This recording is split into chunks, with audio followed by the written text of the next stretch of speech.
The Tragedy of Burlstone. Chapter 1. The Warning. "I'm inclined to think," said I. "I should do so," Sherlock Holmes remarked impatiently. "I believe that I am one of the most long-suffering of mortals, but I'll admit that I was annoyed at the sardonic interruption. "Really, Holmes," said I severely, "you are a little trying at times." He was too much absorbed with his own thoughts to give any immediate answer to my remonstrance.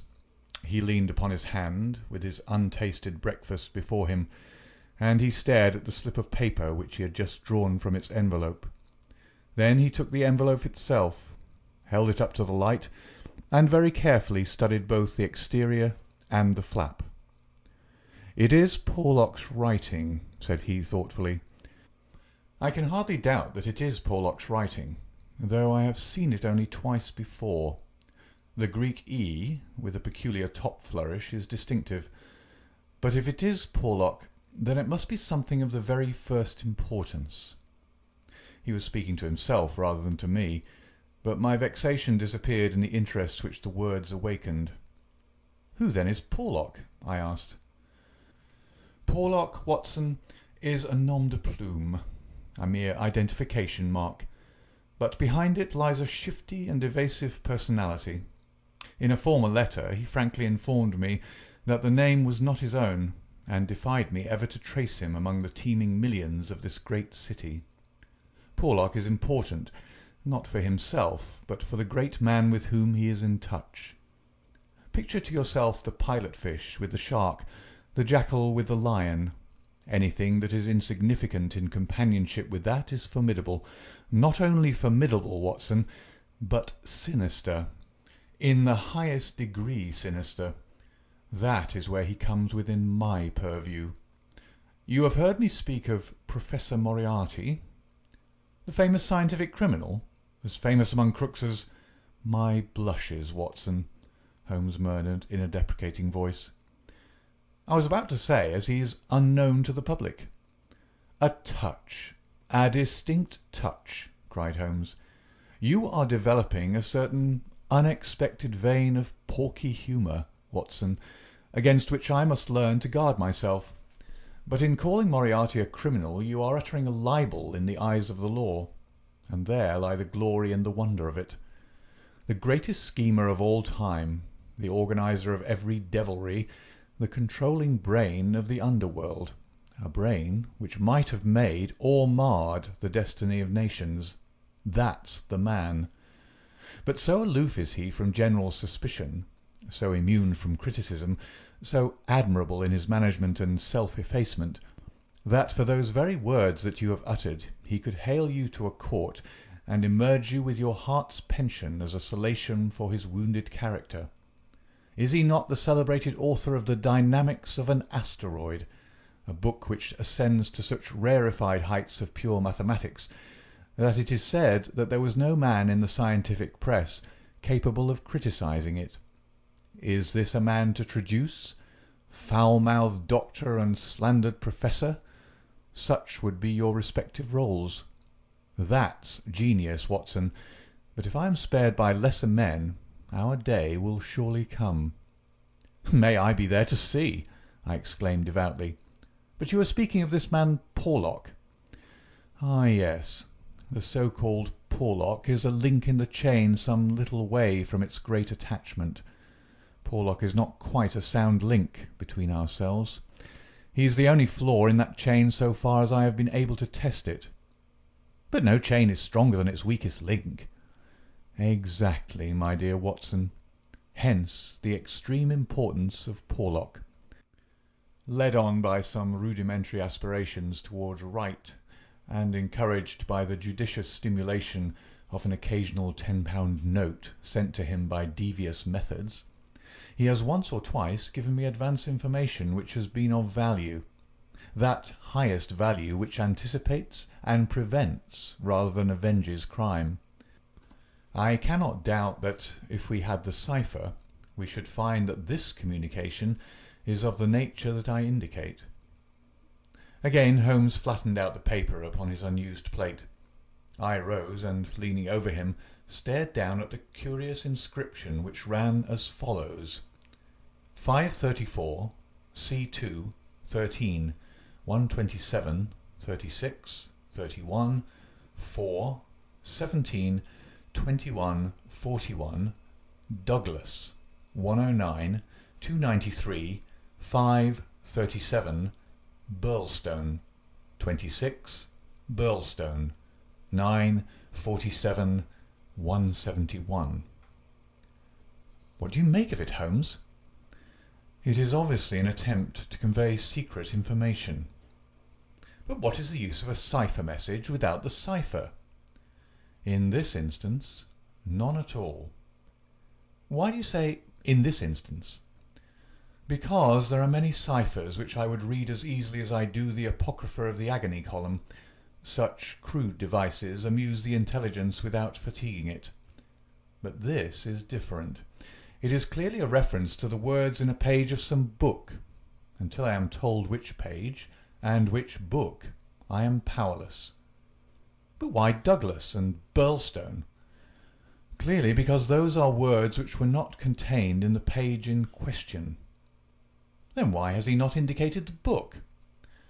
Your native shrewdness, my dear Watson, that innate cunning which is the delight of your friends, would surely prevent you from enclosing cipher and message in the same envelope.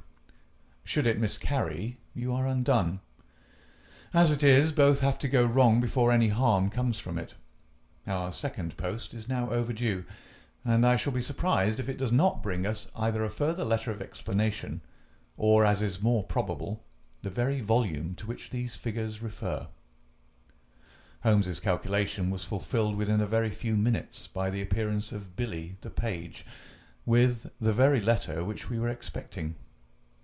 "The same writing," remarked Holmes, as he opened the envelope, "and actually signed," he added in an exultant voice as he unfolded the epistle. "Come, we are getting on, Watson." His brow clouded, however, as he glanced over the contents. "Dear me, this is very disappointing. I fear, Watson, that all our expectations come to nothing. I trust that the man Porlock will come to no harm. Dear Mr. Holmes," he says, "I will go no further in this matter. It is too dangerous. He suspects me. I can see that he suspects me. He came to me quite unexpectedly after I had actually addressed this envelope with the intention of sending you the key to the cipher. I was able to cover it up. If he had seen it, it would have gone hard with me, but I read suspicion in his eyes. Please burn the cipher message, which can now be of no use to you. Fred Porlock." Holmes sat for some little time, twisting this letter between his fingers and frowning as he stared into the fire. "After all," he said at last, "there may be nothing in it. It may be only his guilty conscience. Knowing himself to be a traitor, he may have read the accusation in the other's eyes. The other being, I presume, Professor Moriarty?" "No less. When any of that party talk about 'he,' you know whom they mean. There is one predominant 'he' for all of them. But what can he do?" That's a large question. When you have one of the first brains of Europe up against you, and all the powers of darkness at his back, there are infinite possibilities. Anyhow, friend Porlock is evidently scared out of his senses. Kindly compare the writing in the note to that upon its envelope, which was done, he tells us, before this ill-omened visit. The one is clear and firm, the other hardly legible. Why did he write it at all? Why did he not simply drop it? Because he feared I would make some inquiry after him in that case, and possibly bring trouble on him. "No doubt," said I. "Of course." I had picked up the original cipher message and was bending my brows over it. "It's pretty maddening to think that an important secret may lie here on this slip of paper, and that it is beyond human power to penetrate it." Sherlock Holmes had pushed away his untasted breakfast and lit the unsavoury pipe, which was the companion of his deepest meditations. "I wonder," said he, leaning back and staring at the ceiling, Perhaps there are points which have escaped your Machiavellian intellect. Let us consider the problem in the light of pure reason. This man's reference is to a book. That is our point of departure. A somewhat vague one. Let us see then if we can narrow it down. As I focus my mind upon it, it seems rather less impenetrable. What indications have we as to this book? None. Well, well, it is surely not quite so bad as that. The cipher message begins with a large 534, does it not? We may take it as a working hypothesis that 534 is the particular page to which the cipher refers. So, our book has already become a large book, which is surely something gained. What other indications have we as to the nature of this large book? The next sign is C2. What do you make of that, Watson? Chapter the second, no doubt. Hardly that, Watson. You will, I am sure, agree with me that if the page be given, the number of the chapter is immaterial. Also, that if page 534 finds us only in the second chapter, the length of the first one must have been really intolerable. Column, I cried. Brilliant, Watson. You are scintillating this morning. If it is not column, then I am very much deceived. So now, you see, we begin to visualize a large book printed in double columns which are each of a considerable length, since one of the words is numbered in the document as the 293rd. Have we reached the limits of what reason can supply? I fear that we have. Surely you do yourself an injustice. One more coruscation, my dear Watson. Yet another brainwave? Had the volume been an unusual one, he would have sent it to me. Instead of that, he had intended, before his plans were nipped, to send me the clue in this envelope. He says so in this note. This would seem to indicate that the book is one which he thought I would have no difficulty in finding for myself. He had it, and he imagined that I would have it too. In short, Watson, it is a very common book. What you say certainly sounds plausible. So, we have contracted our field of search to a large book printed in double columns and in common use. The Bible! I cried triumphantly. Good, Watson, good. But not, if I may say so, quite good enough. Even if I accepted the compliment for myself, I could hardly name any volume which would be less likely to lie at the elbow of one of Moriarty's associates. Besides, the editions of Holy Writ are so numerous that he could hardly suppose that two copies would have the same pagination. This is clearly a book which is standardized. He knows for certain that his page 534 will exactly agree with my page 534. But very few books would correspond with that. Exactly. Therein lies our salvation. Our search is narrowed down to standardized books which anyone may be supposed to possess. Bradshaw! There are difficulties, Watson. The vocabulary of Bradshaw is nervous and terse, but limited. The selection of words would hardly lend itself to the sending of general messages. We will eliminate Bradshaw. The dictionary is, I fear, inadmissible for the same reason.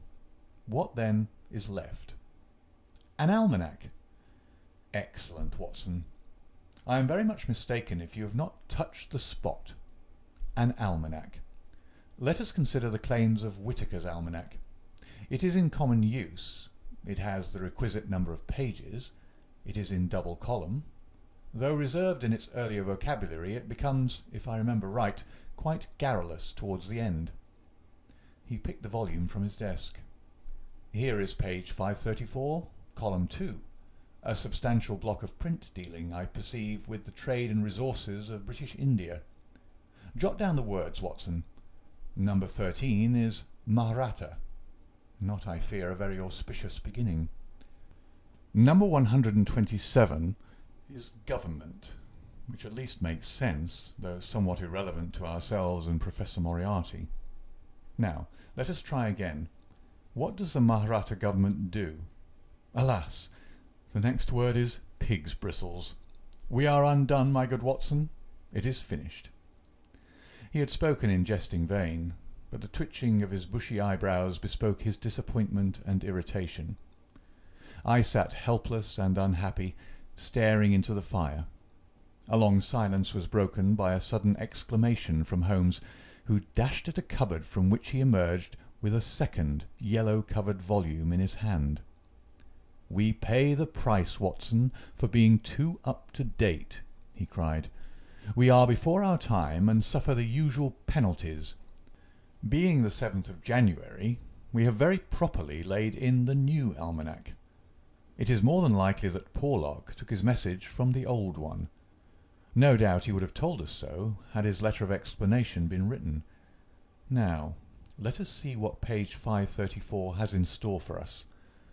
Number 13 is there, which is much more promising. Number 127 is. There is." Holmes's eyes were gleaming with excitement, and his thin, nervous fingers twitched as he counted the words. "Danger! Ha, ha! Capital! Put that down, Watson. There is danger. May come very soon. 1. Then we have the name Douglas. Rich country. Now. At Burlstone House. Burlstone. Confidence is pressing. There, Watson. What do you think of pure reason and its fruit? If the greengrocer had such a thing as a laurel wreath, I should send Billy round for it." I was staring at the strange message which I had scrawled as he deciphered it upon a sheet of foolscap on my knee. "What a queer scrambling way of expressing his meaning," said I. "On the contrary, he has done quite remarkably well," said Holmes. "When you search a single column for words with which to express your meaning, you can hardly expect to get everything you want. You are bound to leave something to the intelligence of your correspondent. The purport is perfectly clear. Some devilry is intended against one Douglas, whoever he may be, residing as stated, a rich country gentleman. He is sure, confidence was as near as he could get to confident, that it is pressing. There is our result, and a very workmanlike little bit of analysis it was." Holmes had the impersonal joy of the true artist in his better work, even as he mourned darkly when it fell below the high level to which he aspired. He was still chuckling over his success when Billy swung open the door, and Inspector MacDonald of Scotland Yard was ushered into the room. Those were the early days at the end of the 80s, when Alec MacDonald was far from having attained the national fame which he has now achieved. He was a young but trusted member of the detective force, who had distinguished himself in several cases which had been entrusted to him. His tall, bony figure gave promise of exceptional physical strength, while his great cranium and deep-set, lustrous eyes spoke no less clearly of the keen intelligence which twinkled out from behind his bushy eyebrows. He was a silent, precise man, with a dour nature and a hard Aberdonian accent. Twice already in his career had Holmes helped him to attain success, his own sole reward being the intellectual joy of the problem. For this reason, the affectation and respect of the Scotchman for his amateur colleague were profound, and he showed them by the frankness with which he consulted Holmes in every difficulty. Mediocrity knows nothing higher than itself, but talent instantly recognizes genius, and MacDonald had talent enough for his profession to enable him to perceive that there was no humiliation in seeking the assistance of one who already stood alone in Europe, both in his gifts and in his experience. Holmes was not prone to friendship, but he was tolerant of the big Scotchman, and smiled at the sight of him. "You are an early bird, Mr. Mac," said he. "I wish you luck with your worm. I fear this means that there is some mischief afoot." "If you said hope instead of fear, it would be nearer the truth, I'm thinking, Mr. Holmes," the inspector answered with a knowing grin. "Well, Maybe a wee nip would keep out the raw morning chill. No, I won't smoke, I thank you. I'll have to be pushing on my way, for the early hours of a case are the precious ones, as no man knows better than your own self. But... The inspector had stopped suddenly, and was staring with a look of absolute amazement at a paper upon the table. It was the sheet upon which I had scrawled the enigmatic message. Douglas, he stammered. Burlstone? What's this, Mr. Holmes? Man, it's witchcraft. Where's the name of all that is wonderful did you get these names? It is a cipher that Dr. Watson and I have had occasion to solve. But why? What's amiss with the names? The inspector looked from one to the other of us in dazed amazement. Just this, said he, that Mr. Douglas of Burlstone Manor House was horribly murdered last night. End of chapter 1.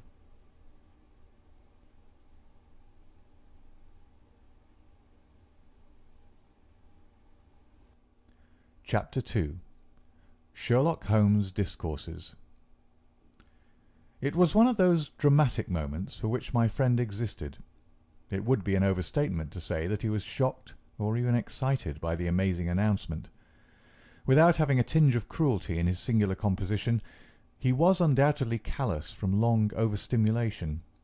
Yet, if his emotions were dulled, his intellectual perceptions were exceedingly active. There was no trace, then, of the horror which I had myself felt at this curt declaration, but his face showed rather the quiet and interested composure of the chemist who sees the crystals falling into position from his oversaturated solution. "Remarkable," said he. "Remarkable. You don't seem surprised."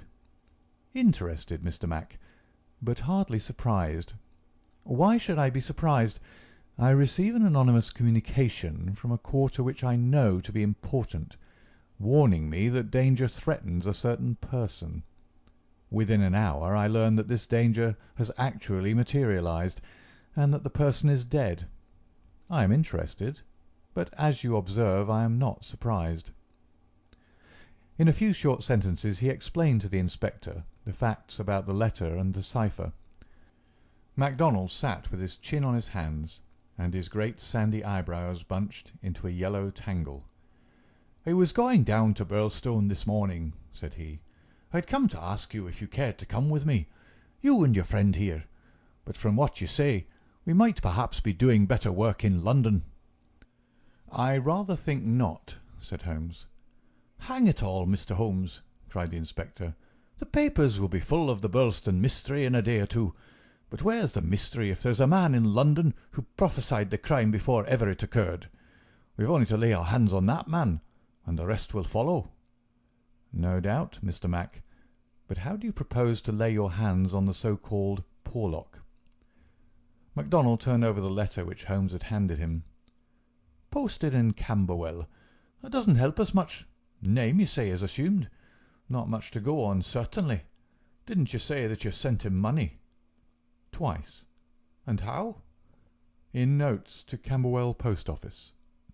"Did you ever trouble to see who called for them?" "No." The inspector looked surprised and a little shocked. "Why not?" "Because I always keep faith. I had promised when he first wrote that I would not try to trace him." "You think there's someone behind him?" "I know there is." "This professor that I've heard you mention?" "Exactly."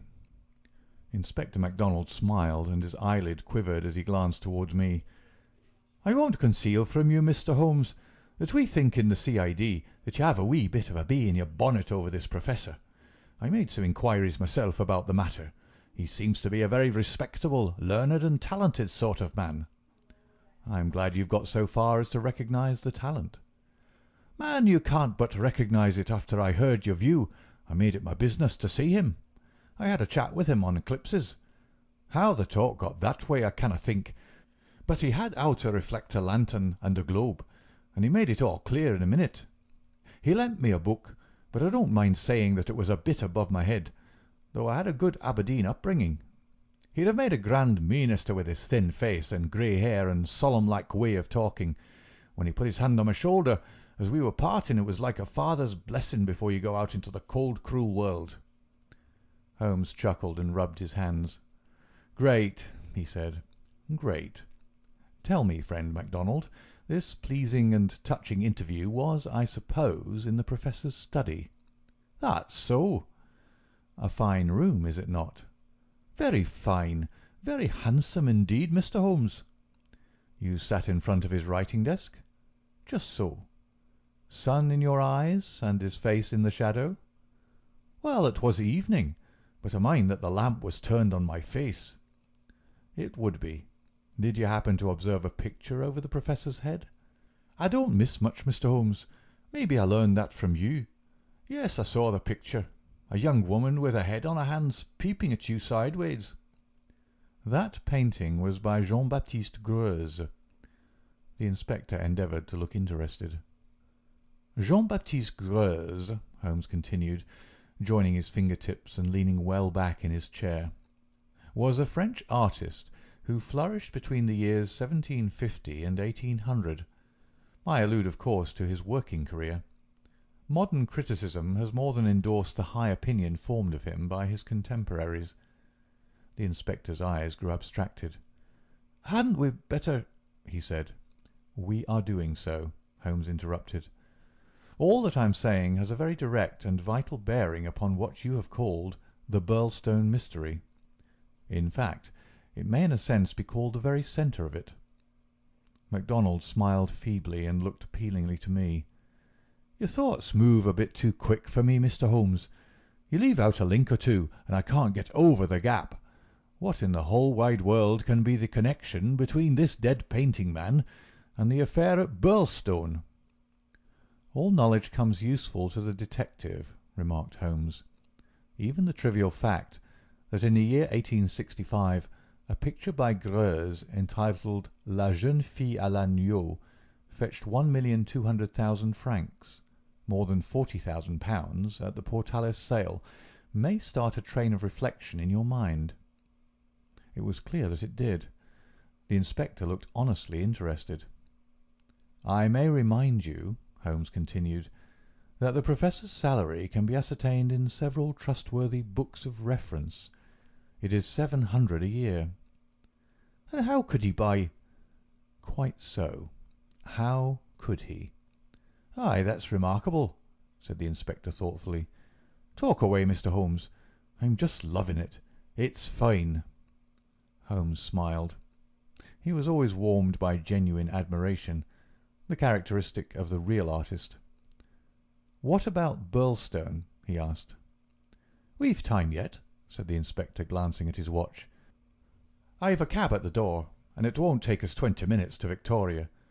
But about this picture. I thought you told me once, Mr. Holmes, that you had never met Professor Moriarty." "No, I never have." "And how do you know about his rooms?" "Ah, that's another matter. I have been 3 times in his rooms, twice waiting for him under different pretexts and leaving before he came. Once, well, I can hardly tell about the once to an official detective. It was on the last occasion that I took the liberty of running over his papers, with the most unexpected results." "You found something compromising?" "Absolutely nothing. That was what amazed me. However, you have now seen the point of the picture. It shows him to be a very wealthy man. How did he acquire wealth? He is unmarried. His younger brother is a station master in the west of England. His chair is worth 700 a year, and he owns a Greuze." "Well?" "Surely the inference is plain." "You mean that he has a great income, and that he must earn it in an illegal fashion?" "Exactly. Of course, I have other reasons for thinking so. Dozens of exiguous threads which lead vaguely up towards the centre of the web where the poisonous, motionless creature is lurking. I only mention the Greuze because it brings the matter within the range of your own observation." "Well, Mr. Holmes, I admit that what you say is interesting. It's more than interesting. It's just wonderful. But let us have it a little clearer if you can. Is it forgery, coining, burglary? Where does the money come from?" "Have you ever read of Jonathan Wild?" "Well, the name has a familiar sound. Someone in a novel, was he not? I don't take much stock of detectives in novels. Chaps that do things and never let you see how they do them. That's just inspiration, not business." Jonathan Wild wasn't a detective, and he wasn't in a novel. He was a master criminal, and he lived last century, 1750 or thereabouts. "Then he's no use to me. I'm a practical man." "Mr. Mac, the most practical thing that you ever did in your life would be to shut yourself up for 3 months and read 12 hours a day at the annals of crime. Everything comes in circles, even Professor Moriarty." Jonathan Wild was the hidden force of the London criminals, to whom he sold his brains and his organisation on a 15% commission. The old wheel turns and the same spoke comes up. It's all been done before and will be again. I'll tell you one or two things about Moriarty which may interest you. "You'll interest me right enough." I happen to know who is the first link in his chain.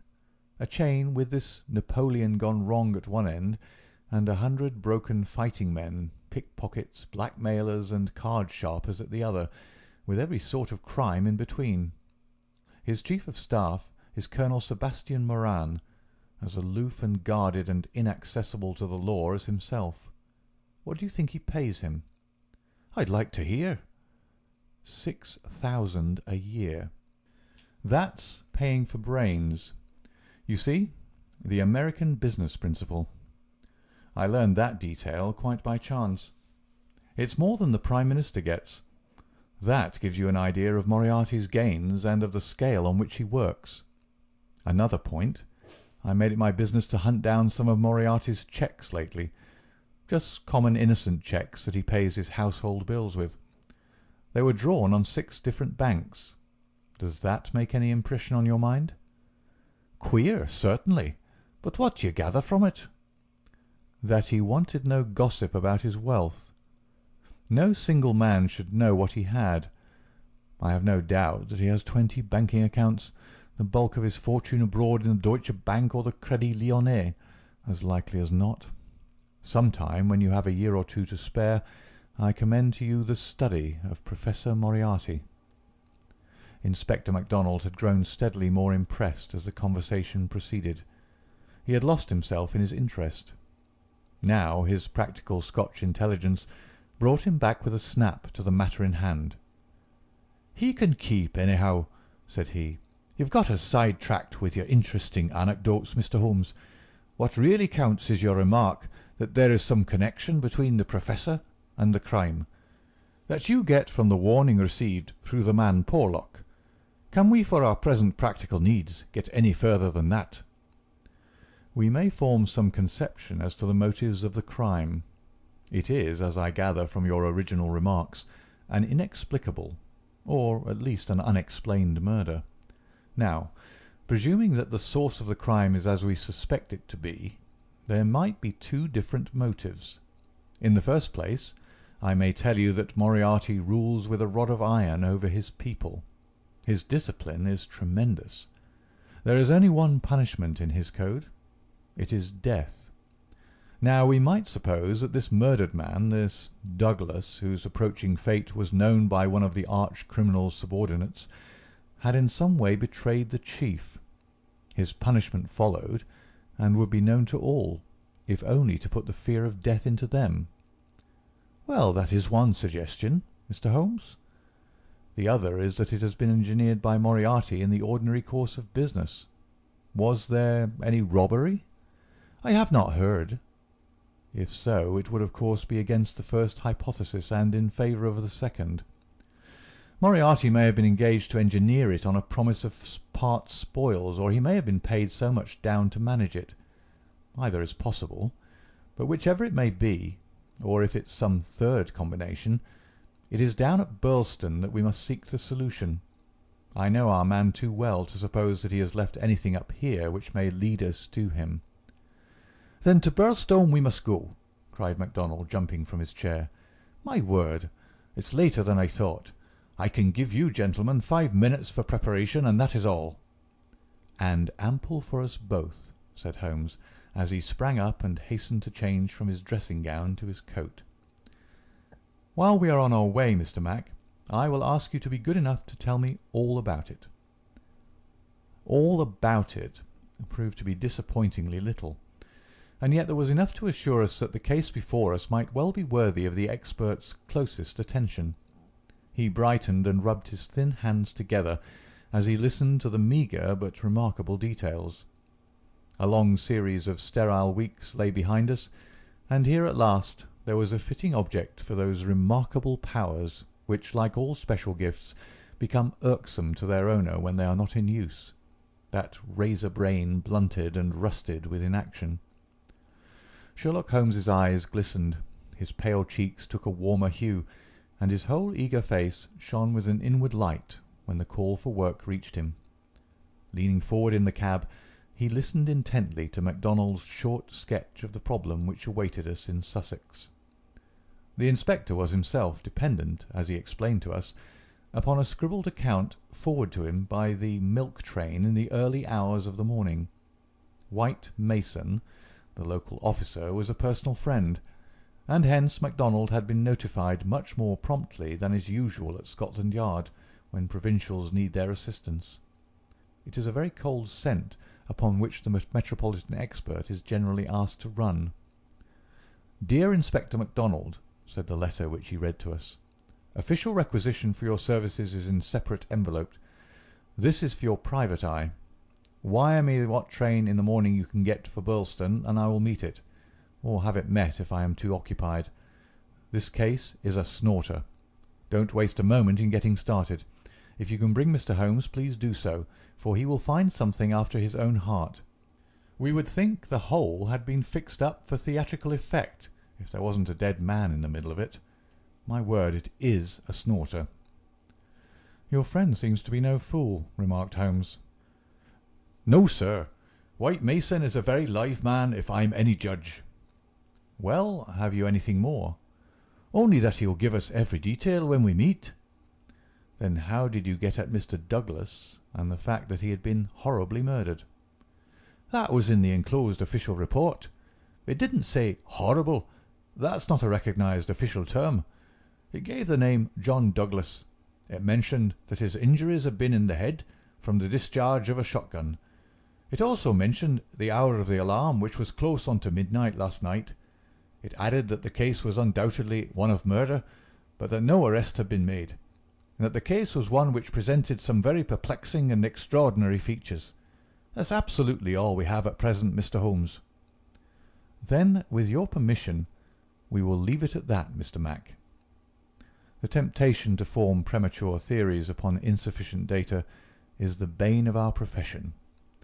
I can see only two things for certain at present: a great brain in London and a dead man in Sussex. It's the chain between that we are going to trace. End of chapter 2.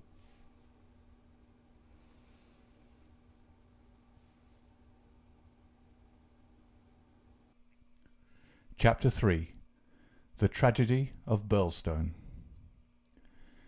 Now for a moment I will ask leave to remove my own insignificant personality, and to describe events which occurred before we arrived upon the scene by the light of knowledge which came to us afterwards. Only in this way can I make the reader appreciate the people concerned, and the strange setting in which their fate was cast.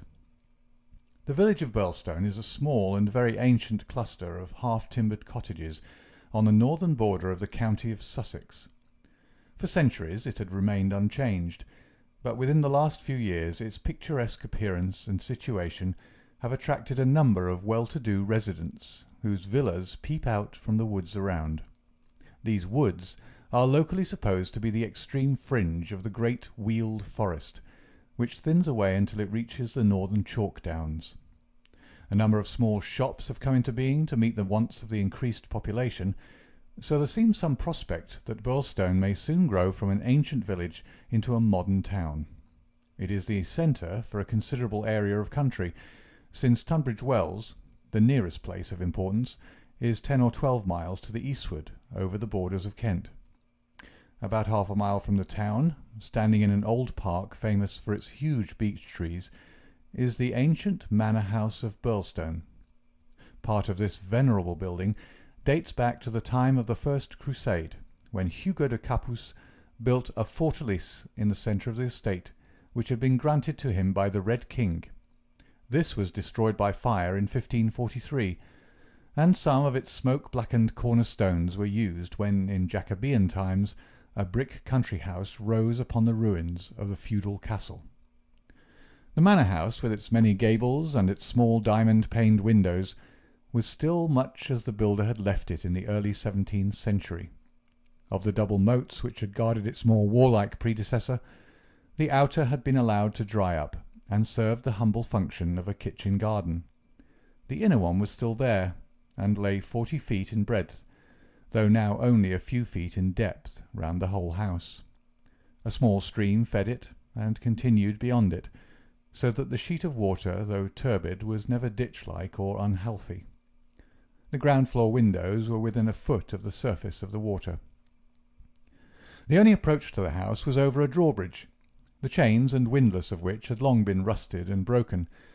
The latest tenants of the manor house had, however, with characteristic energy, set this right, and the drawbridge was not only capable of being raised, but actually was raised every evening and lowered every morning.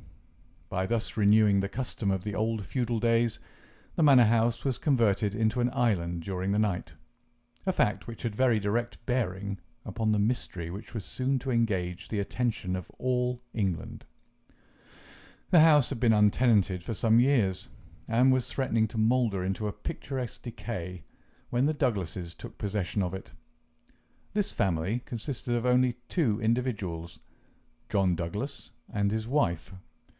Douglas was a remarkable man, both in character and in person.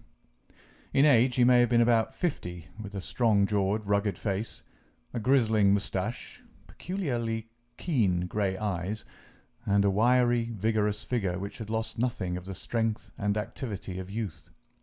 He was cheery and genial to all, but somewhat off-hand in his manners, giving the impression that he had seen life in social strata on some far lower horizon than the county society of Sussex.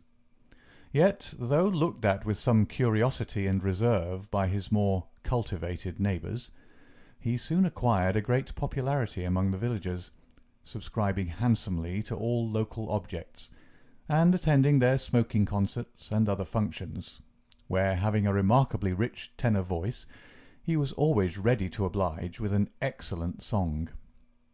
He appeared to have plenty of money, which was said to have been gained in the California gold-fields, and it was clear from his own talk and that of his wife that he had spent a part of his life in America.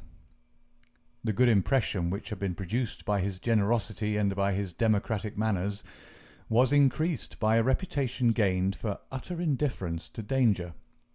Though a wretched rider, he turned out at every meet, and took the most amazing falls in his determination to hold his own with the best. When the vicarage caught fire, he distinguished himself also by the fearlessness with which he re-entered the building to save property, after the local fire brigade had given it up as impossible. Thus it came about that John Douglas of the manor house had within 5 years won himself quite a reputation in Birlstone. His wife, too, was popular with those who had made her acquaintance, though after the English fashion the callers upon a stranger who settled in the county without introductions were few and far between. This mattered the less to her, as she was retiring by disposition, and very much absorbed, to all appearance, in her husband and her domestic duties. It was known that she was an English lady who had met Mr. Douglas in London, he being at the time a widower. She was a beautiful woman, tall, dark, and slender, some 20 years younger than her husband, a disparity which seemed in no wise to mar the contentment of their family life. It was remarked sometimes, however, by those who knew them best, that the confidence between the two did not appear to be complete, since the wife was either very reticent about her husband's past life, or else, as seemed more likely, was imperfectly informed about it. It had also been noted, and commented upon by a few observant people, that there were signs sometimes of some nerve strain upon the part of Mrs. Douglas, and that she would display acute uneasiness if her absent husband should ever be particularly late in his return. On a quiet countryside where all gossip is welcome, this weakness of the lady of the manor house did not pass without remark, and it bulked large upon people's memory when the events arose which gave it a very special significance. There was yet another individual whose residence under that roof was, it is true, only an intermittent one, but whose presence at the time of the strange happenings which will now be narrated brought his name prominently before the public. This was Cecil James Barker of Hales Lodge, Hampstead. Cecil Barker's tall, loose-jointed figure was a familiar one in the main street of Birlstone village, for he was a frequent and welcome visitor at the manor house. He was the more noticed as being the only friend of the past unknown life of Mr. Douglas, who was ever seen in his new English surroundings. Barker was himself an undoubted Englishman, but by his remarks it was clear that he had first known Douglas in America, and had there lived on intimate terms with him. He appeared to be a man of considerable wealth, and was reputed to be a bachelor. In age he was rather younger than Douglas, 45 at the most, a tall, straight, broad-chested fellow with a clean-shaved, prize-fighter face, thick, strong, black eyebrows, and a pair of masterful black eyes, which might, even without the aid of his very capable hands, clear a way for him through a hostile crowd.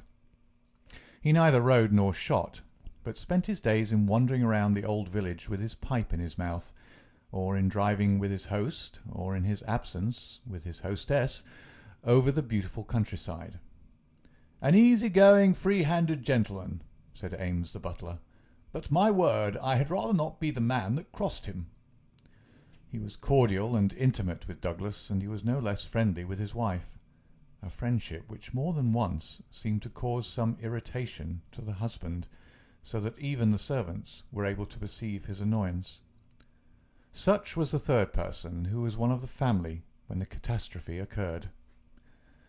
As to the other denizens of the old building, it will suffice, out of a large household, to mention the prim, respectable, and capable Ames, and Mrs. Allen, a buxom and cheerful person, who relieved the lady of some of her household cares. The other 6 servants in the house bear no relation to the events of the night of January 6th. It was at 11:45 that the first alarm reached the small local police station, in charge of Sergeant Wilson of the Sussex Constabulary. Cecil Barker, much excited, had rushed up to the door and pealed furiously upon the bell.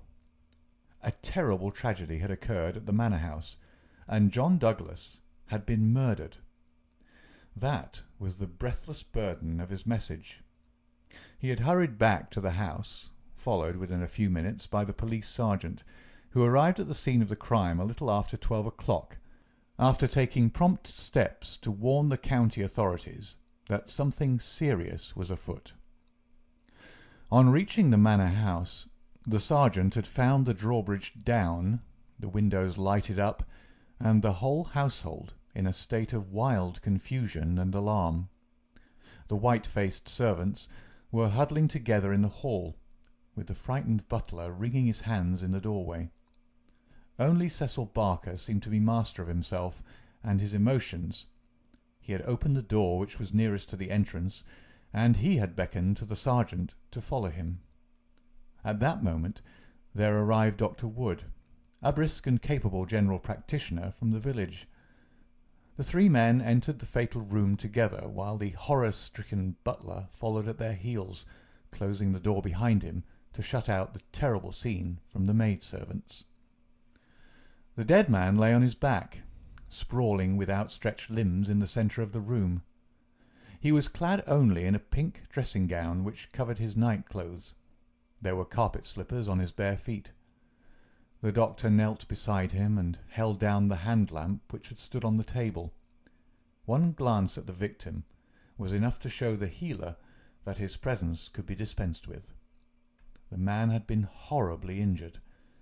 Lying across his chest was a curious weapon, a shotgun with the barrel sawed off a foot in front of the triggers. It was clear that this had been fired at close range, and that he had received the whole charge in the face, blowing his head almost to pieces. The triggers had been wired together so as to make the simultaneous discharge more destructive.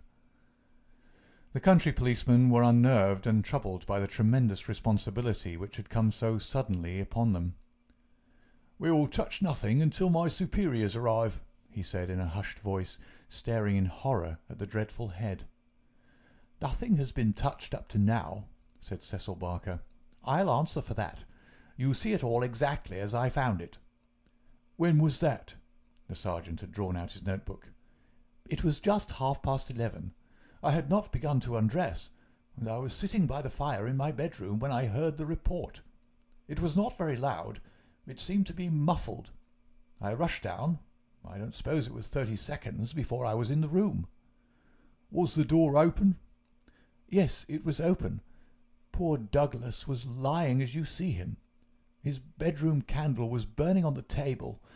It was I who lit the lamp some minutes afterward." "Did you see no one?" "No, I heard Mrs. Douglas coming down the stair behind me, and I rushed out to prevent her from seeing this dreadful sight. Mrs. Allen, the housekeeper, came and took her away. Ames had arrived, and we ran back into the room once more." "But surely I've heard that the drawbridge is kept up all night." "Yes, it was up until I lowered it." "Then how could any murderer have got away? It is out of the question. Mr. Douglas must have shot himself." "That was our first idea. But see." Barker drew aside the curtain and showed that the long, diamond-paned window was open to its full extent. "And look at this." He held the lamp down and illuminated a smudge of blood like the mark of a boot sole upon the window sill. "Someone has stood there in getting out." "You mean that someone waded across the moat?" "Exactly."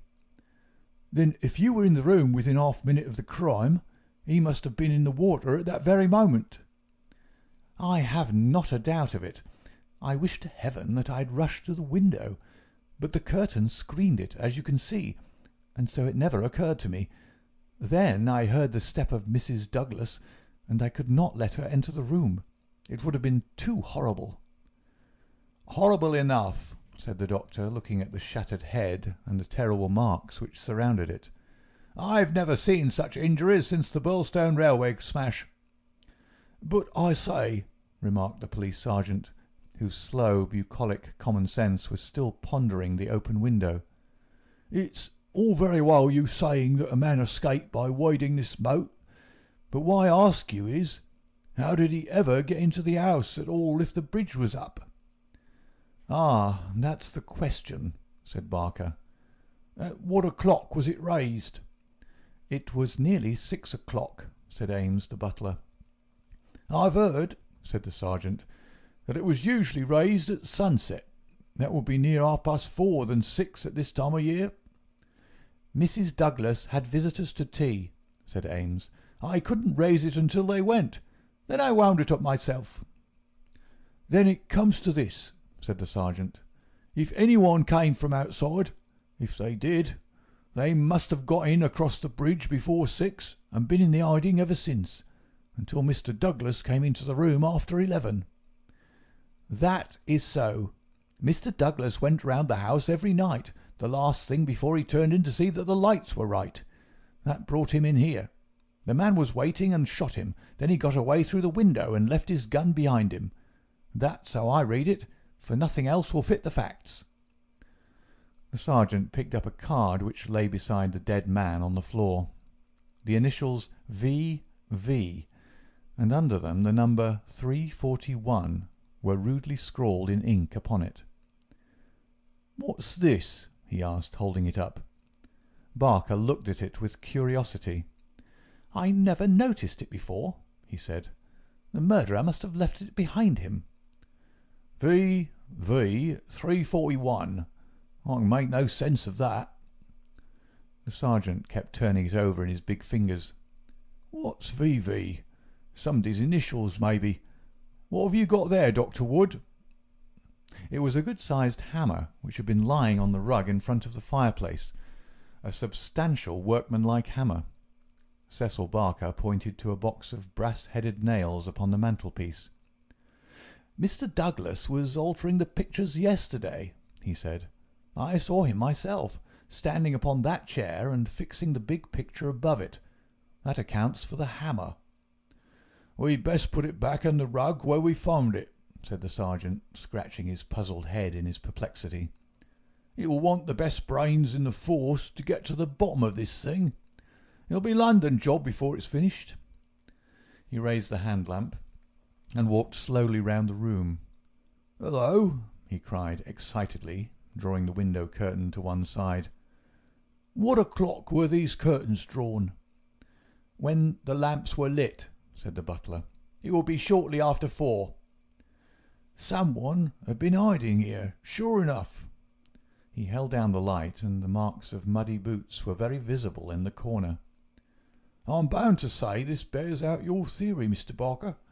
It looks as if the man got into the house after 4 when the curtains were drawn, and before 6 when the bridge was raised. He slipped into his room because it was the first that he saw. There was no other place where he could hide, so he popped in behind this curtain. That all seems clear enough. It is likely that his main idea was to burgle the house, but Mr. Douglas chanced to come upon him, so he murdered him and escaped." "That's how I read it," said Barker. "But I say, aren't we wasting precious time? Couldn't we start out and scout the country before the fellow gets away?" The sergeant considered for a moment. "There are no trains before 6 in the morning, so he can't get away by rail.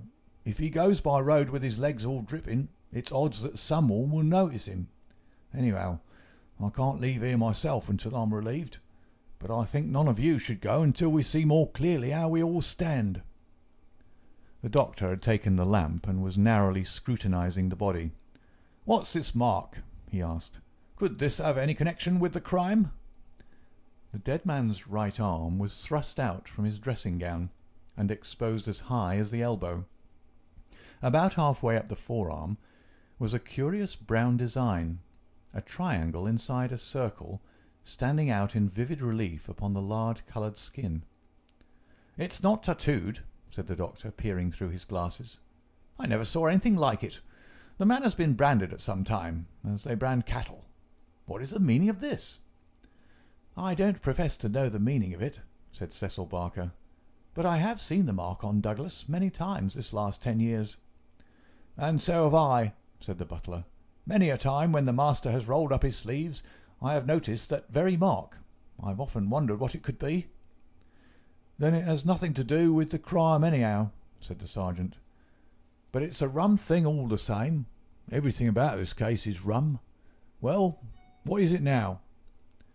The butler had given an exclamation of astonishment and was pointing at the dead man's outstretched hand. "They've taken his wedding ring," he gasped. "What?" "Yes, indeed. Master always wore his plain gold wedding ring on the little finger of his left hand. That ring with the saw nugget on it was above it, and a twisted snake ring on the third finger. There's the nugget and there's the snake, but the wedding ring is gone." "He's right," said Barker. "Do you tell me," said the sergeant, "that the wedding ring was below the other?" "Always." "Then the murderer, or whoever it was, first took off this ring you call the nugget ring, then the wedding ring, and afterwards put the nugget ring back again." "That is so." The worthy country policeman shook his head. "Seems to me the sooner we get London onto this case the better," said he. "White Mason is a smart man. No local job has ever been too much for White Mason. It won't be long now before he's here to help us. But I expect we'll have to look to London before we're through. Anyhow, I'm not ashamed to say that it's a deal too thick for the likes of me." End of chapter 3.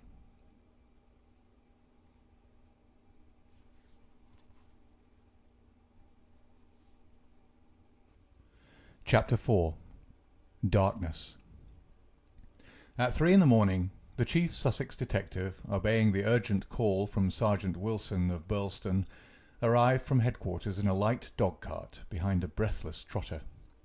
By the 5:40 train in the morning he had sent his message to Scotland Yard, and he was at the Burlstone station at 12 o'clock to welcome us.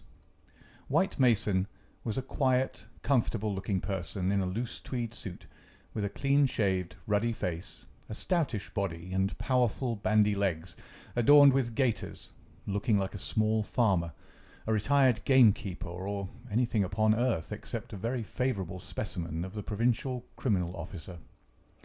"A real downright snorter, Mr. MacDonald," he kept repeating. "We'll have the pressmen down like flies when they understand it. I'm hoping we'll get our work done before they get poking their noses into it and messing up all the trails. There's been nothing like this that I can remember. There are some bits that will come home to you, Mr. Holmes, or I'm mistaken. And you also, Dr. Watson, for the medicos will have a word to say before we finish. Your room is at the Westville Arms. There's no other place, but I hear that it is clean and good. The man will carry your bags. This way, gentlemen, if you please." He was a very bustling and genial person, this Sussex detective. In 10 minutes we had all found our quarters. In 10 more we were seated in the parlour of the inn, and being treated to a rapid sketch of those events which have been outlined in the previous chapter. MacDonald made an occasional note, while Holmes sat absorbed with the expression of surprised and reverent admiration with which the botanist surveys the rare and precious bloom. "Remarkable," he said, when the story was unfolded. "Most remarkable.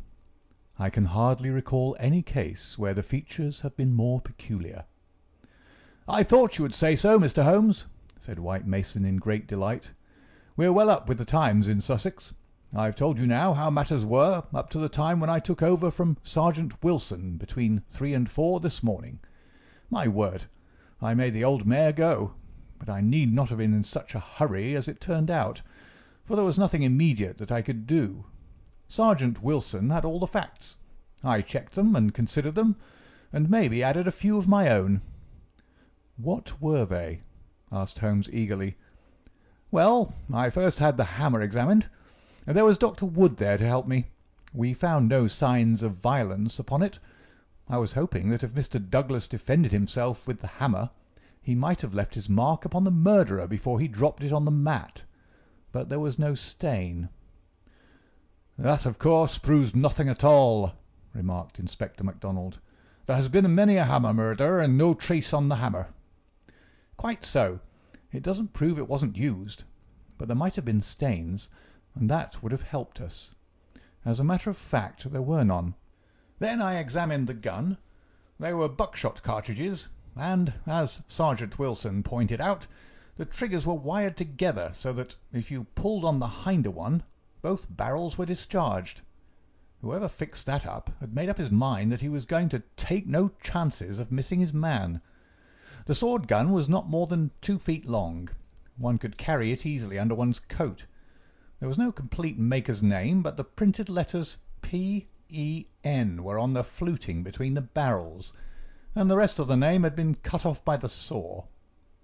"A big P with a flourish above it, E and N smaller?" asked Holmes. "Exactly. Pennsylvania Small Arms Company, well-known American firm," said Holmes. White Mason gazed at my friend as the little village practitioner looks at the Harley Street specialist, who by a word can solve the difficulties that perplex him. "That is very helpful, Mr. Holmes. No doubt you're right. Wonderful, wonderful. Do you carry the names of all the gunmakers in the world in your memory?" Holmes dismissed the subject with a wave. "No doubt it is an American shotgun," White Mason continued. "I seem to have read that a sawed-off shotgun is a weapon used in some parts of America. Apart from the name upon the barrel, the idea had occurred to me. There is some evidence, then, that this man who entered the house and killed its master was an American." MacDonald shook his head. "Man, you're surely travelling over fast," said he. "I've heard no evidence yet that any stranger was ever in the house at all." "The open window, the blood on the sill, the queer card, the marks of boots in the corner, the gun?" Nothing there that could have been arranged. Mr. Douglas was an American who had lived long in America. So had Mr. Barker.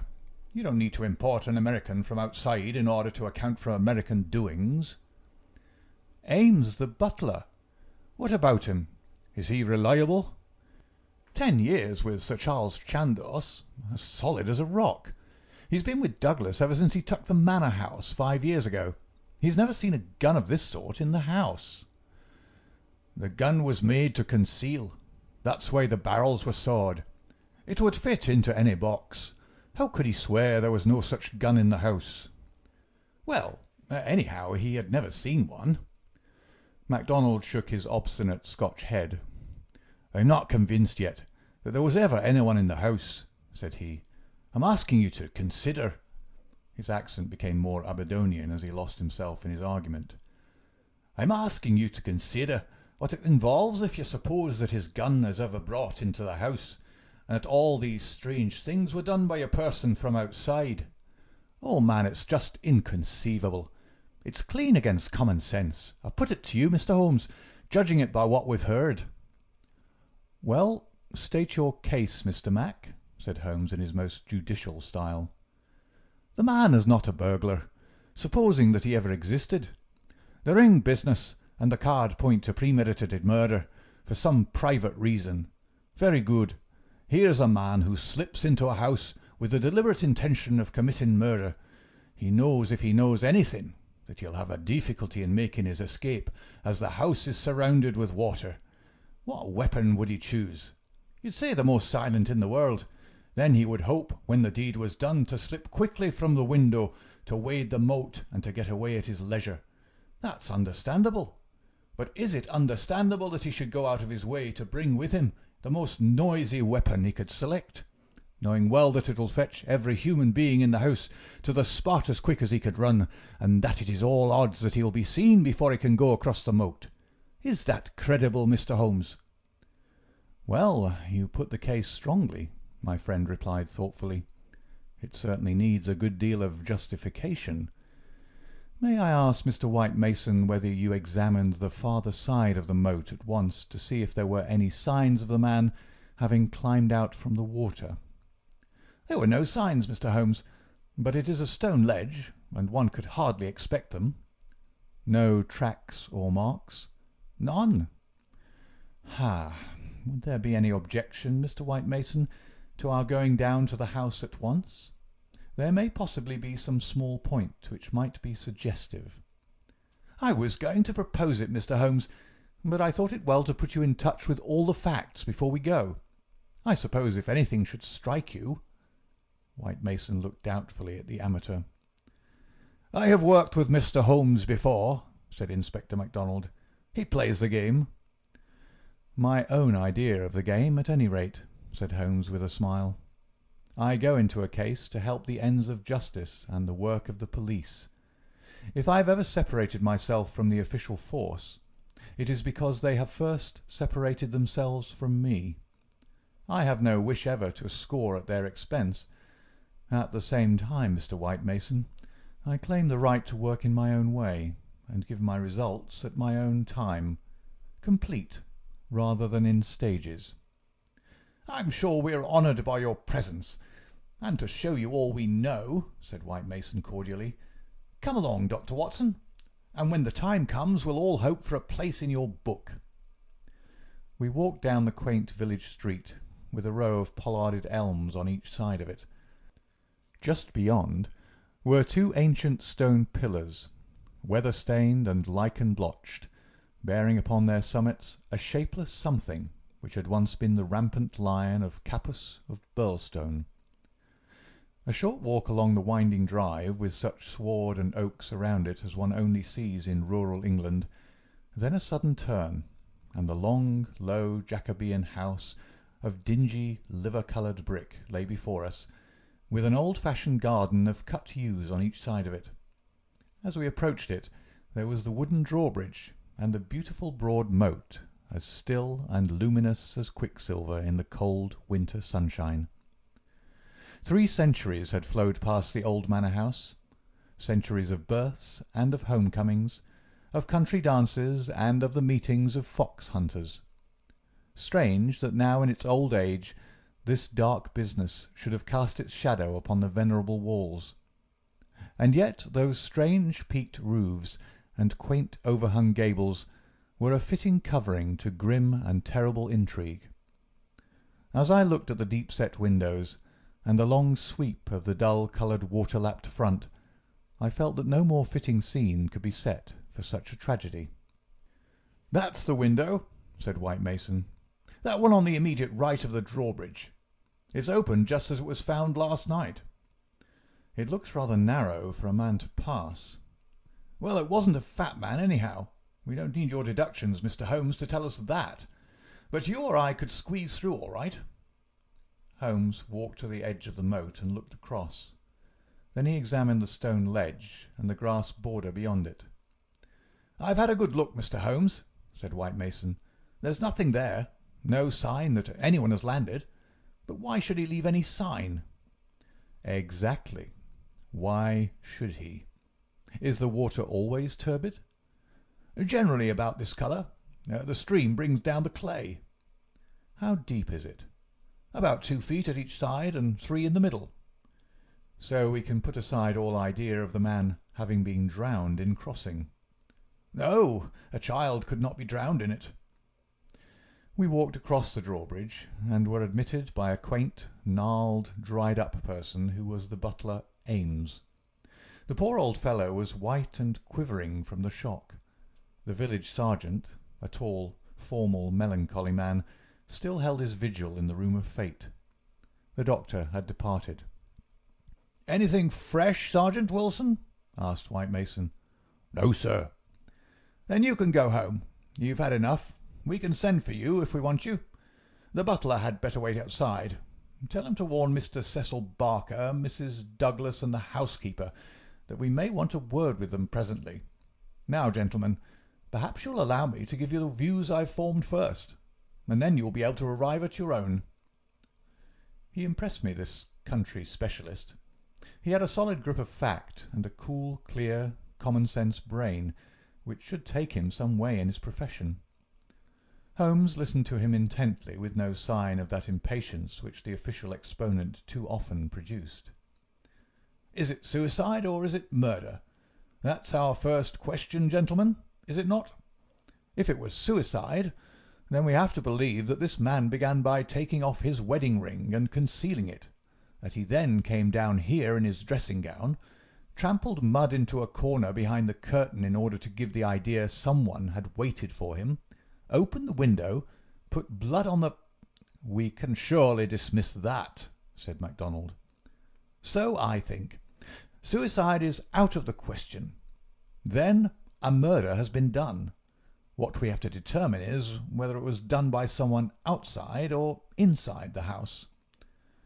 "Well, let's hear the argument." "There are considerable difficulties both ways, and yet one or the other it must be. We will suppose first that some person or persons inside the house did the crime. They got this man down here at a time when everything was still, and yet no one was asleep. They then did the deed with the queerest and noisiest weapon in the world, so as to tell everyone what had happened, a weapon that was never seen in the house before. That does not seem a very likely start, does it?" "No, it does not." "Well, then, everyone is agreed that after the alarm was given, only a minute at the most had passed before the whole household, not Mr. Cecil Barker alone, though he claims to have been the first, but Ames and all of them were on the spot. You tell me that in that time the guilty person managed to make footmarks in the corner, open the window, mark the sill with blood, taking the wedding ring off the dead man's finger, and all the rest of it. It's impossible." "You put it very clearly," said Holmes. "I am inclined to agree with you." "Well, then, we're driven back to the theory that it was done by someone from outside. We're still faced with some big difficulties, but anyhow, they have ceased to be impossibilities. The man got into the house between 4:30 and 6, that is to say, between dusk and the time when the bridge was raised. There have been some visitors, and the door was open, so there was nothing to prevent him. He may have been a common burglar, or he may have had some private grudge against Mr. Douglas. Since Mr. Douglas had spent most of his life in America, and this shotgun seems to be an American weapon, it would seem that the private grudge is the more likely theory. He slipped into this room because it was the first he came to, and he hid behind the curtain. There he remained until 11:30 at night. At that time Mr. Douglas entered the room. It was a short interview, if there were any interview at all, for Mrs. Douglas declares that her husband had not left her more than a few minutes when she heard the shot. "The candle shows that," said Holmes. "Exactly. The candle, which was a new one, is not burned more than half an inch.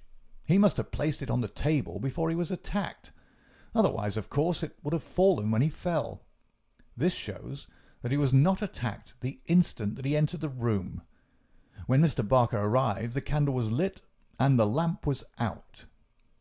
"That's all clear enough." "Well now, we can reconstruct things on those lines.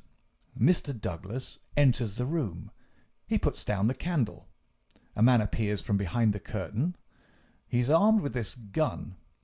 He demands the wedding ring. Heaven only knows why, but so it must have been.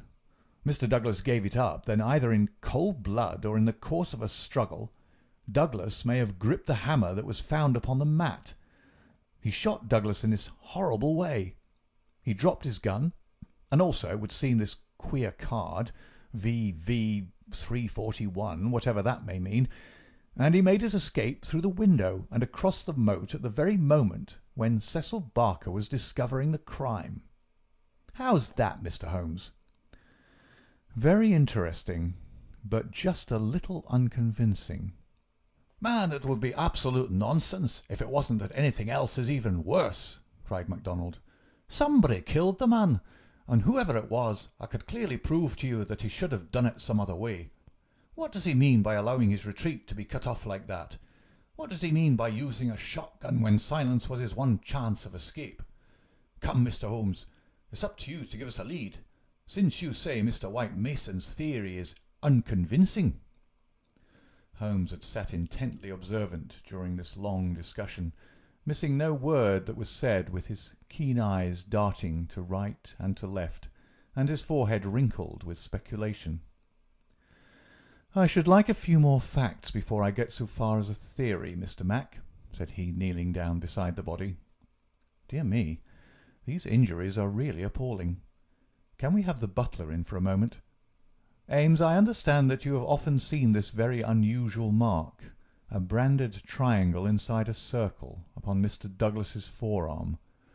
"Frequently, sir." "You never heard any speculation as to what it meant?" "No, sir."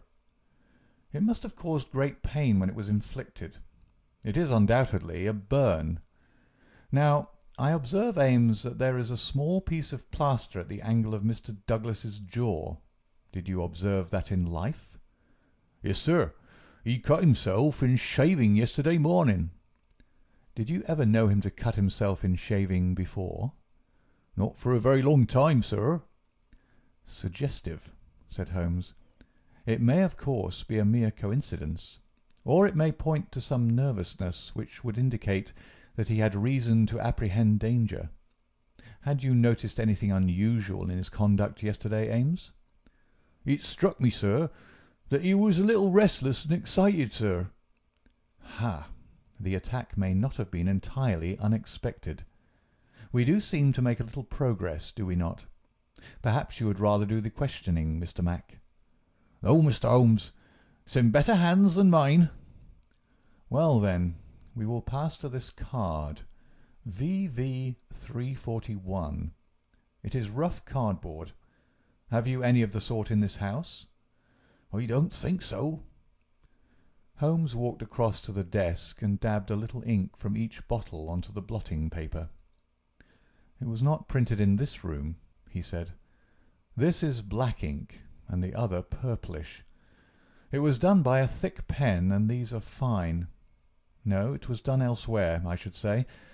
Can you make anything of the inscription, Ames?" "No, sir, nothing." What do you think, Mr. Mac?" "It gives me the impression of a secret society of some sort. The same with his badge upon the forearm." "That's my idea too," said White Mason. "Well, we can adopt it as a working hypothesis, and then see how far our difficulties disappear. An agent from such a society makes his way into the house, waits for Mr. Douglas, blows his head nearly off with his weapon, and escapes by wading the moat, after leaving a card beside the dead man, which will, when mentioned in the papers, tell other members of the society that vengeance has been done. That all hangs together. But why this gun of all weapons?" "Exactly." "And why the missing ring?" "Quite so." "And why no arrest? It's past 2 now. I take it for granted that since dawn every constable within 40 miles has been looking out for a wet stranger." "That is so, Mr. Holmes." "Well, unless he has a burrow close by, or a change of clothes ready, they can hardly miss him. And yet they have missed him up to now." Holmes had gone to the window and was examining with his lens the blood mark on the sill. "It is clearly the tread of a shoe. It is remarkably broad. A splay foot, one would say. Curious, because so far as one can trace any footmark in this mud-stained corner, one would say it was a more shapely sole. However, they are certainly very indistinct. What's this under the side table?" "Mr. Douglas' dumbbells," said Ames. "Dumbbell? There's only one. Where's the other?" "I don't know, Mr. Holmes. There may have been only one. I've not noticed them for months." "One dumbbell," Holmes said seriously, but his remarks were interrupted by a sharp knock at the door. A tall, sunburned, capable-looking, clean-shaved man looked in at us. I had no difficulty in guessing that it was the Cecil Barker of whom I had heard. His masterful eyes travelled quickly with a questioning glance from face to face. "Sorry to interrupt your consultation," said he, "but you should hear the latest news." "An arrest?" "No such luck. But they've found his bicycle. The fellow left his bicycle behind him. Come and have a look. It is within 100 yards of the hall door." We found 3 or 4 grooms and idlers standing in the drive, inspecting a bicycle which had been drawn out from a clump of evergreens in which it had been concealed. It was a well-used Rudge Whitworth, splashed as from a considerable journey. There was a saddle-bag with a spanner and oil can, but no clue as to the owner. "It would be a grand help to the police," said the inspector, "if these things were numbered and registered, but we must be thankful for what we've got. If we can't find where he went to, at least we're likely to get where he came from. But what in the name of all that is wonderful made the fellow leave it behind, and how in the world has he got away without it? We don't seem to get a gleam of light in the case, Mr. Holmes." "Don't we?" my friend answered thoughtfully. "I wonder." End of chapter 4.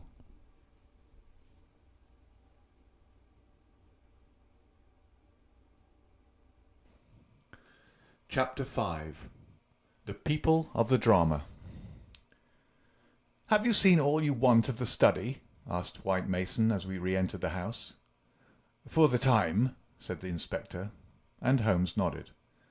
"Then perhaps you would now like to hear the evidence of some of the people in the house. We could use the dining room. Ames, please come yourself first and tell us what you know."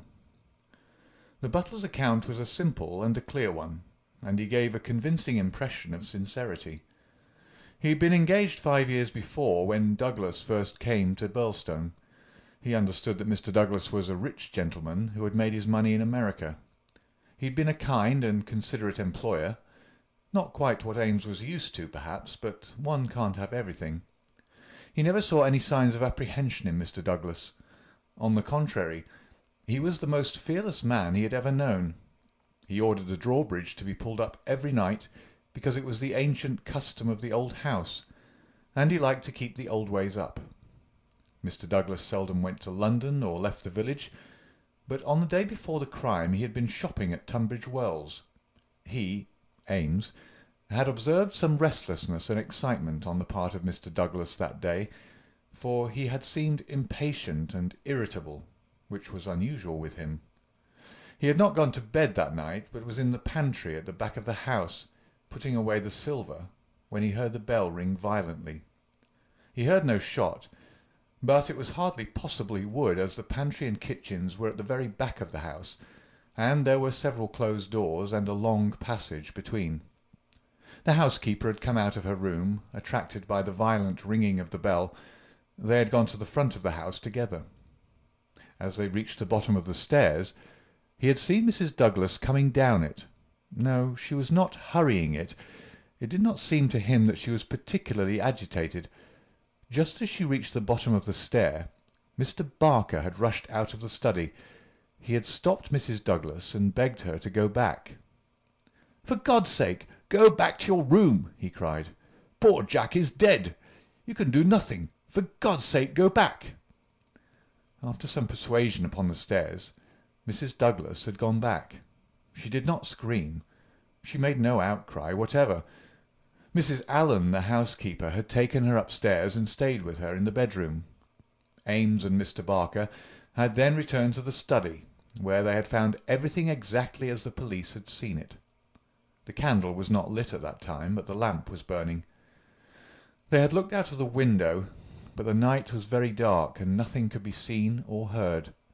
They had then rushed out into the hall, where Ames had turned the windlass which lowered the drawbridge. Mr. Barker had then hurried off to get the police. Such, in its essentials, was the evidence of the butler. The account of Mrs. Allen, the housekeeper, was, so far as it went, a corroboration of that of her fellow servant. The housekeeper's room was rather nearer to the front of the house than the pantry in which Ames had been working. She was preparing to go to bed when the loud ringing of the bell had attracted her attention. She was a little hard of hearing. Perhaps that was why she had not heard the shot. But in any case the study was a long way off. She remembered hearing some sound which she imagined to be the slamming of a door. That was a good deal earlier, half an hour at least before the ringing of the bell.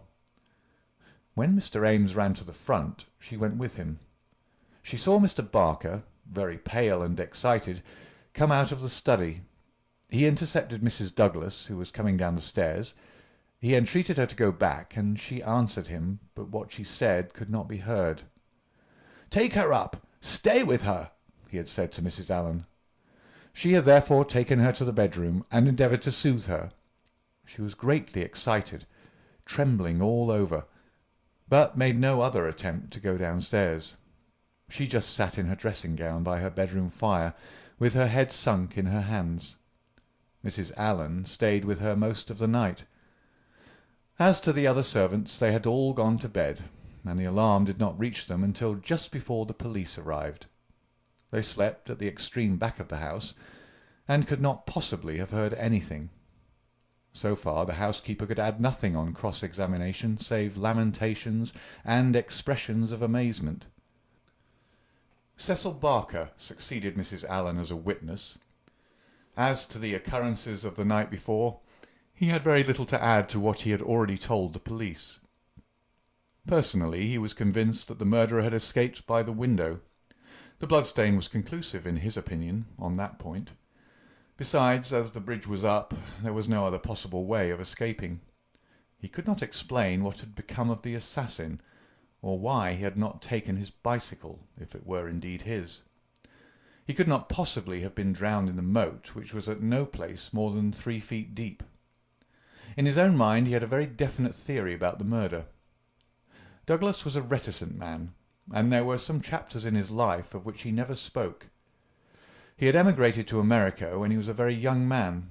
He had prospered well, and Barker had first met him in California, where they had become partners in a successful mining claim at a place called Benito Canyon.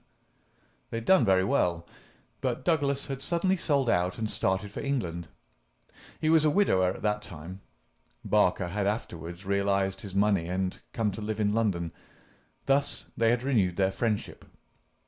Douglas had given him the impression that some danger was hanging over his head, and he had always looked upon his sudden departure from California, and also his renting a house in so quiet a place in England, as being connected with this peril.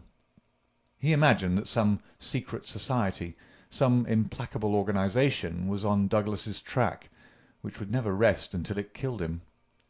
Some remarks of his had given him this idea, though he had never told him what the society was, nor how he had come to offend it.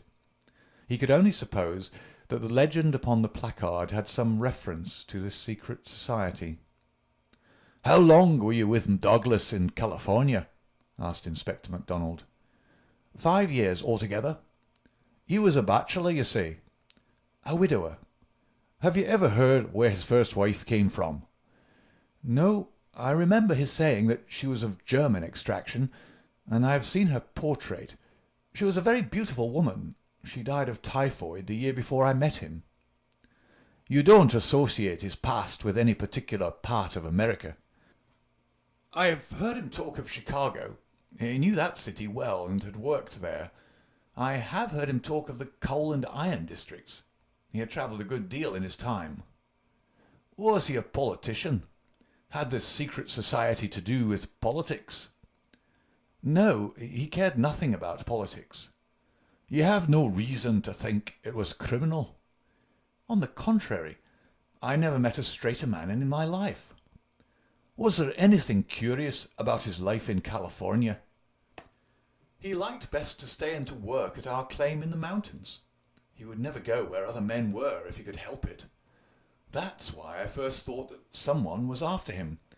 Then when he left so suddenly for Europe, I made sure that it was so. I believe that he had a warning of some sort. Within a week of his leaving, 6 men were inquiring for him." "What sort of men?" "Well, they were a mighty hard-looking crowd. They came up to the claim and wanted to know where he was. I told them that he's gone to Europe, and that I did not know where to find him. They meant him no good. It was easy to see that." "Were these men Americans? Californians?" "Well, I don't know about Californians. They were Americans all right, but they were not miners. I don't know what they were, and was very glad to see their backs." "That was 6 years ago?" "Nearer 7. "And then you were together 5 years in California, so that this business dates back a not less than 11 years at the least?" "That is so." "It must be a very serious feud that would be kept up with such earnestness for as long as that. It'd be no light thing that would give rise to it." "I think it shadowed his whole life. It was never quite out of his mind." "But if a man had a dagger hanging over him and knew what it was, don't you think he would turn to the police for protection?" "Maybe it was some danger that he could not be protected against. There's one thing you should know. He always went about armed. His revolver was never out of his pocket. But by bad luck he was in his dressing gown and had left it in the bedroom last night. Once the bridge was up, I guess he thought he was safe." "I should like these dates a little clearer," said MacDonald. "It is quite 6 years since Douglas left California. You followed him next year, did you not?" "That is so." "And he'd been married 5 years. He must have returned from the time of his marriage." "About a month before. I was his best man." "Did you know Mrs. Douglas before her marriage?" "No, I did not. I had been away from England for 10 years." "But you have seen a good deal of her since?" Barker looked sternly at the detective. "I have seen a good deal of him since," he answered. "If I have seen her, it is because you cannot visit a man without knowing his wife. If you imagine there's any connection—" "I imagine nothing, Mr. Barker.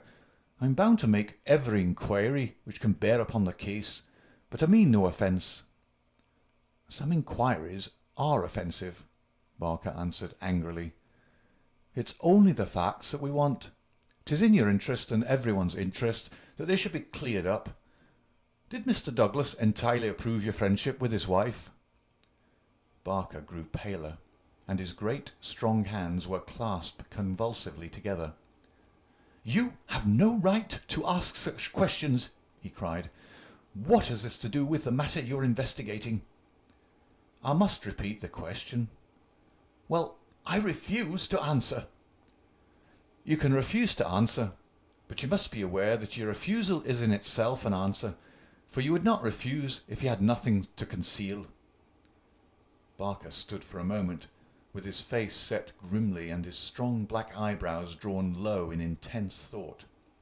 Then he looked up with a smile. "Well, I guess you gentlemen are only doing your clear duty after all, and I have no right to stand in the way of it. I'd only ask you not to worry Miss Douglas over this matter, for she has enough upon her just now. I may tell you that poor Douglas had just one fault in the world, and that was his jealousy. He was fond of me. No man could be fonder of a friend, and he was devoted to his wife. He loved me to come here, and was forever sending for me. And yet, if his wife and I talked together, or there seemed any sympathy between us, a kind of wave of jealousy would pass over him, and he would be off the handle and saying the wildest things in a moment.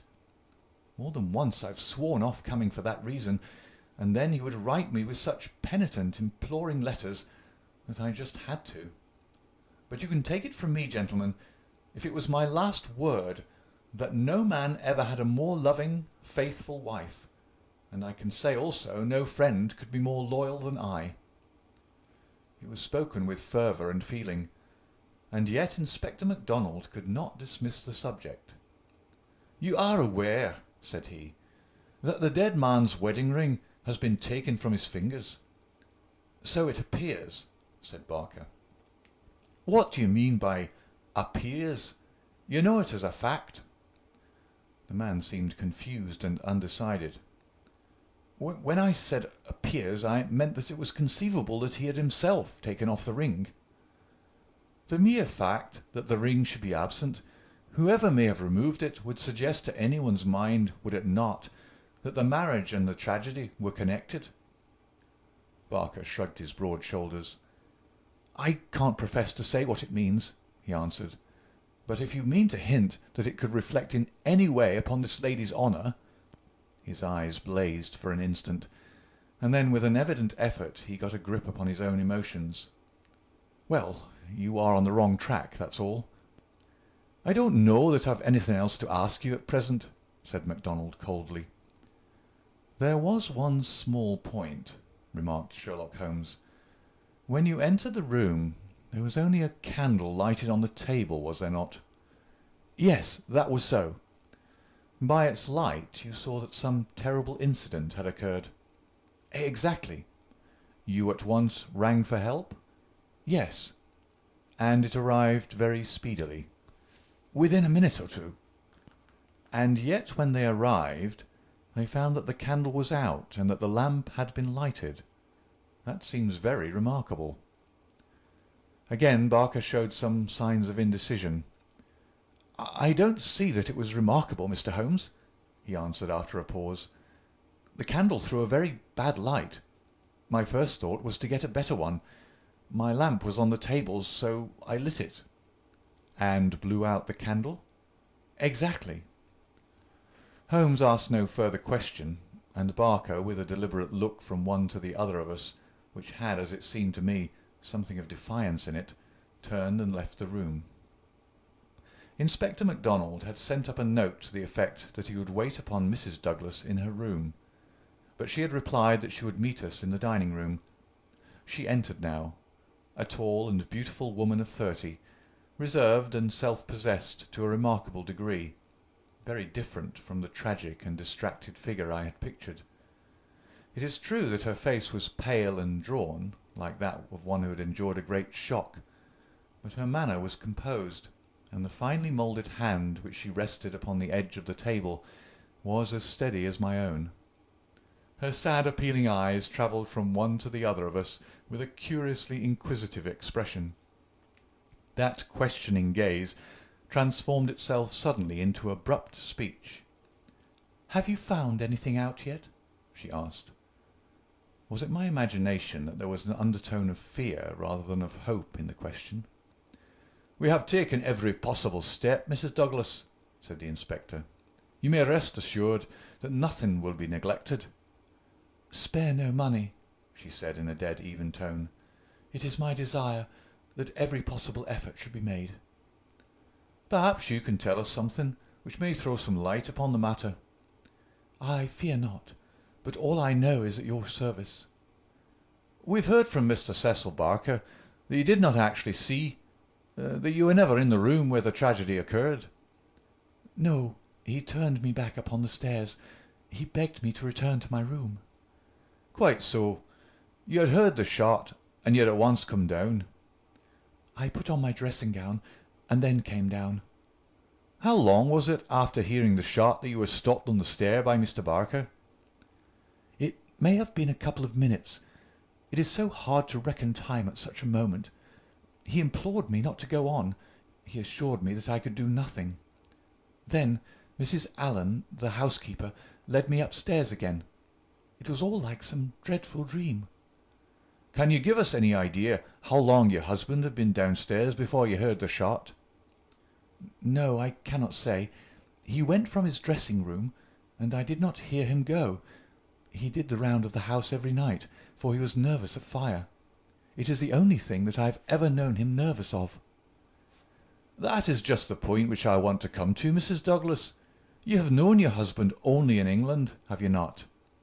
Yes, we have been married 5 years. Have you heard him speak of anything which occurred in America, and might bring some danger upon him? Mrs. Douglas thought earnestly before she answered. Yes, she said at last. I have always felt that there was a danger hanging over him.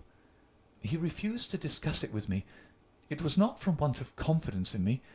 There was the most complete love and confidence between us, but it was out of his desire to keep all alarm away from me. He thought I should brood over it if I knew all, and so he was silent.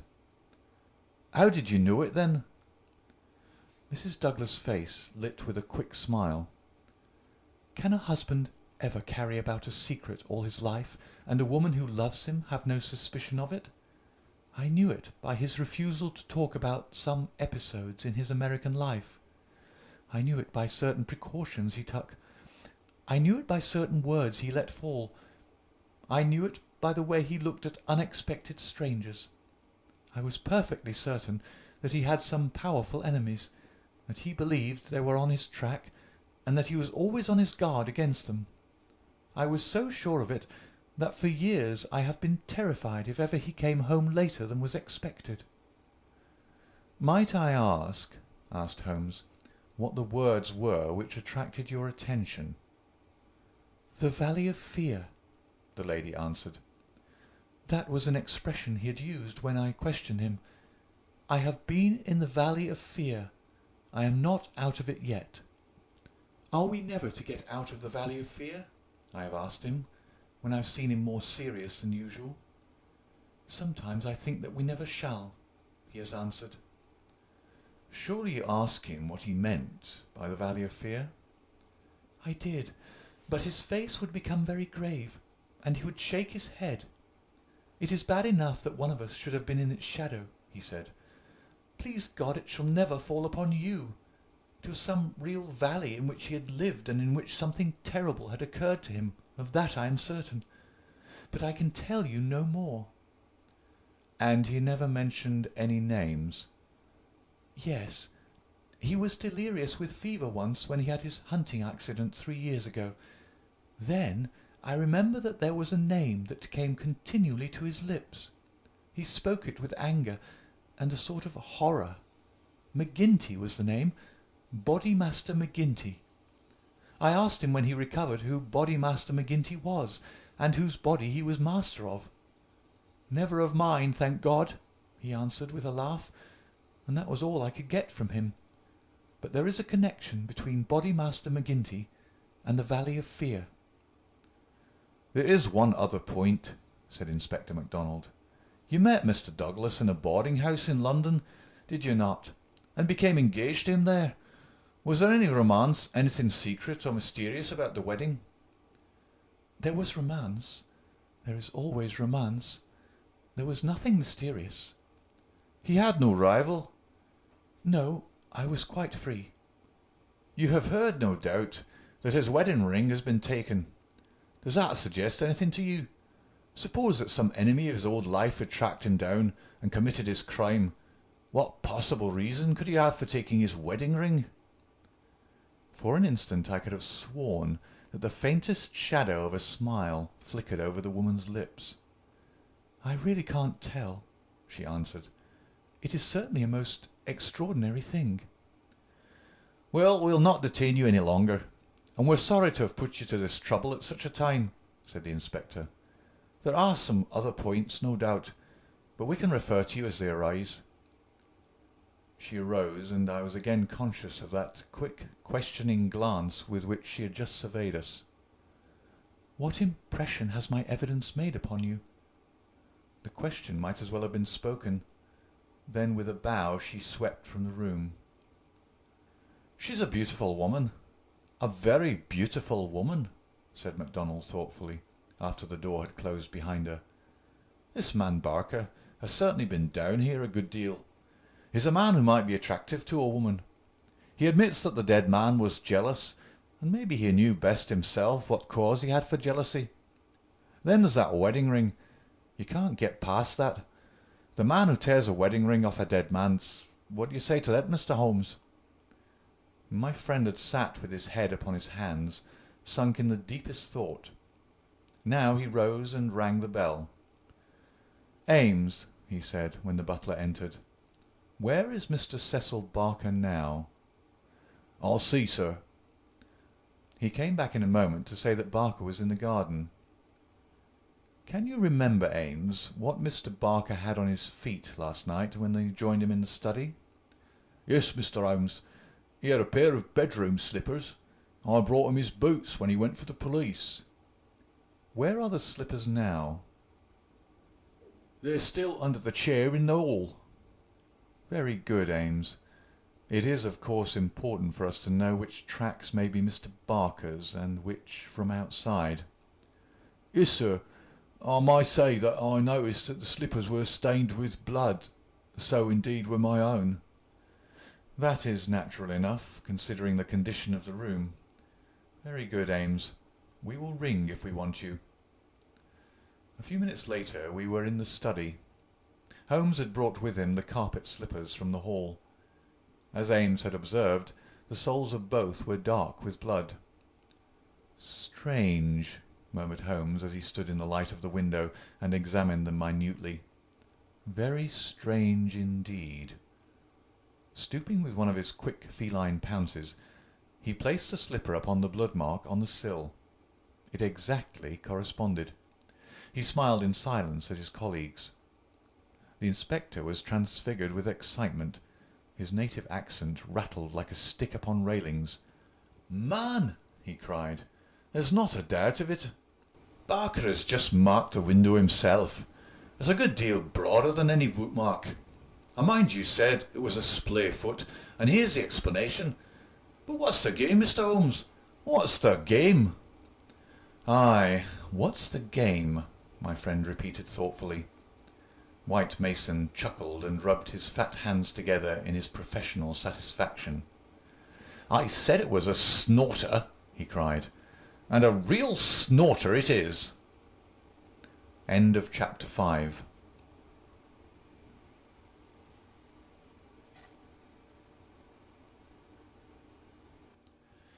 Chapter 6. A Dawning Light. The three detectives had many matters of detail into which to inquire, so I returned alone to our modest quarters at the village inn. But before doing so I took a stroll in the curious old-world garden which flanked the house. Rows of very ancient yew trees cut into strange designs girded it around. Inside was a beautiful stretch of lawn with an old sundial in the middle, the whole effect so soothing and restful that it was welcome to my somewhat jangled nerves. In that deeply peaceful atmosphere one could forget, or remember only as some fantastic nightmare, that darkened study with the sprawling, blood-stained figure on the floor. And yet, as I strolled round it and tried to steep my soul in its gentle balm, a strange incident occurred which brought me back to the tragedy and left a sinister impression in my mind. I have said that a decoration of yew trees circled the garden. At the end farthest from the house They thickened into a continuous hedge. On the other side of this hedge, concealed from the eyes of anyone approaching from the direction of the house, there was a stone seat. As I approached the spot I was aware of voices, some remark in the deep tones of a man answered by a little ripple of feminine laughter. An instant later I had come round the end of the hedge, and my eyes lit upon Mrs. Douglas and the man Barker before they were aware of my presence. Her appearance gave me a shock. In the dining-room she had been demure and discreet. Now all pretence of grief had passed away from her. Her eyes shone with the joy of living, and her face still quivered with amusement at some remark of her companion. He sat forward, his hands clasped and his forearms on his knees, with an answering smile upon his bold, handsome face. In an instant, but it was just one instant too late, they resumed their solemn masks as my figure came into view. A hurried word or two passed between them, and then Barker rose and came towards me. "Excuse me, sir," said he, "but am I addressing Dr. Watson?" I bowed with a coldness which showed, I dare say, very plainly the impression which had been produced upon my mind. "We thought that it was probably you, as your friendship with Mr. Sherlock Holmes is so well known. Would you mind coming over and speaking to Mrs. Douglas for one instant?" I followed him with a dour face. Very clearly I could see in my mind's eye that shattered figure on the floor. Here within a few hours of the tragedy were his wife and his nearest friend, laughing together behind a bush in the garden which had been his. I greeted the lady with reserve. I had grieved with her grief in the dining-room. Now I met her appealing gaze with an unresponsive eye.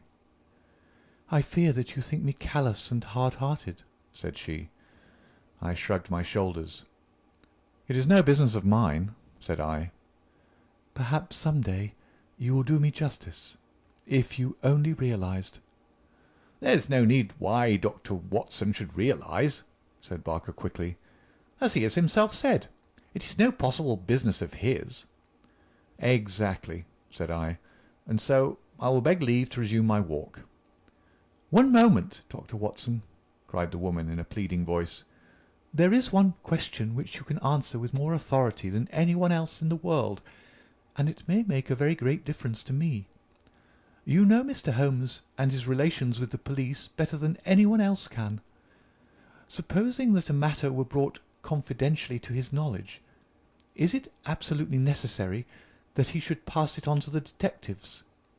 "Yes, that's it," said Barker eagerly. "Is he on his own, or is he entirely in with them?"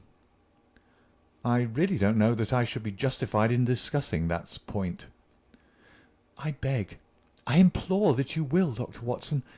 I assure you that you will be helping us, helping me greatly, if you will guide us on that point." There was such a ring of sincerity in the woman's voice that for the instant I forgot all about her levity and was moved only to do her will. "Mr. Holmes is an independent investigator," I said. "He is his own master, and would act as his own judgment directed.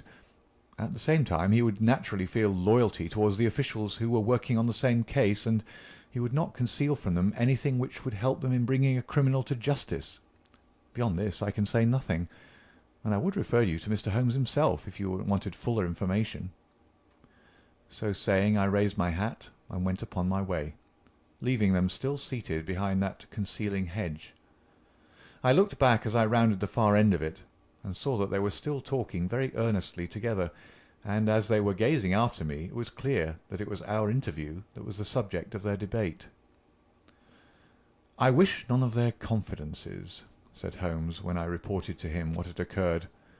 He had spent the whole afternoon at the Manor House in consultation with his two colleagues, and returned about 5 with a ravenous appetite for a high tea which I had ordered for him. "No confidences, Watson, for they are mighty awkward if it comes to an arrest for conspiracy and murder." "You think it'll come to that?" He was in his most cheerful and debonair humour. "My dear Watson, when I have exterminated that 4th egg I shall be ready to put you in touch with the whole situation. I don't say that we have fathomed it, far from it, but when we have traced the missing dumbbell—" "The dumbbell?" Dear me, Watson, is it possible that you have not penetrated the fact that the case hangs upon the missing dumbbell? Well, well, you need not be downcast, for between ourselves I don't think that either Inspector Mac or the excellent local practitioner has grasped the overwhelming importance of this incident. One dumbbell, Watson. Consider an athlete with one dumbbell. Picture to yourself the unilateral development, the imminent danger of a spinal curvature. Shocking, Watson, shocking.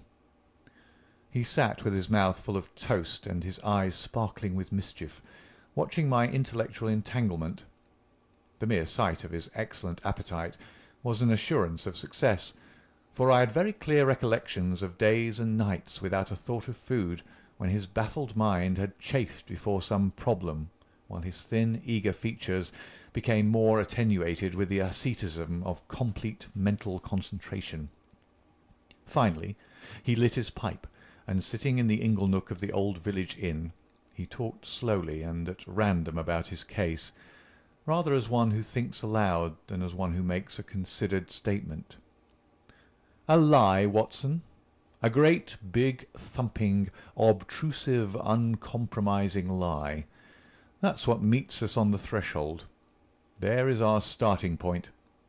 The whole story told by Barker is a lie. But Barker's story is corroborated by Mrs. Douglas.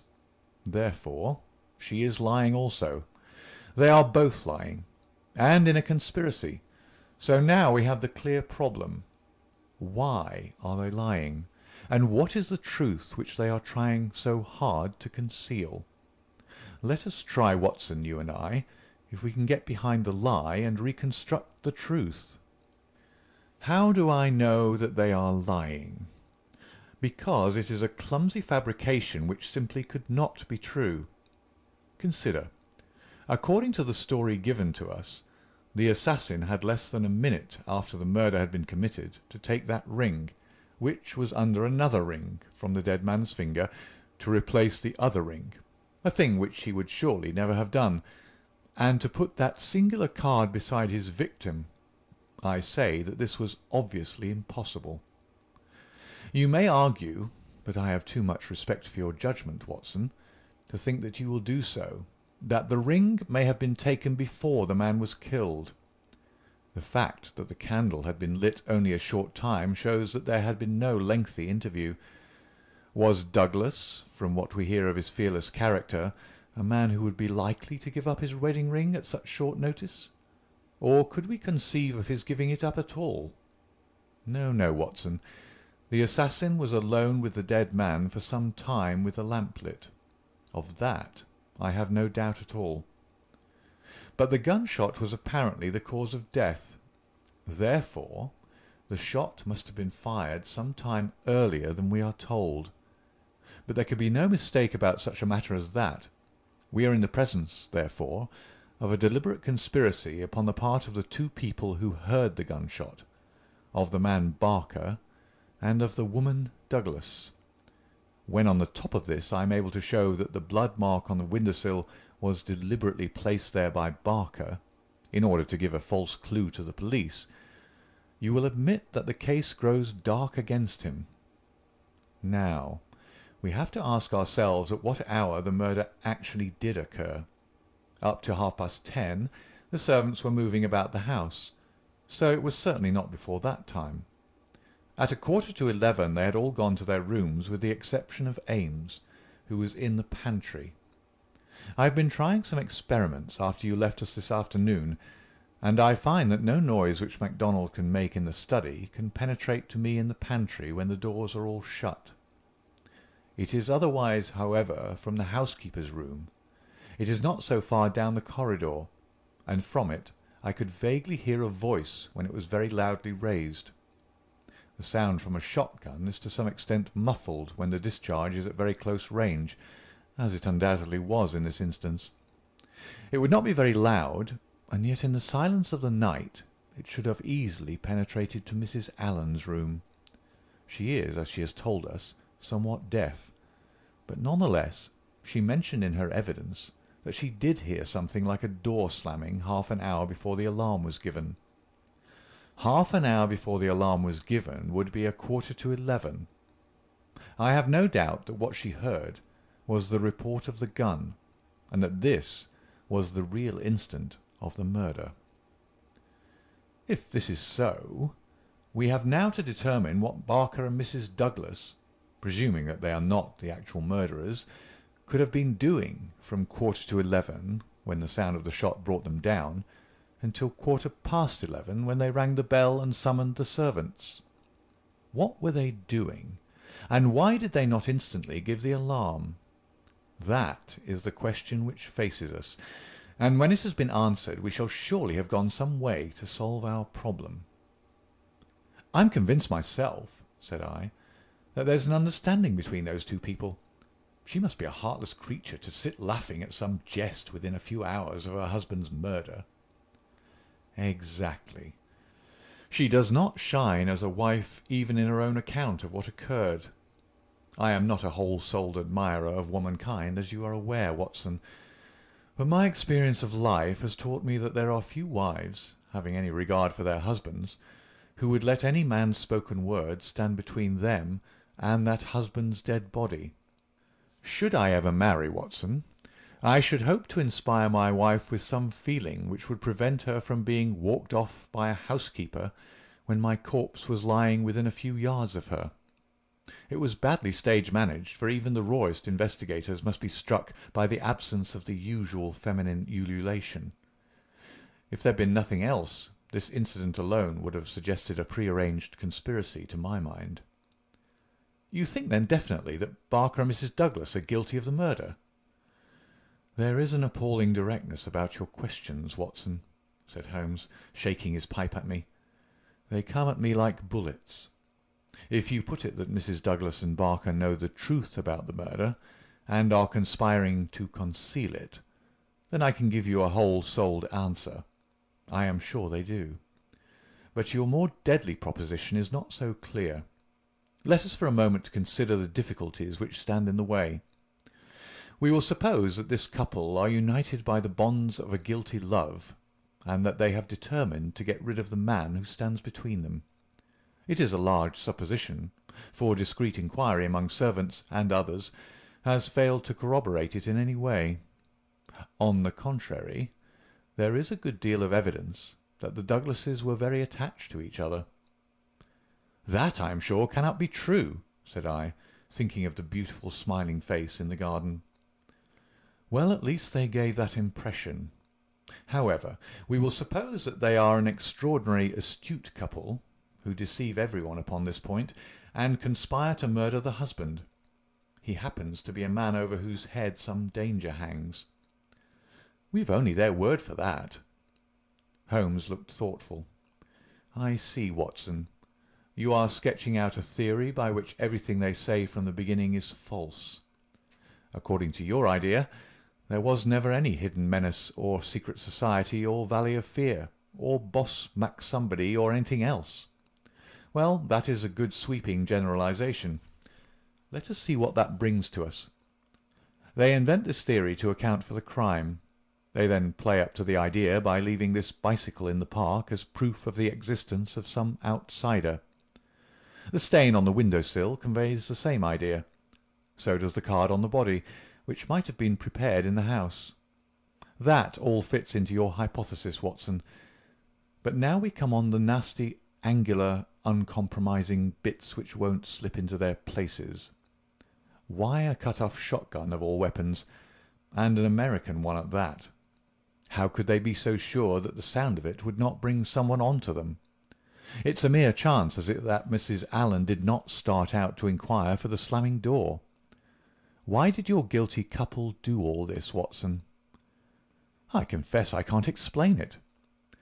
"Then again, if a woman and her lover conspire to murder a husband, are they going to advertise their guilt by ostentatiously removing his wedding ring after his death?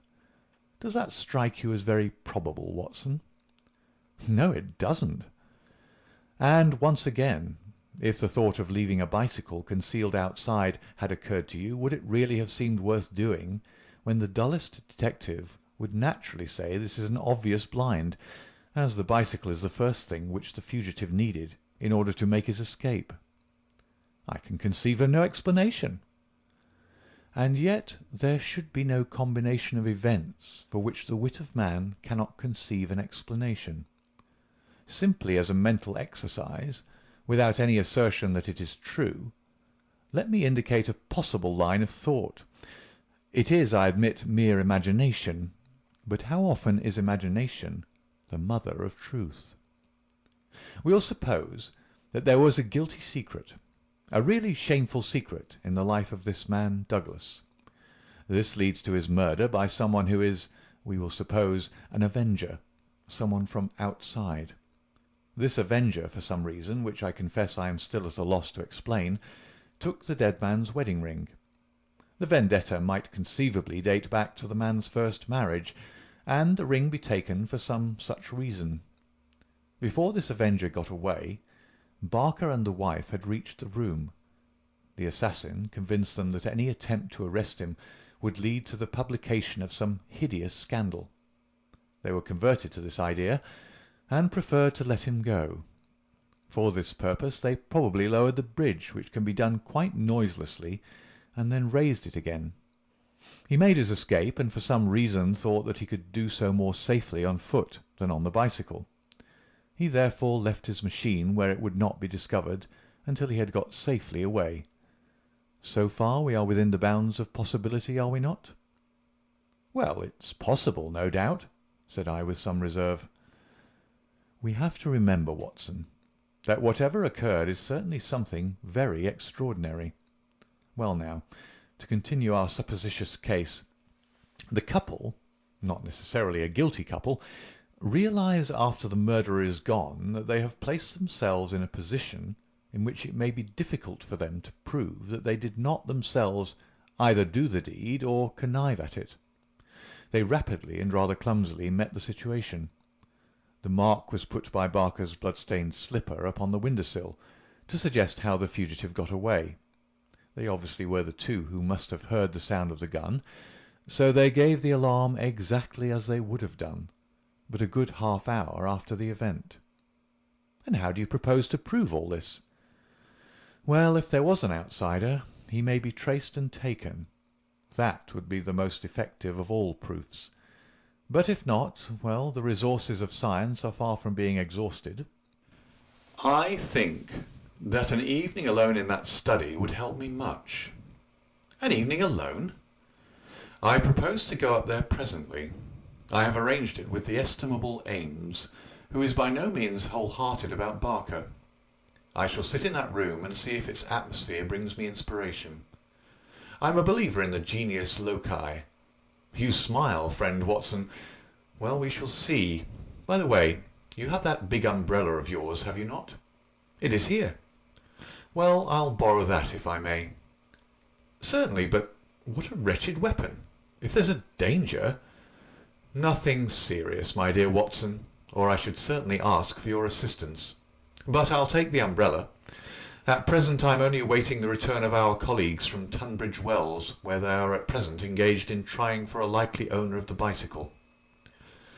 It was nightfall before Inspector MacDonald and White Mason came back from their expedition, and they arrived exultant, reporting a great advance in our investigation. "Man, I'll admit that I had my doubts if there was ever an outsider," said MacDonald. "But that's all past now. We've had the bicycle identified, and we have a description of our man, so that's a long step on our journey." "It sounds to me like the beginning of the end," said Holmes. "I'm sure I congratulate you both with all my heart." "Well, I started from the fact that Mr. Douglas had seemed disturbed since the day before, when he'd been at Tunbridge Wells. It was at Tunbridge Wells then that he had become conscious of some danger. It was clear, therefore, that if a man had come over with a bicycle, it was from Tunbridge Wells that he might be expected to have come. We took the bicycle over with us and showed it at the hotels. It was identified at once by the manager of the Eagle Commercial as belonging to a man named Hargrave, who had taken a room there 2 days before. This bicycle and a small valise were his old belongings. He had registered his name as coming from London, but had given no address. The valise was London-made, and the contents were British, but the man himself was undoubtedly an American. "Well, well," said Holmes gleefully, "you have indeed done some solid work while I've been sitting spinning theories with my friend. It's a lesson in being practical, Mr. Mac." "Aye, it's just that, Mr. Holmes," said the inspector with satisfaction. "But this may all fit in with your theories," I remarked. "That may or may not be. But let us hear the end, Mr. Mac. Was there nothing to identify this man?" "So little that it was evident that he had carefully guarded himself against identification. There were no papers or letters, and no marking upon the clothes. A cycle map of the county lay on his bedroom floor. He'd left the hotel after breakfast yesterday morning on his bicycle, and no more was heard of him until our inquiries." "That's what puzzles me, Mr. Holmes," said White Mason. "If the fellow did not want the hue and cry raised over him, one would imagine that he would have returned and remained at the hotel as an inoffensive tourist. As it is, he must know that he will be reported to the police by the hotel manager, and that his disappearance will be connected with the murder." "So one would imagine. Still, he has been justified of his wisdom up to date, at any rate, since he has not been taken. But his description, what of that?" MacDonald referred to his notebook. "Here we have it so far as they could give it. They don't seem to have taken every particular stock of him, but still the porter, the clerk, and the chambermaid are all agreed that this about covers the points. He was a man about 5'9" in height, 50 or so years of age, his hair slightly grizzled, a greyish moustache, a curved nose, and a face which all of them described as fierce and forbidding." "Well, bar the expression that might almost be a description of Douglas himself," said Holmes. "He's just over 50, with grizzled hair and moustache, and about the same height. Did you get anything else?" "He was dressed in a heavy grey suit, with a reefer jacket, and he wore a short yellow overcoat and a soft cap." "What about the shotgun?" "It is less than 2 feet long. It could very well have fitted into his valise. He could have carried it inside his overcoat without difficulty." "And how do you consider that all this bears upon the general case?" "Well, Mr. Holmes," said MacDonald, "when we've got our man, and you may be sure that I had his description on the wires within 5 minutes of hearing it, we shall be better able to judge it. But even as it stands, we've surely gone a long way. We know that an American, calling himself Hargrave, came to Tunbridge Wells 2 days ago with bicycle and valise. In the latter was a sawed-off shotgun, so he came with a deliberate purpose of crime. Yesterday morning he set off for this place on his bicycle with his gun concealed in his overcoat. No one saw him arrive, so far as we can learn, but he need not pass through the village to reach the park gates, and there are many cyclists upon the road. Presumably he at once concealed his cycle among the laurels where it was found, and possibly lurked there himself with his eye on the house, waiting for Mr. Douglas to come out. A shotgun is a strange weapon to use inside a house, but he had intended to use it outside, and there it has very obvious advantages, as it would be impossible to miss with it, and the sound of shots is so common in an English sporting neighbourhood that no particular notice would be taken." "That is all very clear," said Holmes. "Well, Mr. Douglas did not appear. What was he to do next? He left his bicycle and approached the house in the twilight. He found the bridge down and no one about. He took his chance, intending no doubt to make some excuse if he met someone. He met no one. He slipped into the first room that he saw, and concealed himself behind a curtain. Thence he could see that drawbridge go up, and he knew that his only escape was through the moat. He waited until 11:15, when Mr. Douglas, upon his usual nightly round, came into the room. He shot him and escaped, as arranged. He was aware that the bicycle would be described by the hotel people and be a clue against him, so he left it there and made his way by some other means to London or to some safe hiding place which he'd already arranged. How's that, Mr. Holmes?" "Well, Mr. Mac, it is very good and very clear so far as it goes. That is your end of the story. My end is that the crime was committed half an hour earlier than reported, that Mrs. Douglas and Barker are both in a conspiracy to conceal something, that they aided the murderer's escape, or at least that they reached the room before he escaped, and that they fabricated evidence of his escape through the window, whereas in all probability they had themselves let him go by lowering the bridge. That's my reading of the first half." The two detectives shook their heads. "Well, Mr. Holmes, if this is true, we only tumble out of one mystery into another," said the London inspector. "And in some ways a worse one," added White Mason. "The lady has never been in America in all her life. What possible connection could she have with an American assassin which would cause her to shelter him?" "I freely admit the difficulties," said Holmes. "I propose to make a little investigation of my own tonight, and it is just possible that it may contribute something to the common cause." "Can we help you, Mr. Holmes?" "No, no. Darkness and Dr. Watson's umbrella. My wants are simple. And Ames, the faithful Ames. No doubt he will stretch a point for me. All my lines of thought lead me back invariably to the one basic question. Why should an athletic man develop his frame upon so unnatural an instrument as a single dumbbell?" It was late that night when Holmes returned from his solitary excursion. We slept in a double-bedded room, which was the best that the little country inn could do for us. I was already asleep when I was partly awakened by his entrance. "Well, Holmes," I murmured, "have you found anything out?" He stood beside me in silence, his candle in his hand. Then the tall, lean figure inclined towards me. "I say, Watson," he whispered, "would you be afraid to sleep in the same room with a lunatic, a man with softening of the brain, an idiot whose mind has lost its grip?" "Not in the least," I answered in astonishment. "Ah, that's lucky," he said, and not another word would he utter that night. End of chapter 6.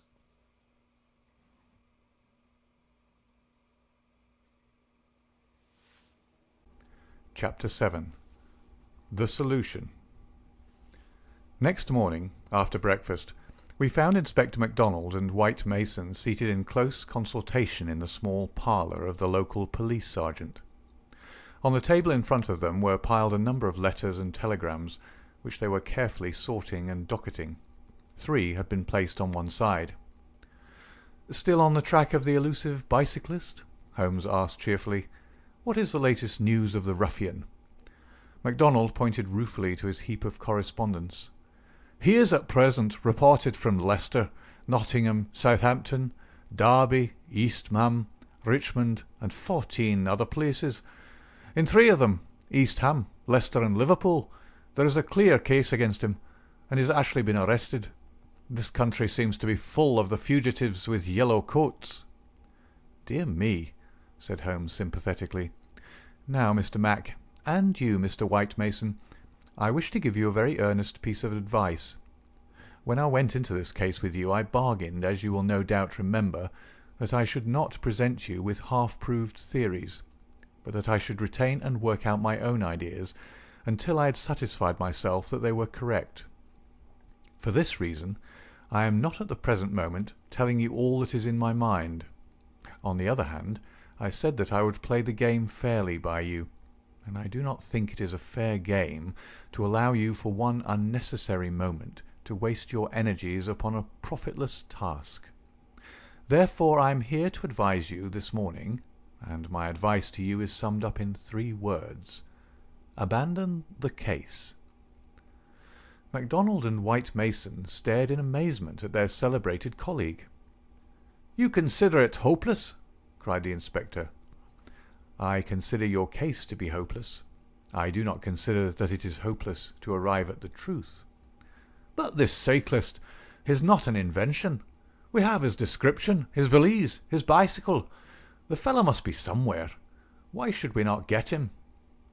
"Yes, yes, no doubt he is somewhere, and no doubt we shall get him.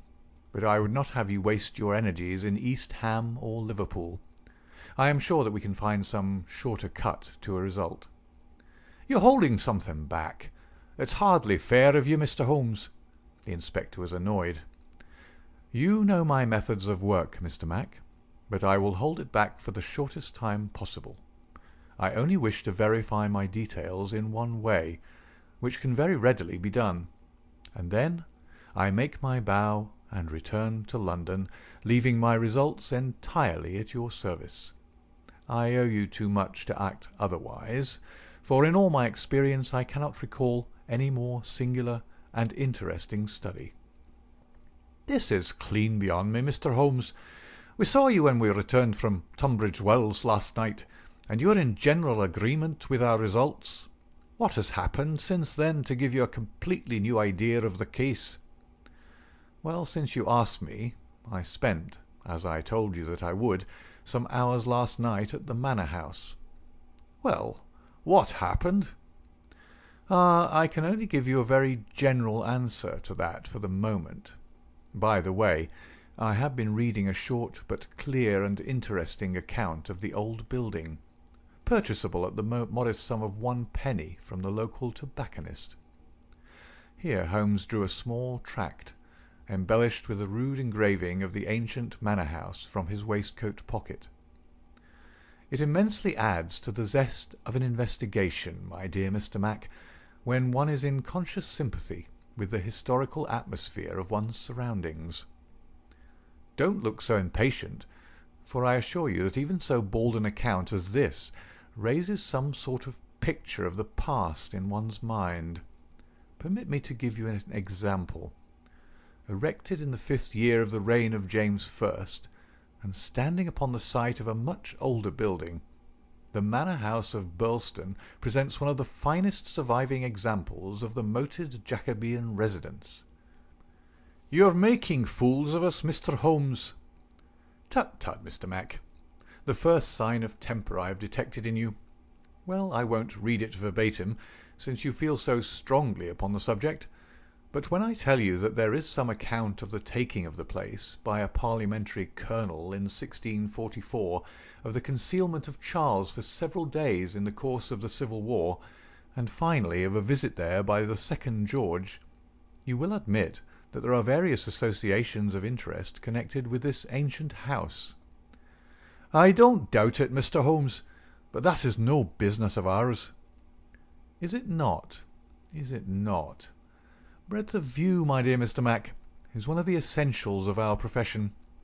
The interplay of ideas and the oblique uses of knowledge are often of extraordinary interest. You will excuse these remarks from one who, though a mere connoisseur of crime, is still rather older and perhaps more experienced than yourself." "I'm the first to admit that," said the detective heartily. "You get to your point, I admit, but you have such a deuced round-the-corner way of doing it." "Well, well, I'll drop past history and get down to present-day facts. I called last night, as I have already said, at the Manor House. I did not see either Barker or Mrs. Douglas. I saw no necessity to disturb them, but I was pleased to hear that the lady was not visibly pining, and that she had partaken of an excellent dinner. My visit was specially made to the good Mr. Ames, with whom I exchanged some amiabilities which culminated in his allowing me, without reference to anyone else, to sit alone for a time in the study." "What, with that?" I ejaculated. "No, no, everything is now in order. You gave permission for that, Mr. Mac. As I am informed, the room was in its normal state, and in it I passed an instructive quarter of an hour." "What were you doing?" "Well, not to make a mystery of so simple a matter, I was looking for the missing dumb-bell. It has always bulked rather large in my estimate of the case. I ended by finding it." "Where?" "Ah, there we come to the edge of the unexplored. Let me go a little further, a very little further, and I will promise that you shall share everything that I know." "Well, we're bound to take you on your own terms," said the inspector. "But when it comes to telling us to abandon the case, why in the name of goodness should we abandon the case?" "For the simple reason, my dear Mr. Mac, that you have not got the first idea what it is that you are investigating." "We are investigating the murder of Mr. John Douglas of Burleston Manor." "Yes, yes, so you are. But don't trouble to trace the mysterious gentleman upon the bicycle. I assure you that it won't help." "Then what do you suggest we do?" "I will tell you exactly what to do, if you will do it." "Well, I'm bound to say, I've always found you had reason behind all your queer ways. I'll do what you advise." "And you, Mr. White Mason?" The country detective looked helplessly from one to the other. Holmes and his methods were new to him. "Well, if it is good enough for the inspector, it's good enough for me," he said at last. "Capital," said Holmes. "Well then, I should recommend a nice, cheery country walk for both of you. They tell me that the views from Burleston Ridge over the Weald are very remarkable. No doubt lunch could be got at some suitable hostelry, though my ignorance of the country prevents me from recommending one. In the evening, tired but happy—" "Man, this is getting past a joke," cried MacDonald, rising angrily from his chair. "Well, well, spend the day as you like," said Holmes, patting him cheerfully upon the shoulder. "Do what you like, and go where you will. But meet me here before dusk without fail. Without fail, Mr. Mac." "That sounds more like sanity." All of it was excellent advice, but I don't insist so long as you are here when I need you. But now, before we part, I want you to write a note to Mr. Barker. "Well?" "I'll dictate it if you like. Ready?" "Dear Sir, it has struck me that it is our duty to drain the moat, in the hope that we may find some—" "It's impossible," said the inspector. "I've made inquiry." "Tut, tut, my dear sir. Please do what I ask you." "Well, go on." "In the hope that we might find something which may bear upon our investigation. I have made arrangements, and the workmen will be at work early tomorrow morning, diverting the stream." "Impossible." "Diverting the stream, so I thought it best to explain matters beforehand. Now, sign that and send it by hand about 4 o'clock. At that hour we shall meet again in this room. Until then we may each do what we like, for I can assure you that this inquiry has come to a definite pause." Evening was drawing in when we reassembled. Holmes was very serious in his manner, myself curious, and the detectives obviously critical and annoyed. "Well, gentlemen," said my friend gravely, "I am asking you now to put everything to the test with me, and you will judge for yourselves whether the observations I have made justify the conclusions to which I have come. It is a chill evening, and I do not know how long our expedition may last, so I beg that you will wear your warmest coats. It is of the first importance that we should be in our places before it grows dark, so with your permission we shall get started at once."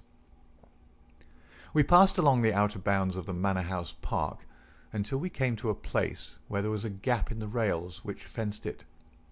Through this we slipped, and then, in the gathering gloom, we followed Holmes until we had reached a shrubbery which lies nearby, opposite to the main door and the drawbridge. The latter had not been raised. Holmes crouched down behind a screen of laurels, and we all three followed his example. "Well, what are we to do now?" asked MacDonald with some gruffness. "Possess our souls in patience, and make as little noise as possible," Holmes answered. "What are we here for at all? I really think you might treat us with some more frankness." Holmes laughed. "Watson insists that I am the dramatist in real life," said he. "Some touch of the artist wells up within me, and calls insistently for a well-staged performance. Surely our profession, Mr. Mac, would be a drab and sordid one if we did not sometimes set the scene so as to glorify our results. The blunt accusation, the brutal tap upon the shoulder, what can one make of such a denouement? But the quick inference, the subtle trap, the clever forecast of coming events, the triumphant vindication of bold theories, are these not the pride and the justification of our life's work? At the present moment you thrill with the glamour of the situation and the anticipation of the hunt. Where would be that thrill if I had been as definite as a timetable? I only ask a little patience, Mr. Mac, and all will be clear to you." "Well, I hope the pride and justification and the rest of it will come before we all get our death of cold," said the London detective with comic resignation. We all had good reason to join in the aspiration, for our vigil was a long and bitter one. Slowly the shadows darkened over the long, sombre face of the old house. A cold, damp reek from the moat chilled us to the bones and set our teeth chattering. There was a single lamp over the gateway, and a steady globe of light in the fatal study. Everything else was dark and still. "How long is this to last?" asked the inspector finally. "And what is it we're waiting for?" "I have no more notion than you how long it is to last," Holmes answered with some asperity. "If criminals would always schedule their movements like railway trains, it would certainly be more convenient for all of us. As to what it is well, that's what we're watching for." As he spoke, the bright yellow light in the study was obscured by somebody passing to and fro before it. The laurels among which we lay were immediately opposite the window, and not more than 100 feet from it.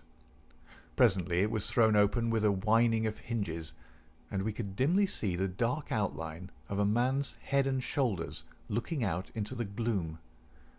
For some minutes he peered forth in furtive, stealthy fashion, as one who wishes to be assured that he is unobserved. Then he leaned forward, and in the intense silence we were aware of the soft lapping of agitated water. He seemed to be stirring up the moat with something which he held in his hand. Then suddenly he hauled something in as a fisherman lands a fish, some large round object which obscured the light as it was dragged through the open casement. "Now!" cried Holmes. "Now!" We were all upon our feet, staggering after him with our stiffened limbs, while he ran swiftly across the bridge and rang violently at the bell. There was the rasping of bolts from the other side, and the amazed Ames stood in the entrance. Holmes brushed him aside without a word, and, followed by all of us, rushed into the room which had been occupied by the man whom we had been watching. The oil lamp on the table represented the glow which we had seen from outside. It was now in the hand of Cecil Barker, who held it towards us as we entered. Its light shone upon his strong, resolute, clean-shaved face and his menacing eyes. "What the devil is the meaning of all this?" he cried. "What are you after, anyhow?" Holmes took a swift glance around, and then pounced upon a sodden bundle tied together with cord, which lay where it had been thrust under the writing-table. "This is what we are after, Mr. Barker. This bundle, weighted with a dumbbell which you have just raised from the bottom of the moat." Barker stared at Holmes with amazement in his face. "How in thunder came you to know anything about it?" he asked. "Simply that I put it there." "You put it there? You?" "Perhaps I should have said replaced it there," said Holmes. "You will remember, Inspector MacDonald, that I was somewhat struck by the absence of a dumbbell. I drew your attention to it, but with the pressure of other events you had hardly the time to give it the consideration which would have enabled you to draw deductions from it. When water is near and a weight is missing, it is not a very far-fetched supposition that something has been sunk in the water. The idea was at least worth testing, so with the help of Ames, who admitted me to the room, and the crook of Dr. Watson's umbrella, I was able last night to fish up and inspect this bundle. It was of the first importance, however, that we should be able to prove who placed it there. This we accomplished by the very obvious device of announcing that the moat would be dried tomorrow, which had of course the effect that whoever had hidden the bundle would most certainly withdraw it the moment that darkness enabled him to do so. We have no less than 4 witnesses as to who it was who took advantage of the opportunity, and so, Mr. Barker, I think the word lies now with you." Sherlock Holmes put the sopping bundle upon the table beside the lamp, and undid the cord which bound it. From within he extracted a dumb-bell, which he tossed down to its fellow in the corner. Next he drew forth a pair of boots. "American, as you perceive," he remarked, pointing to the toes. Then he laid upon the table a long, deadly, sheathed knife. Finally he unravelled a bundle of clothing comprising a complete set of underclothes, socks, a grey tweed suit, and a short yellow overcoat. "The clothes are commonplace," remarked Holmes, "save only the overcoat, which is full of suggestive touches." He held it tenderly towards the light. "Here, as you perceive, is the inner pocket prolonged into the lining in such a fashion as to give ample space for the truncated fowling piece. The tailor's tab is on the back. Neil Outfitter, Vermissa, USA. I've spent an instructive afternoon in the rector's library, and have enlarged my knowledge by adding the fact that Vermissa is a flourishing little town at the head of one of the best-known coal and iron valleys in the United States. I have some recollection, Mr. Barker, that you associated the coal districts with Mr. Douglas's first wife, and it would surely not be too far-fetched an inference that the V.V. upon the card by the dead body might stand for Vermissa Valley, or that this very valley, which sends forth emissaries of murder, may be that valley of fear which we have heard. So much is fairly clear. And now, Mr. Barker, I seem to be standing rather in the way of your explanation." It was a sight to see Cecil Barker's expressive face during this exposition of the great detective. Anger, amazement, consternation, and indecision swept over it in turn. Finally he took refuge in a somewhat acrid irony. "You know such a lot, Mr. Holmes. Perhaps you had better tell us some more," he sneered. "I have no doubt that I could tell you a great deal more, Mr. Barker, but it would come with a better grace from you." "Oh, you think so, do you? Well, all I can say is that if there's any secret here, it's not my secret, and I am not the man to give it away." "Well, if you take that line, Mr. Barker," said the inspector quietly, "we must just keep you in sight until we have the warrant and can hold you." "You can do what you damn please about that," said Barker defiantly. The proceedings seemed to have come to a definite end, so far as he was concerned, for one had only to look at that granite face to realize that no peine forte or dure would ever force him to plead against his will. The deadlock was broken, however, by a woman's voice. Mrs. Douglas had been standing listening at the half-open door, and now she entered the room. "You have done enough for now, Cecil," said she. "Whatever comes of it in the future, you have done enough." "Enough and more than enough," remarked Sherlock Holmes gravely. "I have every sympathy with you, madam, and should strongly urge you to have some confidence in the common sense of our jurisdiction, and to take the police voluntarily into your complete confidence. It may be that I am myself at fault for not following up the hint which you conveyed to me through my friend Dr. Watson, but at that time I had every reason to believe that you were directly concerned in the crime. Now I am assured that this is not so. At the same time there is much that is unexplained, and I should strongly recommend that you ask Mr. Douglas to tell us his own story."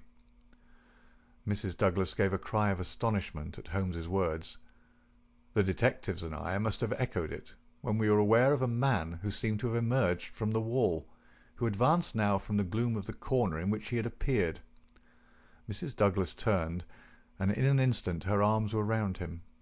Barker had seized his outstretched hand. "It's best this way, Jack," his wife repeated. "I'm sure that it is best." "Indeed, yes, Mr. Douglas," said Sherlock Holmes. "I am sure that you will find it best." The man stood blinking at us with the dazed look of one who comes from the dark into the light. It was a remarkable face, bold grey eyes, a strong, short-clipped, grizzled moustache, a square projecting chin, and a humorous mouth. He took a good look at us all, and then to my amazement he advanced to me and handed me a bundle of paper. "I've heard of you," said he in a voice which was not quite English and not quite American, but was altogether mellow and pleasing. "You are the historian of this bunch. Well, Dr. Watson, you've never had such a story as that pass through your hands before, and I'll lay my last dollar on that. Tell it your own way, but there are the facts, and you can't miss the public so long as you have those. I've been cooped up 2 days, and I've spent the daylight hours, as much daylight as I could get in that rat trap, in putting the thing into words. You're welcome to them, you and your public. There's the story of the Valley of Fear." "That's the past, Mr. Douglas," said Sherlock Holmes quietly. "What we desire now is to hear your story of the present." "You'll have it, sir," said Douglas. "May I smoke as I talk?" "Well, thank you, Mr. Holmes. You're a smoker yourself, if I remember right, and you'll guess what it is to be sitting for 2 days with tobacco in your pocket and afraid that the smell will give you away." He leaned against the mantelpiece and sucked at the cigar which Holmes had handed him. "I've heard of you, Mr. Holmes. I never guessed that I would meet you. But before you're through with that," he nodded at my papers, "you will say I've brought you something fresh." Inspector MacDonald had been staring at the newcomer with the greatest amazement. "Well, this fairly beats me," he cried at last. "If you're Mr. John Douglas of Burlstone Manor, then whose death have we been investigating for these 2 days, and where in the world have you sprung from now? You seem to come out of the floor like a jack-in-a-box." "Ah, Mr. Mac," said Holmes, shaking a reproving forefinger, "you would not read that excellent local compilation which described the concealment of King Charles. People did not hide in those days without excellent hiding-places, and the hiding-place that had once been used may be used again.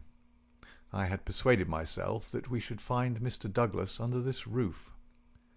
"And how long have you been playing this trick upon us, Mr. Holmes?" said the inspector angrily. "How long have you allowed us to waste ourselves upon a search that you knew to be an absurd one?" "Not 1 instant, my dear Mr. Mac. Only last night did I form my views of the case. As they could not be put to the proof until this evening, I invited you and your colleagues to take a holiday for the day. Pray, what more could I do? When I found the suit of clothes in the moat, it at once became apparent to me that the body we had found could not have been the body of Mr. John Douglas at all, but must be that of the bicyclist from Tunbridge Wells. No other conclusion was possible. Therefore I had to determine where Mr. John Douglas himself could be, and the balance of probability was that with the connivance of his wife and his friend he was concealed in a house which had such conveniences for a fugitive, and awaiting quieter times when he could make his final escape. "Well, you've figured it out about right," said Douglas approvingly. "I thought I'd dodge your British law, for I was not sure how I stood under it, and also I saw my chance to throw these hounds once for all off my track. Mind you, from first to last I've done nothing to be ashamed of, and nothing that I would not do again, but you'll judge that for yourselves when I tell you my story. Never mind warning me, Inspector. I'm ready to stand pat upon the truth. I'm not going to begin at the beginning, that's all there." He indicated my bundle of papers. "And a mighty queer yarn you'll find it. It all comes down to this, that there are some men that have good cause to hate me and would give their last dollar to know that they had got to me.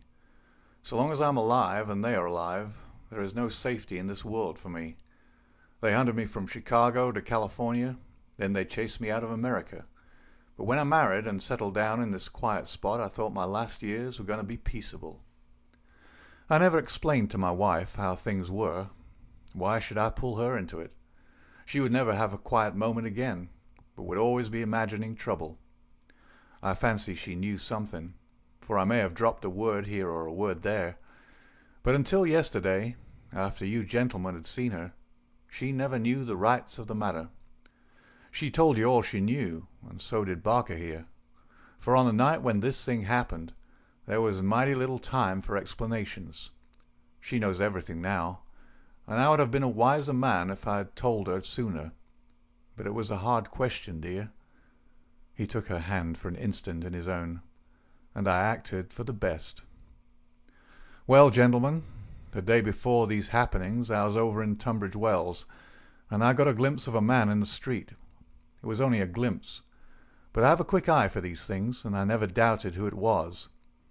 It was the worst enemy I had among them all, one who has been after me like a hungry wolf after a caribou all these years. I knew there was trouble coming, and I came home and made ready for it. I guess I'd fight through it all right on my own. My luck was a proverb in the States about '76. I never doubted that it would be with me still. I was on my guard all that next day and never went out into the park. It's as well, or he'd have had the drop on me with that buckshot gun of his before ever I could draw on him. After the bridge was up, my mind was always more restful when that bridge was up in the evenings. I put the thing clear out of my head. I never dreamed of his getting into the house and waiting for me. But when I made my round in my dressing gown, as was my habit, I had no sooner entered the study than I scented danger.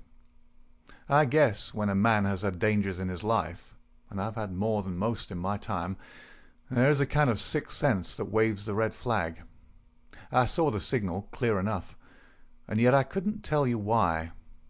Next instant I spotted a boot under the window curtain, and then I saw why plain enough. I had just the one candle that was in my hand, but there was a good light from the hall lamp through the open door. I put down the candle and jumped for a hammer that I'd left on the mantel. At the same moment he sprang at me. I saw the glint of a knife, and I lashed at him with the hammer. I got him somewhere, for the knife tinkled down on the floor. He dodged around the table as quick as an eel, and a moment later he'd got his gun from under his coat. I heard him cock it, but I got hold of it before he could fire.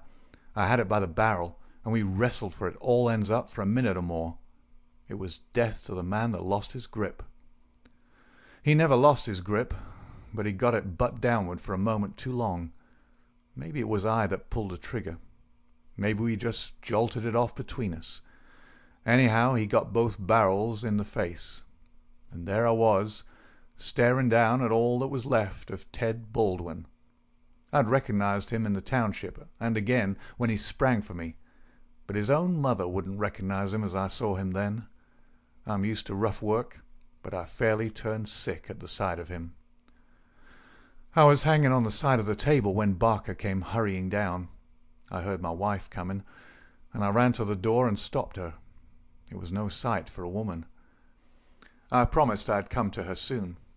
I said a word or two to Barker. He took it all in at a glance, and we waited for the rest to come along. But there was no sign of them. Then we understood that they could hear nothing, and that all that had happened was known only to ourselves. It was at that instant that the idea came to me. I was fairly dazzled by the brilliance of it. The man's sleeve had slipped up, and there was the branded mark of the lodge upon his forearm. See here.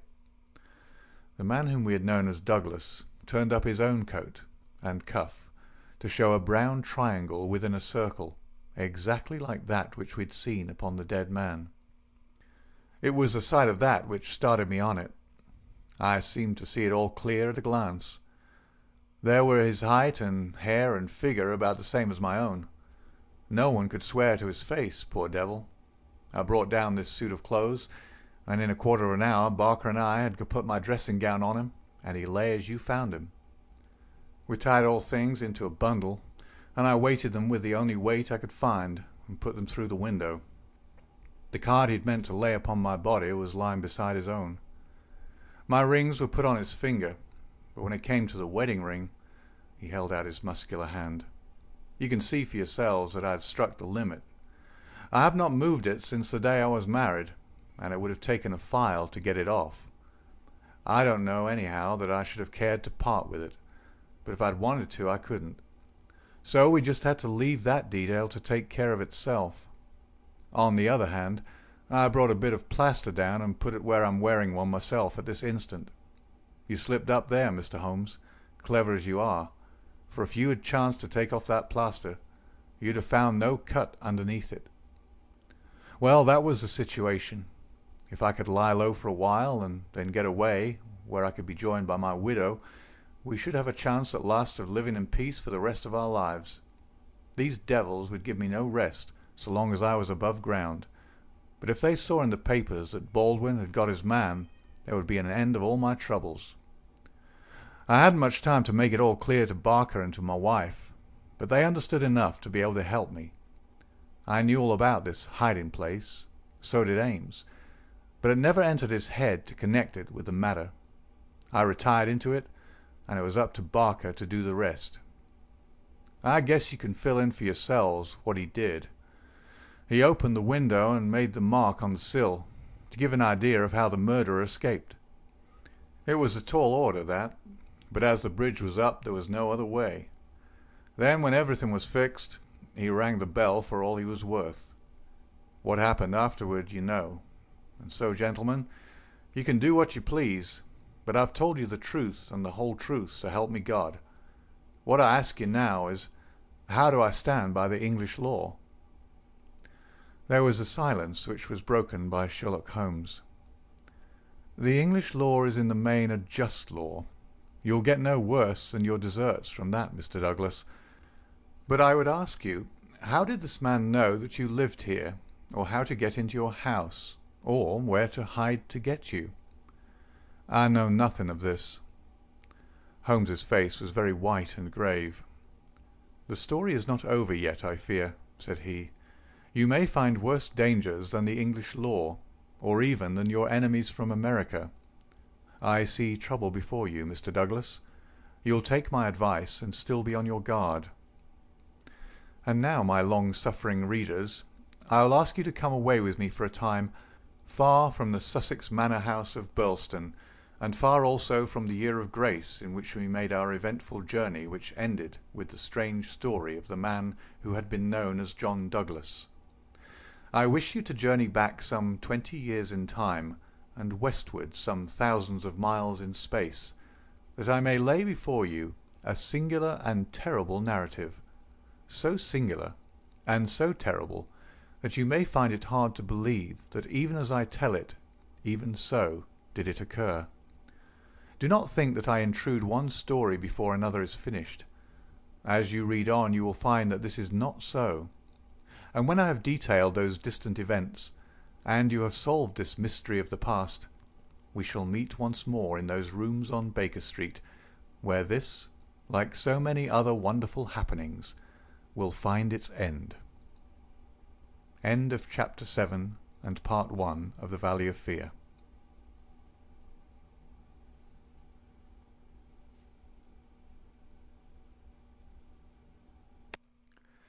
Part 2.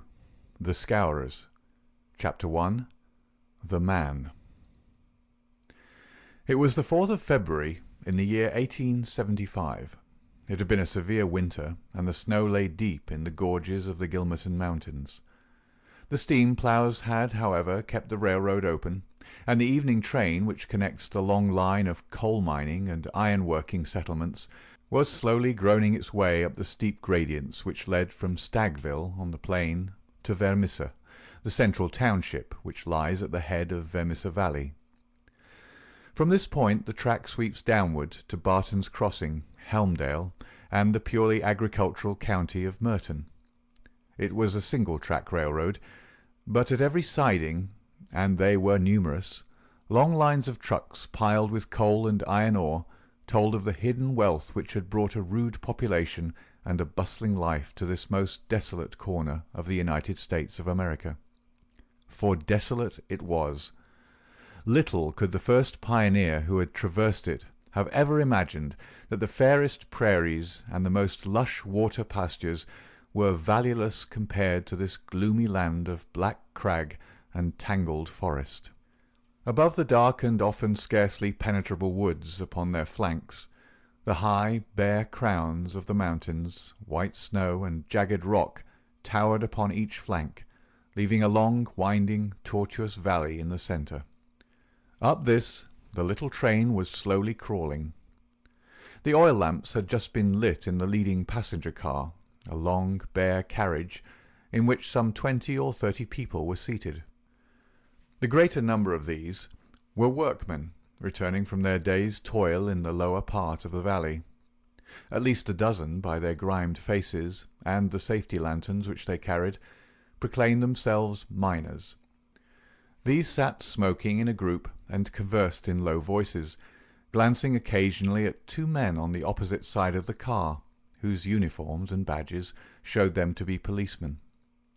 Several women of the labouring class and one or two travellers who might have been small local storekeepers made up the rest of the company, with the exception of one young man in a corner by himself. It is with this man that we are concerned. Take a good look at him, for he is worth it. He's a fresh-complexioned, middle-sized young man, not far, one would guess, from his 30th year. He has large, shrewd, humorous grey eyes, which twinkle inquiringly from time to time as he looks round through his spectacles at the people about him. It is easy to see that he is of a sociable and possibly simple disposition, anxious to be friendly to all men. Anyone could pick him at once as gregarious in his habits and communicative in his nature, with a quick wit and a ready smile. And yet the man who studied him more closely might discern a certain firmness of jaw and grim tightness about the lips which would warn him that there were depths beyond, and that this pleasant, brown-haired young Irishman might conceivably leave his mark for good or evil upon any society to which he was introduced. Having made one or two tentative remarks to the nearest miner, and receiving only short, gruff replies, the traveller resigned himself to uncongenial silence, staring moodily out of the window at the fading landscape. It was not a cheering prospect. Through the growing gloom there pulsed the red glow of the furnaces on the sides of the hills. Great heaps of slag and dumps of cinders loomed up on each side, with the high shafts of the collieries towering above them. Huddled groups of mean wooden houses, the windows of which were beginning to outline themselves in light, were scattered here and there along the line, and the frequent halting places were crowded with their swarthy inhabitants. The iron and coal valleys of the Vermissa district were no resorts for the leisured or the cultured. Everywhere there were stern signs of the crudest battle of life, the rude work to be done, and the rude, strong workers who did it. The young traveller gazed out into this dismal country with a face of mingled repulsion and interest, which showed that the scene was new to him. At intervals he drew from his pocket a bulky letter to which he referred, and on the margins of which he scribbled some notes. Once, from the back of his waist, he produced something which one would hardly have expected to find in the possession of so mild-mannered a man. It was a navy revolver of the largest size. As he turned it slantwise to the light, the glint upon the rims of the copper shells within the drum showed that it was fully loaded. He quickly restored it to his secret pocket, but not before it had been observed by a working man who had seated himself upon the adjoining bench. "Hello, mate," said he. "You seem heeled and ready." The young man smiled with an air of embarrassment. "Yes," said he, "we need them sometimes in the place I come from." "And where may that be?" "I'm last from Chicago." "A stranger in these parts?" "Yes." "You may find you need it here," said the workman. "Ah, is that so?" The young man seemed interested. "Have you heard nothing of doings hereabouts?" "Nothing out of the way." "Why, I thought the country was full of it. You'll hear quick enough. What made you come here?" "I heard there was always work for a willing man." "Are you a member of the union?" "Sure." "Then you'll get your job, I guess. Have you any friends?" "Not yet, but I have the means of making them." "How's that, then?" "I am one of the eminent order of freemen. There's no town without a lodge, and where there's a lodge I'll find my friends." The remark had a singular effect upon his companion. He glanced around suspiciously at the others in the car. The miners were still whispering among themselves. The two police officers were dozing. He came across, seated himself close to the young traveller, and held out his hand. Put it there, he said. A hand grip passed between the two. I see you speak the truth, said the workman, but it's well to make certain. He raised his right hand to his right eyebrow. The traveller at once raised his left hand to his left eyebrow. Dark nights are unpleasant, said the workman. Yes, for strangers to travel, the other answered. That's good enough. I'm Brother Scanlon, Lodge 341, Vermissa Valley. Glad to see you in these parts. Thank you. I'm Brother John McMurdo, Lodge 29, Chicago. Bodymaster J. H. Scott, but I'm in luck to meet a brother so early. Well, there are plenty of us about. You won't find the order more flourishing anywhere in the States than right here in Vermissa Valley. But we could do with some lads like you. I can't understand a spry man of the Union finding no work to do in Chicago. I found plenty of work to do, said McMurdo. Then why did you leave? McMurdo nodded toward the policeman and smiled. I guess those chaps will be glad to know, he said. Scanlon groaned sympathetically. In trouble? He asked in a whisper. Deep? A penitentiary job? And the rest? Not a killing? It's early days to talk of such things, said McMurdo with the air of a man who had been surprised into saying more than he intended. I've my own good reasons for leaving Chicago, and let that be enough for you. Who are you, that you should take it on yourself to ask such things? His grey eyes gleamed with sudden and dangerous anger from behind his glasses. All right, mate, no offence meant. The boys will think none the worse of you, whatever you may have done. Where are you bound for now? Vermissa. That's the third halt down the line. Where are you staying?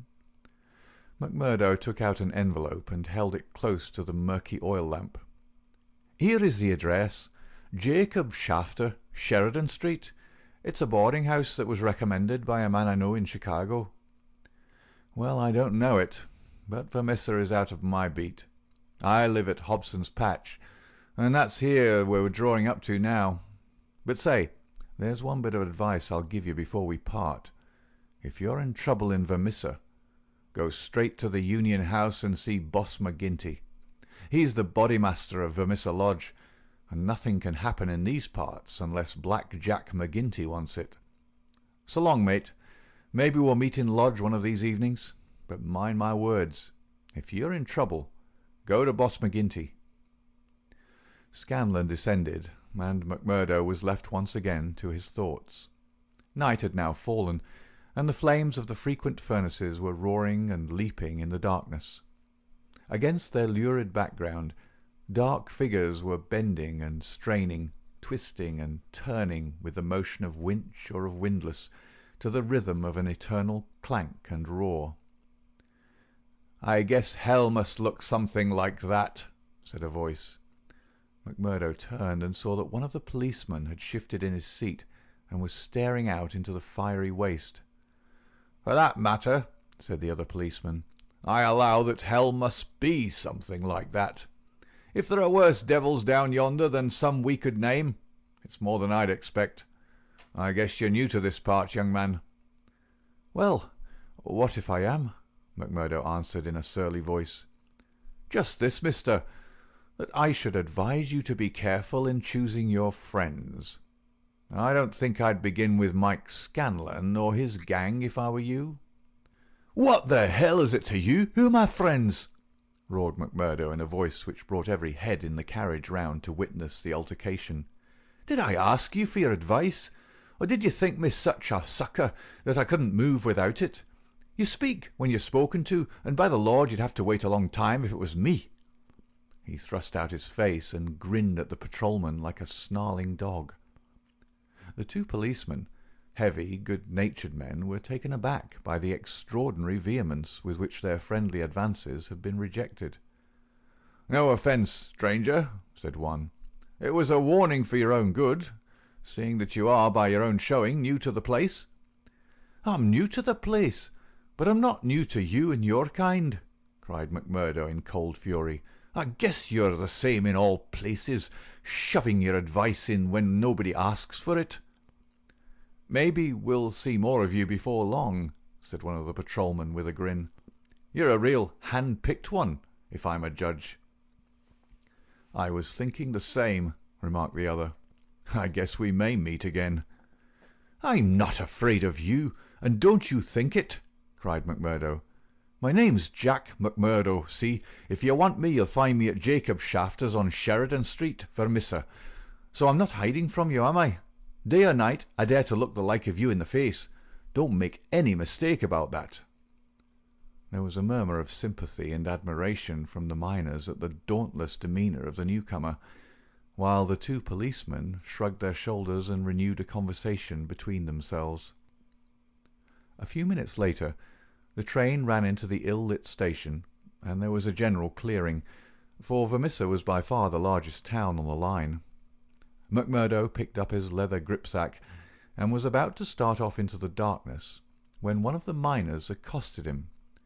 "By gar, mate, you know how to speak to the cops," he said in a voice of awe. "It was grand to hear you.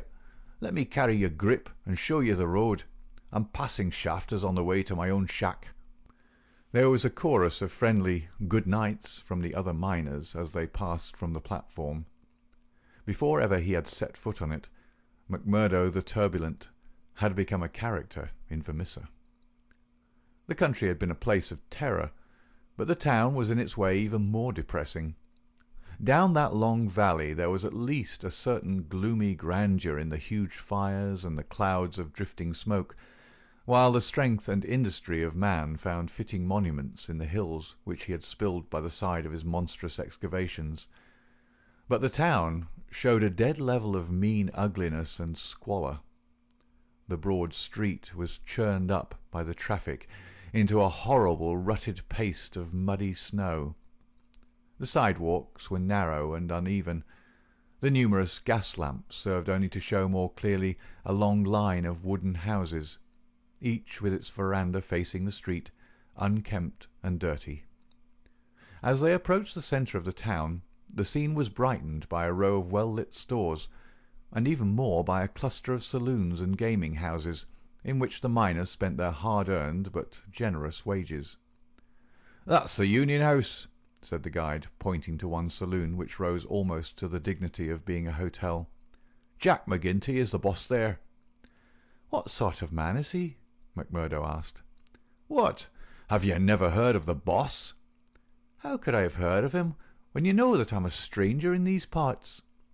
"Well, I thought his name was known clear across the country. It's been in the papers often enough." "What for?" "Well," the miner lowered his voice, "over the affairs." "What affairs?" "Good Lord, mister, you are queer. If I must say it without offence, there's only one set of affairs that you'll hear of in these parts, and that's the affairs of the Scourers." "Why, I seem to have read of the Scourers in Chicago. A gang of murderers, are they not?" "Hush, on your life!" cried the miner, standing still in alarm and gazing in amazement at his companion. "Man, you won't live long in these parts if you speak in the open street like that. Many a man has had the life beaten out of him for less." "Well, I know nothing about them. It's only what I've read." "And I'm not saying that you've not read the truth." The man looked nervously round him as he spoke, peering into the shadows as if he feared to see some lurking danger. "If killing is murder, then God knows there's a murder and to spare. But don't you dare to breathe the name of Jack McGinty in connection with it, stranger, for every whisper goes back to him, and he's not one that is likely to let it pass. Now, that's the house you're after, that one, standing back from the street. You'll find old Jacob Shafter that runs it as honest a man as lives in this township." "I thank you," said McMurdo, and shaking hands with his new acquaintance, he plodded, gripsack in hand, up the path which led to the dwelling-house, at the door of which he gave a resounding knock. It was opened at once by someone very different from what he had expected. It was a woman, young and singularly beautiful. She was of the German type, blonde and fair-haired, with the piquant contrast of a pair of beautiful dark eyes, with which she surveyed the stranger with surprise, and a pleasing embarrassment which brought a wave of colour over her pale face. Framed in the bright light of the open doorway, it seemed to Macmurdo that he had never seen a more beautiful picture, the more attractive for its contrast with the sordid and gloomy surroundings. A lovely violet growing upon one of those black slag heaps of the mines would not have seemed more surprising. So entranced was he that he stood staring without a word, and it was she who broke the silence. "I thought it was father," said she, with a pleasing little touch of a German accent. "Did you come to see him? He's downtown. I expect him back every minute." Macmurdo continued to gaze at her in open admiration until her eyes dropped in confusion before this masterful visitor. "No, miss," he said at last. "I'm in no hurry to see him, but your house was recommended to me for board. I thought it might suit me, and now I know it will." "You are quick to make up your mind," said she with a smile. "Anyone but a blind man could do as much," the other answered. She laughed at the compliment. "Come right in, sir," she said. "I'm Miss Ethel Shafter, Mr. Shafter's daughter. My mother's dead, and I run the house. You can sit down by the stove in the front room until father comes along. Ah, here he is, so you can fix things with him right away." A heavy, elderly man came plodding up the path. In a few words, Macmurdo explained his business. A man of the name of Murphy had given him the address in Chicago. He, in turn, had had it from someone else. Old Shafter was quite ready. The stranger made no bones about terms, agreed at once to every condition, and was apparently fairly flush of money. For $7 a week paid in advance, he was to have board and lodging. So it was that Macmurdo, the self-confessed fugitive from justice, took up his abode under the roof of the Shafters, the first step which was to lead to so long and dark a train of events, ending in a far distant land. End of Part 2, Chapter 1.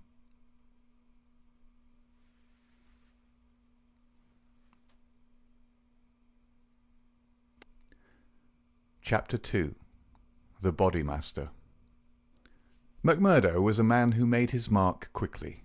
Wherever he was, the folk around soon knew it. Within a week he had become infinitely the most important person at Shafters. There were 10 or a dozen boarders there, but they were honest foremen or commonplace clerks from the stores, of a very different calibre from the young Irishman. Of an evening when they gathered together, his joke was always the readiest, his conversation the brightest, and his song the best. He was a born boon companion, with a magnetism which drew good humour from all around him. And yet he showed again and again, as he had shown in the railway carriage, a capacity for sudden, fierce anger, which compelled the respect and even the fear of those who met him. For the law, too, and all who were connected with it, he exhibited a bitter contempt which delighted some and alarmed others of his fellow boarders. From the first he made it evident, by his open admiration, that the daughter of the house had won his heart from the instant that he had set eyes upon her beauty and her grace. He was no backward suitor. On the second day he told her that he loved her, and from then onward he repeated the same story, with an absolute disregard of what she might say to discourage him. "Someone else," he would cry. "Well, the worse luck for someone else. Let him look out for himself. Am I to lose my life's chance and all my heart's desire for someone else? You can keep on saying no, Etty. The day will come when you'll say yes, and I'm young enough to wait." He was a dangerous suitor, with his glib Irish tongue and his pretty coaxing ways. There was about him also that glamour of experience and of mystery which attracts a woman's interest, and finally her love. He could talk of the sweet valleys of County Monaghan, from which he came, of the lovely distant island, the low hills and green meadows of which seemed the more beautiful when imagination viewed them from this place of grime and snow. Then he was versed in the life of the cities of the north, of Detroit, and of the lumber camps of Michigan, and finally of Chicago, where he had worked in a planing mill. And afterwards came the hint of romance, the feeling that strange things had happened to him in that great city, so strange and so intimate that they might not be spoken of. He spoke wistfully of a sudden leaving, a breaking of old ties, a flight into a strange world, ending in this dreary valley, and Etty listened, her dark eyes gleaming with pity and with sympathy, those two qualities which may turn so rapidly and so naturally to love. McMurdo had obtained a temporary job as bookkeeper, for he was a well-educated man. This kept him out most of the day, and he had not found occasion yet to report himself to the head of the lodge of the Eminent Order of Freemen. He was reminded of his omission, however, by a visit one evening from Mike Scanlon, the fellow member whom he had met in the train. Scanlon, the small, sharp-faced, nervous, black-eyed man, seemed glad to see him once more. After a glass or two of whisky, he broached the subject of his visit. "Say, McMurdo," said he, "I remembered your address, so I made bold to call. I'm surprised that you've not reported to the Bodymaster. Why haven't you seen Boss McGinty yet?" "Well, I had to find a job. I've been busy." "You must find time for him, if you've none for anything else. Good Lord, man, you're a fool not to have been down to the Union House and registered your name the first morning after you came here. If you run against him, well, you mustn't, that's all." McMurdo showed mild surprise. "I've been a member of the lodge for over 2 years, Scanlon, but I've never heard that duties were so pressing as all that." "Maybe not in Chicago." "Well, it's the same society here." "Is it?" Scanlon looked at him long and fixedly. There was something sinister in his eyes. "Isn't it?" "You'll tell me that in a month's time. I hear you had a talk with the patrolman after I left the train." "How did you know that?" "Oh, it got about. Things do get about for good and for bad in this district." "Well, yes, I told the hounds what I thought of them." "By the Lord, you'll be a man after McGinty's heart." "What, does he hate the police too?" Scanlon burst out laughing. "You go and see him, my lad," said he as he took his leave. "It's not the police, but you that he'll hate if you don't. Now, take a friend's advice, and go at once." It chanced that on the same evening McMurdo had another more pressing interview which urged him in the same direction. It may have been that his attentions to Etty had been more evident than before, or that they had gradually obtruded themselves into the slow mind of his good German host. But, whatever the cause, the boarding-house keeper beckoned the young man into his private room and started on the subject without any circumlocution. "It seems to me, mister," said he, "that you are getting set on my Etty. Ain't that so, or am I wrong?" "Yes, that is so," the young man answered. "Well, I want to tell you right now that it ain't no manner of use. There's someone slipped in afore you." "She told me so." "Well, you can lay that she told you truth. But did she tell you who it was?" "No, I asked her, but she wouldn't tell." "I dare say not. The little baggage. Perhaps she did not wish to frighten you away." "Frighten?" McMurdo was on fire in a moment. "Ah, yes, my friend. You need not be ashamed to be frightened of him. It is Teddy Baldwin." "And who the devil is he?" "He is the boss of Scourers." "Scourers? I've heard of them before. It's Scourers here and Scourers there, and always in a whisper. What are you all afraid of? Who are the Scourers?" The boarding-house keeper instinctively sank his voice, as everyone did who talked about that terrible society. "The Scourers," said he, "are the Eminent Order of Freemen." The young man stared. "Why, I'm a member of that order myself." "You?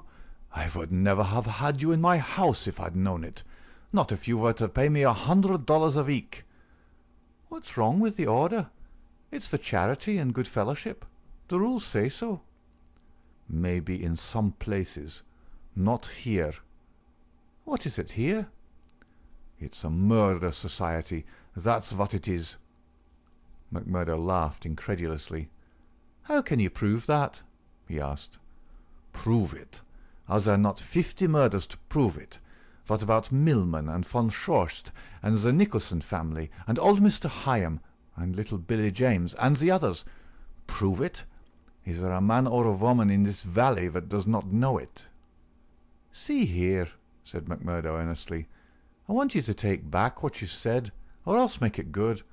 One or the other you must do before I quit this room. Put yourself in my place.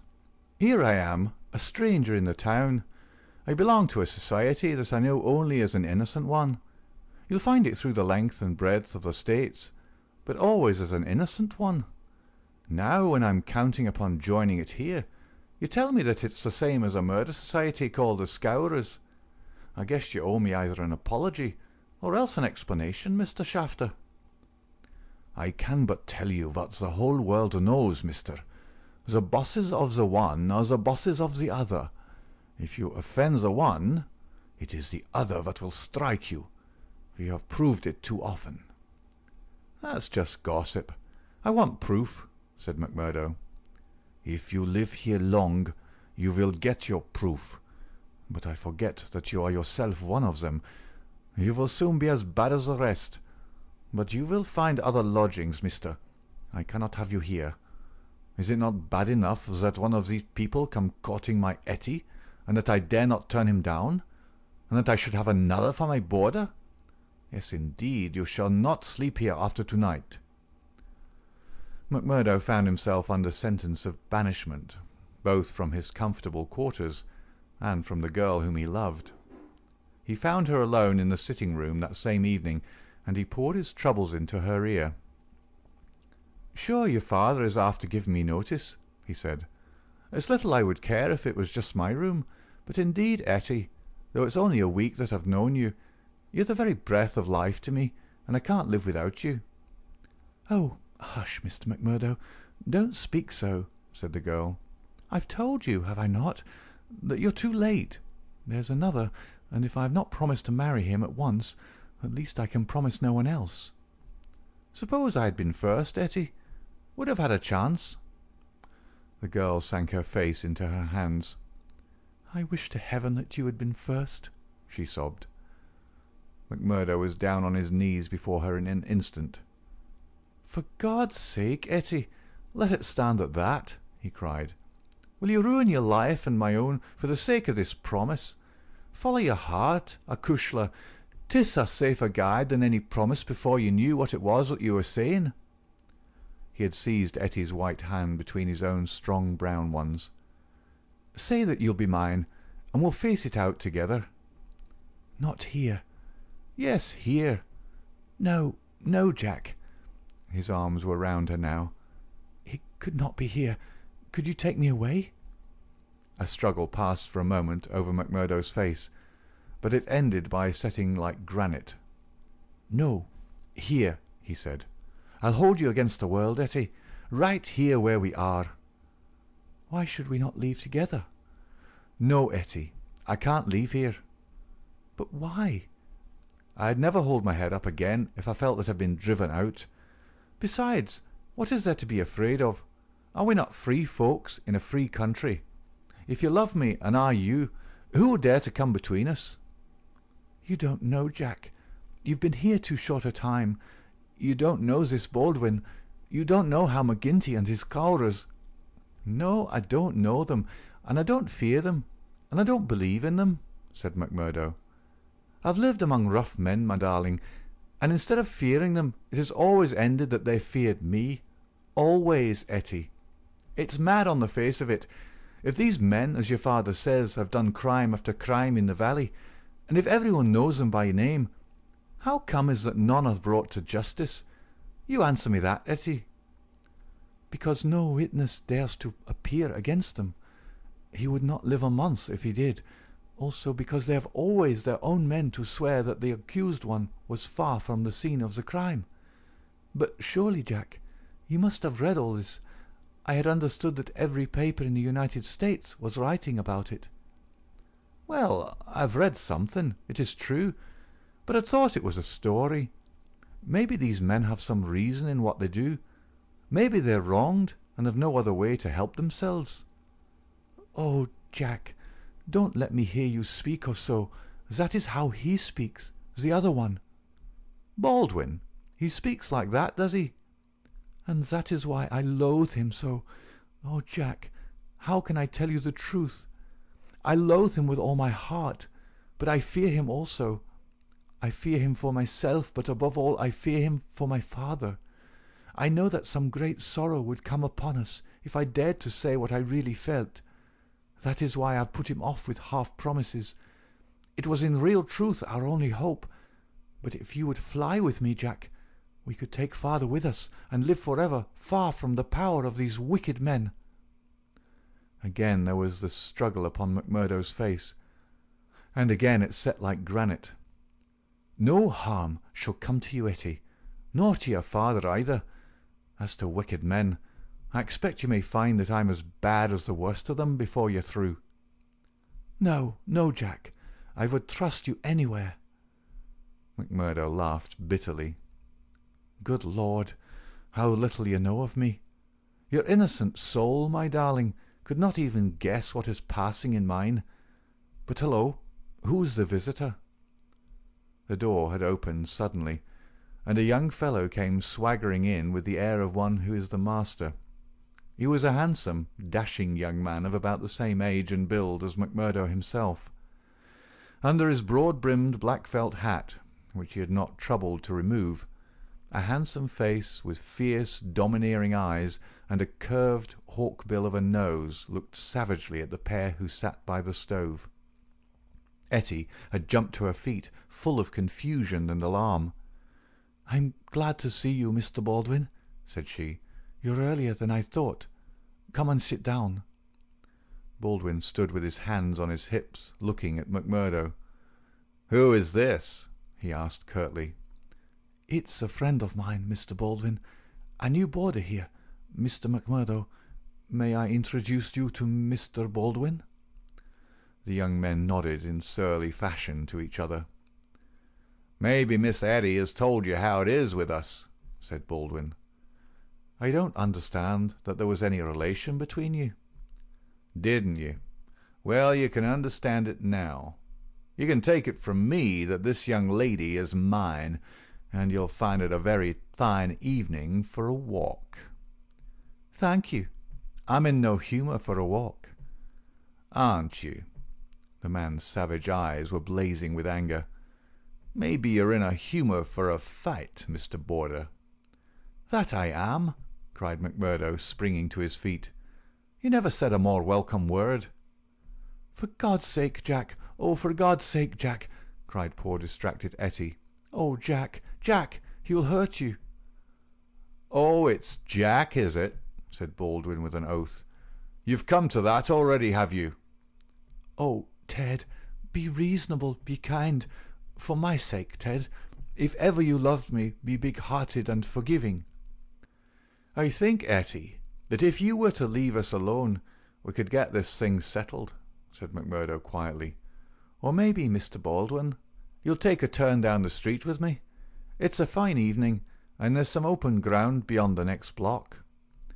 "I'll get even with you without needing to dirty my hands," said his enemy.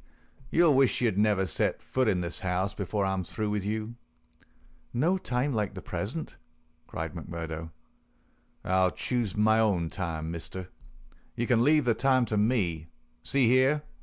He suddenly rolled up his sleeve and showed upon his forearm a peculiar sign which appeared to have been branded there. It was a circle with a triangle within it. "Do you know what that means?" "I neither know nor care." "Well, you will know. I'll promise you that. You won't be much older, either. Perhaps Miss Etty can tell you something about it. As to you, Etty, you'll come back to me on your knees, do you hear, girl? On your knees, and then I'll tell you what your punishment may be. You've sowed, and by the Lord I'll see that you reap." He glanced at them both in fury. Then he turned upon his heel, and an instant later the outer door had banged behind him. For a few moments McMurdo and the girl stood in silence.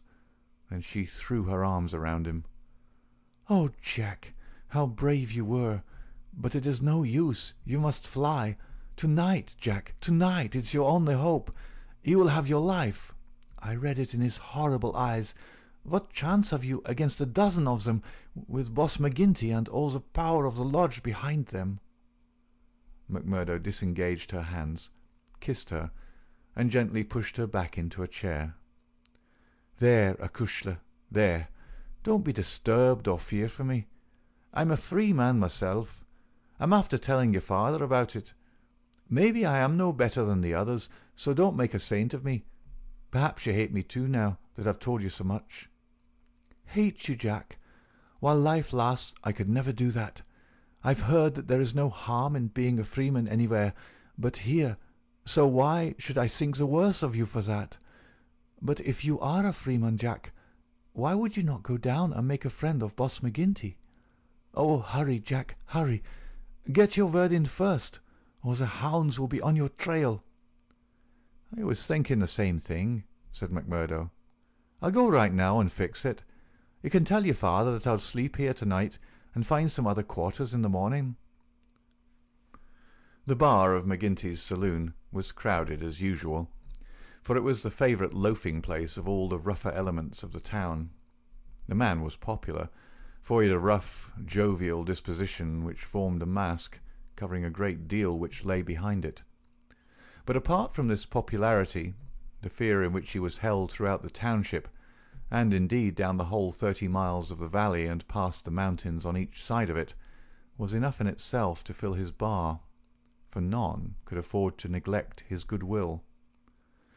Besides those secret powers which it was universally believed that he exercised in so pitiless a fashion, he was a high public official, a municipal councillor, and a commissioner of roads, elected to the office through the votes of the ruffians who in turn expected to receive favours at his hands. Assessments and taxes were enormous. The public works were notoriously neglected.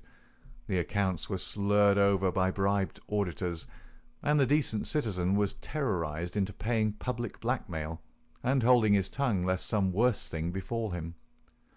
Thus it was that, year by year, Boss McGinty's diamond pins became more obtrusive, his gold chains more weighty across a more gorgeous vest, and his saloon stretched farther and farther, until it threatened to absorb one whole side of the market square. McMurdo pushed open the swinging door of the saloon, and made his way amid the crowd of men within, through an atmosphere blurred with tobacco smoke and heavy with the smell of spirits. The place was brilliantly lighted, and the huge heavily gilt mirrors upon every wall reflected and multiplied the garish illumination. There were several bartenders in their shirt-sleeves, hard at work mixing drinks for the loungers who fringed the broad brass-trimmed counter. At the far end, with his body resting upon the bar, and a cigar stuck at an acute angle from the corner of his mouth, stood a tall, strong, heavily built man who could be none other than the famous McGinty himself. He was a black-maned giant, bearded to the cheekbones, and with a shock of raven hair which fell to his collar.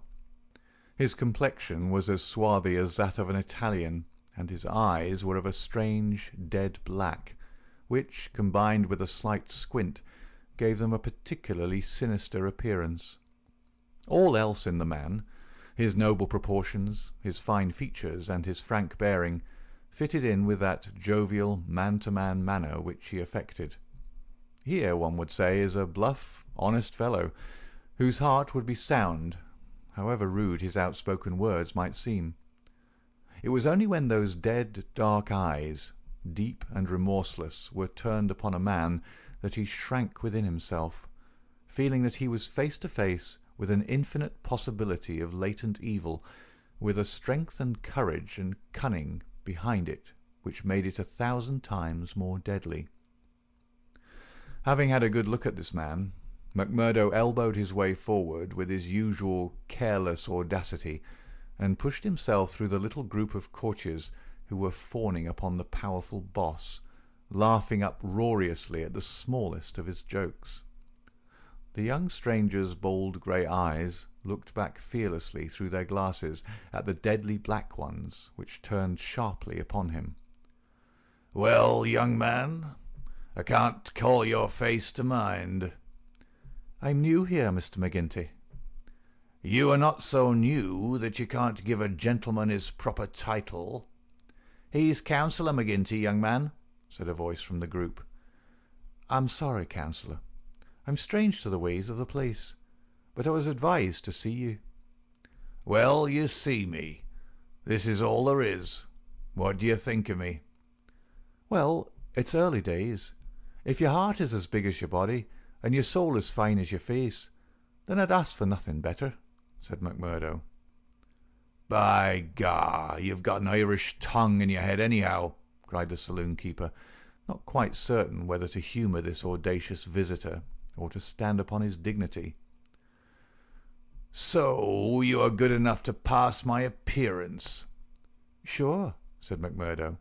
"And you were told to see me?" "I was." "And who told you?" "Brother Scanlon, of Lodge 341, Vermissa. I drink your health, Councillor, and to our better acquaintance." He raised a glass with which he had been served to his lips and elevated his little finger as he drank it. McGinty, who had been watching him narrowly, raised his thick black eyebrows. "Oh, it's like that, is it?" said he. "I'll have to look a bit closer into this, Mr. McMurdo." "A bit closer, Mr. McMurdo, for we don't take folk on trust in these parts, nor believe all we're told neither.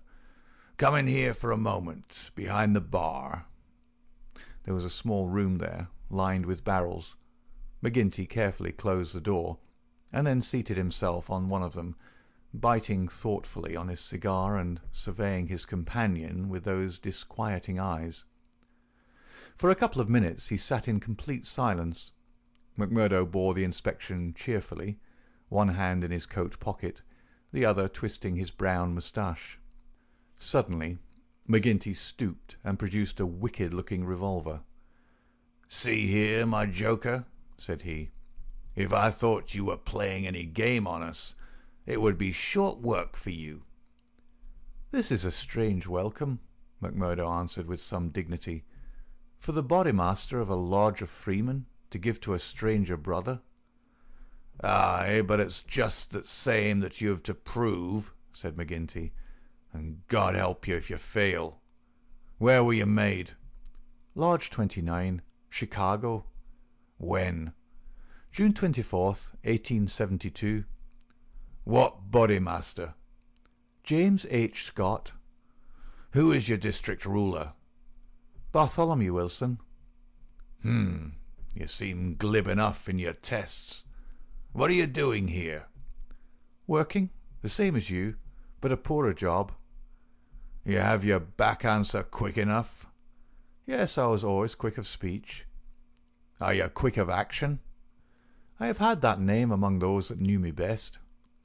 "Well, we may try you sooner than you think. Have you heard anything of the lodge in these parts?" "I've heard that it takes a man to be a brother." "True for you, Mr. McMurdo. Why did you leave Chicago?" "I'm damned if I'll tell you that." McGinty opened his eyes. He was not used to being answered in such fashion, and it amused him. "Why won't you tell me?" "Because no brother may tell another a lie." "Then the truth is too bad to tell?" "You can put it that way if you like." "See here, mister. You can't expect me as bodymaster to pass into the lodge a man for whose past he can't answer." McMurdo looked puzzled. Then he took a worn newspaper cutting from an inner pocket. "You wouldn't squeal on a fellow," said he. "I'll wipe my hand across your face if you say such words to me," cried McGinty hotly. "You're right, Councillor," said McMurdo meekly. "I should apologize. I spoke without thought. Well, I know that I'm safe in your hands. Look at that clipping." McGinty glanced his eyes over the account of the shooting of one Jonas Pinto in the Lake Saloon, Market Street, Chicago, in the New Year week of 1874. "Your work?" he asked as he handed back the paper. McMurdo nodded. "Why did you shoot him?" "I was helping Uncle Sam to make dollars. Maybe mine were not as good gold as his, but they looked as well and were cheaper to make. This man Pinto helped me to shove the queer—" "To do what?" "Well, it means to pass the dollars out into circulation. Then he said he would split. Maybe he did split. I didn't wait to see. I just killed him and lighted out for the coal country." "Why the coal country?" "'Cause I'd read in the papers that they weren't too particular in those parts." McGinty laughed. "Ha! You were first a coiner and then a murderer, and you came to these parts because you thought you'd be welcome." "That's about the size of it," McMurdo answered. "Well, I guess you'll go far. Say, can you make those dollars yet?" McMurdo took half a dozen from his pocket. "Those never passed the Philadelphia Mint," said he. "You don't say." McGinty held them to the light in his enormous hand, which was hairy as a gorilla's. "I can see no difference. Gah, you'll be a mighty useful brother. I'm thinking we can do with a bad man or two among us, friend McMurdo, for there are times when we have to take our own part. We'd soon be against the wall if we didn't shove back at those that were pushing us." "Well, I guess I'll do my share of shoving with the rest of the boys." "You seem to have a good nerve. You didn't squirm when I shoved this gun at you." "It was not me that was in danger." "Who then?" "It was you, Councillor." McMurdo drew a cocked pistol from the side pocket of his pea-jacket. "I was covering you all the time. I guess my shot would have been as quick as yours."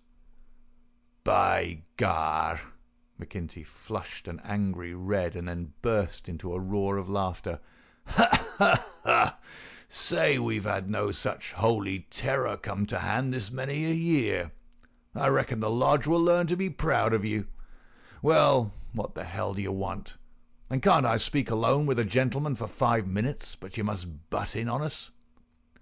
The bartender stood abashed. "I'm sorry, Councillor, but it's Ted Baldwin. He says he must see you this very minute."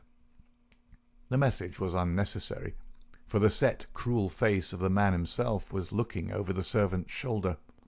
He pushed the bartender out and closed the door on him.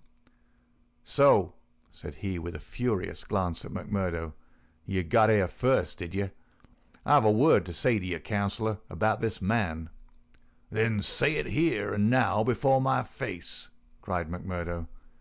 "I'll say it at my own time, in my own way." "Tut, tut," said McGinty, getting off his barrel. "This will never do. We have a new brother here, Baldwin, and it's not for us to greet him in such fashion. Hold out your hand, man, and make it up." "Never!" cried Baldwin in a fury. "I've offered to fight him if he thinks I've wronged him," said McMurdo. "I'll fight him with fists, or if that won't satisfy him, I'll fight him any other way he chooses. Now, I'll leave it to you, Councillor, to judge between us, as a bodymaster should." "What is it, then?" "A young lady. She's free to choose for herself." "Is she?" cried Baldwin. "As between two brothers of the lodge, I should say that she was," said the boss. "Oh, that's your ruling, is it?" "Yes, it is, Ted Baldwin," said McGinty, with a wicked stare. "Is it you that would dispute it?" "You would throw over one that has stood by you this 5 years in favour of a man that you never saw before in your life? You're not bodymaster for life, Jack McGinty, and by God, when next it comes to a vote—" The councillor sprang at him like a tiger. His hand closed round the other's neck, and he hurled him back across one of the barrels. In his mad fury he would have squeezed the life out of him if McMurdo had not interfered. "Easy, Councillor! For heaven's sake, go easy!" he cried as he dragged him back. McGinty released his hold, and Baldwin, cowed and shaken, gasping for breath and shivering in every limb as one who has looked over the very edge of death, sat up on the barrel over which he had been hurled. "You've been asking for it this many a day, Ted Baldwin. Now you've got it," cried McGinty, his huge chest rising and falling. "Maybe you think if I was voted down from Bodymaster, you'd find yourself in my shoes. It's for the lodge to say that, but so long as I'm the chief, I'll have no man lift his voice against me or my rulings." "I have nothing against you," mumbled Baldwin, feeling his throat. "Well, then," cried the other, relapsing in a moment into a bluff joviality, "we're all good friends again, and there's an end of the matter." He took a bottle of champagne down from the shelf and twisted out the cork. "See now," he continued as he filled 3 high glasses, "let us drink the quarrelling toast of the lodge. After that, as you know, there can be no bad blood between us. Now then, the left hand on the apple of my throat. I say to you, Ted Baldwin, what is the offence, sir?" "The clouds are heavy," answered Baldwin. "But they will forever brighten." "And this I swear." The men drank their glasses, and the same ceremony was performed between Baldwin and McMurdo. "There," cried McGinty, rubbing his hands, "that's the end of the black blood. You come under lodge discipline if it goes further, and that's a heavy hand in these parts, as Brother Baldwin knows, and as you will damn soon find out, Brother McMurdo, if you ask for trouble." "Faith, I'd be slow to do that," said McMurdo. He held out his hand to Baldwin. "I'm quick to quarrel, and quick to forgive. It's my hot Irish blood, they tell me, but it's over for me, and I bear no grudge." Baldwin had to take the proffered hand, for the baleful eye of the terrible boss was upon him. But his sullen face showed how little the words of the other had moved him. McGinty clapped them both on the shoulders. "Tut, these girls, he cried. "To think that the same petticoat should come between 2 of my boys. It's the devil's own luck. Well, it's the colleen inside of them that must settle the question, for it's outside the jurisdiction of a bodymaster, and the Lord be praised for that. We have enough on us without the women as well. You'll have to be affiliated to Lodge 341, Brother McMurdo. We have our own ways and methods, different from Chicago. Saturday night is our meeting, and if you come then, we'll make you free forever of the Vermissa Valley." End of chapter 2.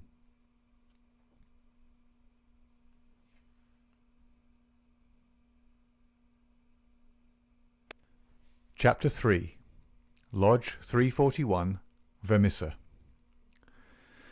On the day following the evening which had contained so many exciting events, McMurdo moved his lodgings from old Jacob Shafter's and took up his quarters at the widow McNamara's on the extreme outskirts of the town. Scanlon, his original acquaintance aboard the train, had occasion shortly afterwards to move into Vermissa, and the two lodged together. There was no other boarder, and the hostess was an easy-going old Irish woman, who left them to themselves, so that they had a freedom for speech and action welcome to men who had secrets in common. Shafter had relented to the extent of letting McMurdo come to his meals there when he liked, so that his intercourse with Etty was by no means broken. On the contrary, it drew closer and more intimate as the weeks went by. In his bedroom at his new abode, McMurdo felt it safe to take out the coining moulds, and under many a pledge of secrecy a number of brothers from the lodge were allowed to come in and see them, each carrying away in his pocket some examples of the false money, so cunningly struck that there was never the slightest difficulty or danger in passing it.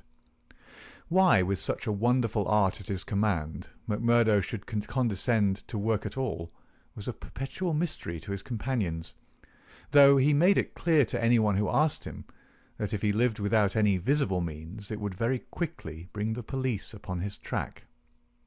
One policeman was indeed after him already, but the incident, as luck would have it, did the adventurer a great deal more good than harm. After the first introduction there were few evenings when he did not find his way to McGinty's saloon, there to make closer acquaintance with "the boys," which was the jovial title by which the dangerous gang who infested the place were known to one another. His dashing manner and fearlessness of speech made him a favourite with them all, while the rapid and scientific way in which he polished off his antagonist in an all-in bar-room scrap earned the respect of that rough community. Another incident, however, raised him even higher in their estimation. Just at the crowded hour one night, the door opened and a man entered with the quiet blue uniform and peaked cap of the mine police. This was a special body, raised by the railways and colliery owners to supplement the efforts of the ordinary civil police, who were perfectly helpless in the face of the organised ruffianism which terrorised the district. There was a hush as he entered, and many a curious glance was cast at him, but the relations between policemen and criminals are peculiar in some parts of the States, and McGinty himself, standing behind his counter, showed no surprise when the policeman enrolled himself among his customers. "A straight whisky for the night is bitter," said the police officer. "I don't think we've met before, councillor." "You'll be the new captain," said McGinty. "That's so. We're looking to you, councillor, and to the other leading citizens, to help us in upholding law and order in this township. Captain Marvin is my name." "We do better without you, Captain Marvin, for we have our own police of the township, and no need for any imported goods. What are you but the paid tool of the capitalists, hired by them to club or shoot your poorer fellow citizen?" "Well, well, we won't argue about that," said the police officer good-humouredly. "I expect we all do our duty same as we see it, but we can't all see it the same." He'd drunk off his glass and had turned to go when his eyes fell upon the face of Jack McMurdo, who was scowling at his elbow. "Hello, hello!" he cried, looking him up and down. "Here's an old acquaintance." McMurdo shrank away from him. "I was never a friend to you, nor any other cursed copper in my life," said he. "An acquaintance isn't always a friend," said the police captain, grinning. "You're Jack McMurdo of Chicago, right enough, and don't you deny it." McMurdo shrugged his shoulders. "I'm not denying it," said he. "Do you think I'm ashamed of my own name?" "You've got good cause to be, anyhow." "What the devil do you mean by that?" he roared with his fist clenched. "No, no, Jack, bluster won't do with me. I was an officer in Chicago before ever I came to this darned coal bunker, and I know a Chicago crook when I see one." McMurdo's face fell. "Don't tell me that you're Marvin of the Chicago Central," he cried. "Just the same old Teddy Marvin at your service. We haven't forgotten the shooting of Jonas Pinto up there." "I never shot him." "Did you not? That's good impartial evidence, ain't it? Well, his death came in uncommon handy for you, or they would have had you for shoving the queer. Well, we can let that be bygones, for between you and me, and perhaps I'm going further than my duty in saying it, they could get no clear case against you, and Chicago's open to you tomorrow." "I'm very well where I am." "Well, I've given you the pointer, and you're a sulky dog not to thank me for it." "Well, I suppose you mean well, and I do thank you," said McMurdo in no very gracious manner. "It's mum with me so long as I see you living on the straight," said the captain. "But by the Lord, if you get off after this, it's another story. So good night to you, and good night, councillor." He left the bar-room, but not before he'd created a local hero. McMurdo's deeds in far Chicago had been whispered before. He'd put off all questions with a smile, as one who did not wish to have greatness thrust upon him. But now the thing was officially confirmed. The bar loafers crowded round him and shook him heartily by the hand. He was free of the community from that time on.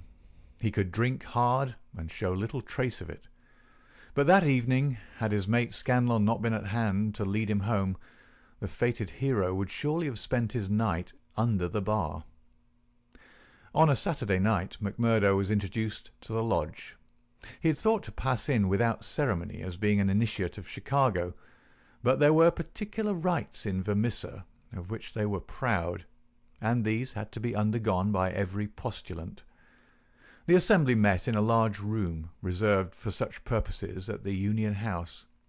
Some 60 members assembled at Vermissa, but that by no means represented the full strength of the organisation, for there were several other lodges in the valley, and others across the mountains on each side, who exchanged members when any serious business was afoot, so that a crime might be done by men who were strangers to the locality. Altogether, there were not less than 500 scattered over the coal district. In the bare assembly room, the men were gathered round a long table. At the side was a second one, laden with bottles and glasses, on which some members of the company were already turning their eyes. McGinty sat at the head, with a flat black velvet cap upon his shock of tangled black hair, and a coloured purple stole round his neck, so that he seemed to be a priest presiding over some diabolical ritual. To right and left of him were the higher lodge officials, the cruel, handsome face of Ted Baldwin among them. Each of these wore some scarf or medallion as emblem of his office. They were, for the most part, men of mature age, but the rest of the company consisted of young fellows from 18 to 25, the ready and capable agents who carried out the commands of their seniors. Among the older men were many whose features showed the tigerish, lawless souls within, but looking at the rank and file, it was difficult to believe that these eager and open-faced young fellows were in very truth a dangerous gang of murderers, whose minds had suffered such complete moral perversion that they took a horrible pride in their proficiency at the business, and looked with deepest respect at the men who had the reputation of making what they called a clean job. To their contorted natures it had become a spirited and chivalrous thing to volunteer for service against some man who had never injured them, and whom in many cases they had never seen in their lives. The crime committed, they quarrelled as to who had actually struck the fatal blow, and amused one another and the company by describing the cries and contortions of the murdered man. At first they had shown some secrecy in their arrangements, but at the time which this narrative describes, their proceedings were extraordinarily open, for the repeated failure of the law had proved to them that on the one hand no one would dare to witness against them, and on the other they had an unlimited number of staunch witnesses upon whom they could call, and a well-filled treasure chest from which they could draw the funds to engage the best legal talent in the state. In 10 long years of outrage there had been no single conviction, and the only danger that ever threatened the scourers lay in the victim himself, who, however outnumbered and taken by surprise, might and occasionally did leave his mark upon his assailants. McMurdo had been warned that some ordeal lay before him, but no one would tell him in what it consisted. He was led now into an outer room by 2 solemn brothers. Through the plank partition he could hear the murmur of many voices from the assembly within. Once or twice he caught the sound of his own name, and he knew that they were discussing his candidacy. Then there entered an inner guard with a green and gold sash across his chest. "The bodymaster orders that he shall be trussed, blinded, and entered," said he. The 3 of them removed his coat, turned up the sleeve of his right arm, and finally passed a rope around above the elbows and made it fast. They next placed a thick black cap right over his head and the upper part of his face, so that he could see nothing. He was then led into the assembly hall. It was pitch dark and very oppressive under his hood. He heard the rustle and murmur of the people round him, and then the voice of McGinty sounded dull and distant through the covering of his ears. "John McMurdo," said the voice. "Are you already a member of the ancient order of freemen?" He bowed his assent. "Is your lodge number 29, Chicago?" He bowed again. "Dark nights are unpleasant," said the voice. "Yes, for strangers to travel," he answered. "The clouds are heavy." "Yes, a storm is approaching." "Are the brethren satisfied?" asked the bodymaster. There was a general murmur of assent. "We know, brother, by your sign and by your countersign, that you are indeed one of us," said McGinty.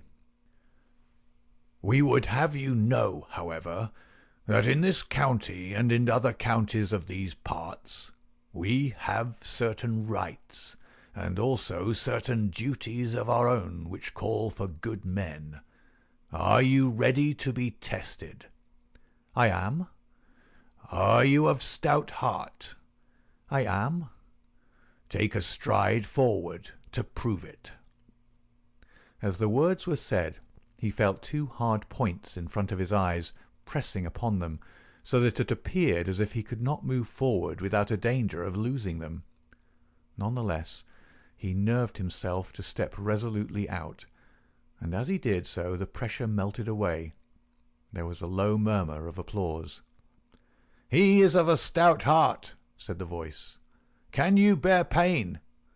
"As well as another," he answered. "Test him." It was all he could do to keep himself from screaming out, for an agonizing pain shot through his forearm. He nearly fainted at the sudden shock of it, but he bit his lip and clenched his hands to hide his agony. "I can take more than that," said he. This time there was loud applause. A finer first appearance had never been made in the lodge. Hands clapped him on the back, and the hood was plucked from his head. He stood blinking and smiling amid the congratulations of the brothers. "One last word, Brother McMurdo," said McGinty. "You have already sworn the oath of secrecy and fidelity, and you are aware that the punishment for any breach of it is instant and inevitable death." "I am," said McMurdo. "And you accept the rule of the bodymaster, for the time being, under all circumstances?" "I do." "Then, in the name of Lodge 341 Vermissa, I welcome you to its privileges and debates. You will put the liquor on the table, Brother Scanlon, and we will drink to our worthy brother." McMurdo's coat had been brought to him, but before putting it on he examined his right arm, which still smarted heavily. There on the flesh of the forearm was a circle with a triangle within it, deep and red as the branding iron had left it. One of the two of his neighbours pulled up their sleeves and showed their own lodge marks. "We've all had it," said one, "but not all as brave as you over it." "Tut, it was nothing," said he, but it burned and ached all the same. When the drinks which followed the ceremony of initiation had all been disposed of, the business of the lodge proceeded. McMurdo, accustomed only to the prosaic performances of Chicago, listened with open ears and more surprise than he ventured to show to what followed. "The first business on the agenda paper," said McGinty, "is to read the following letter from Division Master Windle of Merton County Lodge 249. He says, 'Dear Sir, there is a job to be done on Andrew Ray, of Ray and Sturmish, coal owners near this place. You will remember that your lodge owes us a return, having had the service of two brethren in the matter of the patrolman last fall. You will send 2 good men. They will be taken charge of by Treasurer Higgins of this lodge, whose address you know. He will show them when to act and where. Yours in freedom, J. W. Windle, D.M.A.O.F. Windle has never refused us when we have had occasion to ask for the loan of a man or two, and it's not for us to refuse him." McGinty paused and looked round the room with his dull, malevolent eyes. "Who will volunteer for the job?" Several young fellows held up their hands. The Bodymaster looked at them with an approving smile. "You'll do, Tiger Cormac. If you handle it as well as you did the last, you won't be wrong. And you, Wilson." "I've no pistol," said the volunteer, a mere boy in his teens. "It's your first, is it not? Well, you have to be blooded sometime. It'll be a great start for you. As to the pistol, you'll find it waiting for you, or I'm mistaken. If you report yourselves on Monday, it'll be time enough. You'll get a great welcome when you return." "Any reward this time?" asked Cormac, a thick-set, dark-faced, brutal-looking young man whose ferocity had earned him the nickname of Tiger. "Never mind the reward. You just do it for the honour of the thing. Maybe when it's done there'll be a few odd dollars at the bottom of the box." "What has the man done?" asked the young Wilson. "Sure it's not for the likes of you to ask what the man has done. He's been judged over there. That's no business of ours. All we have to do is to carry it out for them, same as they would for us. Speaking of that, 2 brothers from the Merton Lodge are coming over to us next week to do some business in this quarter." "Who are they?" asked someone. "Faith, it is wiser not to ask. If you know nothing, you can testify nothing, and no trouble can come of it. But they are men who will make a clean job when they're about it." "And time, too," cried Ted Baldwin. "Folk are getting out of hand in these parts. It was only last week that 3 of our men were turned off by Foreman Blaker. It's been owing him a long time, and he'll get it full and proper." "Get what?" McMurdo whispered to his neighbour. "The business end of a buckshot cartridge," cried the man with a loud laugh. "What think you of our ways, brother?" McMurdo's criminal soul seemed to have already absorbed the spirit of the vile association of which he was now a member. "I like it well," said he. "'Tis a proper place for a lad of metal." Several of those who sat around heard his words and applauded them. "What's that?" cried the black-maned Bodymaster from the end of the table. "'Tis our new brother, sir, who finds our ways to his taste." McMurdo rose to his feet for an instant. "I would say, eminent Bodymaster, that if a man should be wanted, I should take it as an honour to be chosen to help the lodge." There was great applause at this. It was felt that a new sun was pushing its rim above the horizon. To some of the elders it seemed that the progress was a little too rapid. "I would move," said the Secretary Harraway, a vulture-faced old greybeard who sat near the chairman, "that Brother McMurdo should wait until it is the good pleasure of the lodge to employ him." "Sure, that was what I meant. I'm in your hands," said McMurdo. "Your time will come, brother," said the chairman. "We have marked you down as a willing man, and we believe that you will do good work in these parts. There is a small matter tonight in which you may take a hand, if it so please you." "I'll wait for something that is worthwhile." "You can come tonight anyhow, and it will help you to know what we stand for in this community. I will make the announcement later. Meanwhile," he glanced at his agenda paper, "I have 1 or 2 more points to bring before the meeting. First of all, I will ask the treasurer as to our bank balance. There is the pension to Jim Carnaway's widow. He was struck down during the work of the lodge, and it is for us to see that she is not the loser. Jim was shot last month when they tried to kill Chester Wilcox of Marley Creek," McMurdo's neighbour informed him. "The funds are good at the moment," said the treasurer with the bank book in front of him. "The firms have been generous of late. Max Linder and Co. paid $500 to be left alone. Walker Brothers sent in $100, but I took it on myself to return it and ask for $5. If I do not hear by Wednesday, their winding gear may get out of order. We had to burn their breaker last year before they became reasonable." Then the West Section Coaling Company has paid its annual contribution. We have enough on hand to meet any obligations." "What about Archie Swindon?" asked a brother. "He has sold out and left the district. The old devil left a note for us to say that he'd had rather be a free crossing sweeper in a New York than a large mine owner under the power of a ring of blackmailers. By gar, it was as well that he made a break for it before the note reached us. I guess he won't show his face in this valley again." An elderly, clean-shaved man with a kindly face and a good brow rose from the end of the table which faced the chairman. "Mr. Treasurer," he asked, "may I ask who has bought the property of this man that we have driven out of the district?" "Yes, Brother Morris. It has been bought by the State and Merton County Railroad Company." "And who bought the mines of Todman and of Lee that came into the market in the same way last year?" "The same company, Brother Morris." "And who bought the ironworks of Manson and of Schumann and of Vandayer and of Atwood, which have all been given up of late?" "They were all bought by the West Gilmerton General Mining Company." "I don't see, Brother Morris," said the chairman, "that it matters to us who buys them, since they can't carry them out of the district." "With all respect to you, eminent Bodymaster, I think it may matter very much to us.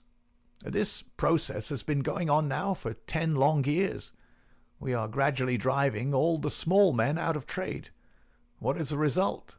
We find in their places great companies like the railroad or the General Iron, who have their directors in New York or Philadelphia, and care nothing for our threats. We can take it out of their local bosses, but it only means that others will be sent in their stead, and we are making it dangerous for ourselves. The small men could not harm us. They had not the money nor the power. So long as we did not squeeze them too dry, they would stay on under our power. But if these big companies find that we stand between them and their profits, they will spare no pains and no expense to hunt us down and bring us to court."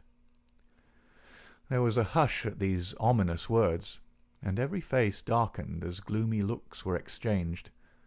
So omnipotent and unchallenged had they been, that the very thought that there was possible retribution in the background had been banished from their minds, and yet the idea struck a chill to the most reckless of them. "It is my advice," the speaker continued, "that we go easier upon the small men. On the day that they have all been driven out, the power of this society will have been broken." Unwelcome truths are not popular. There were angry cries as the speaker resumed his seat. McGinty rose with gloom upon his brow.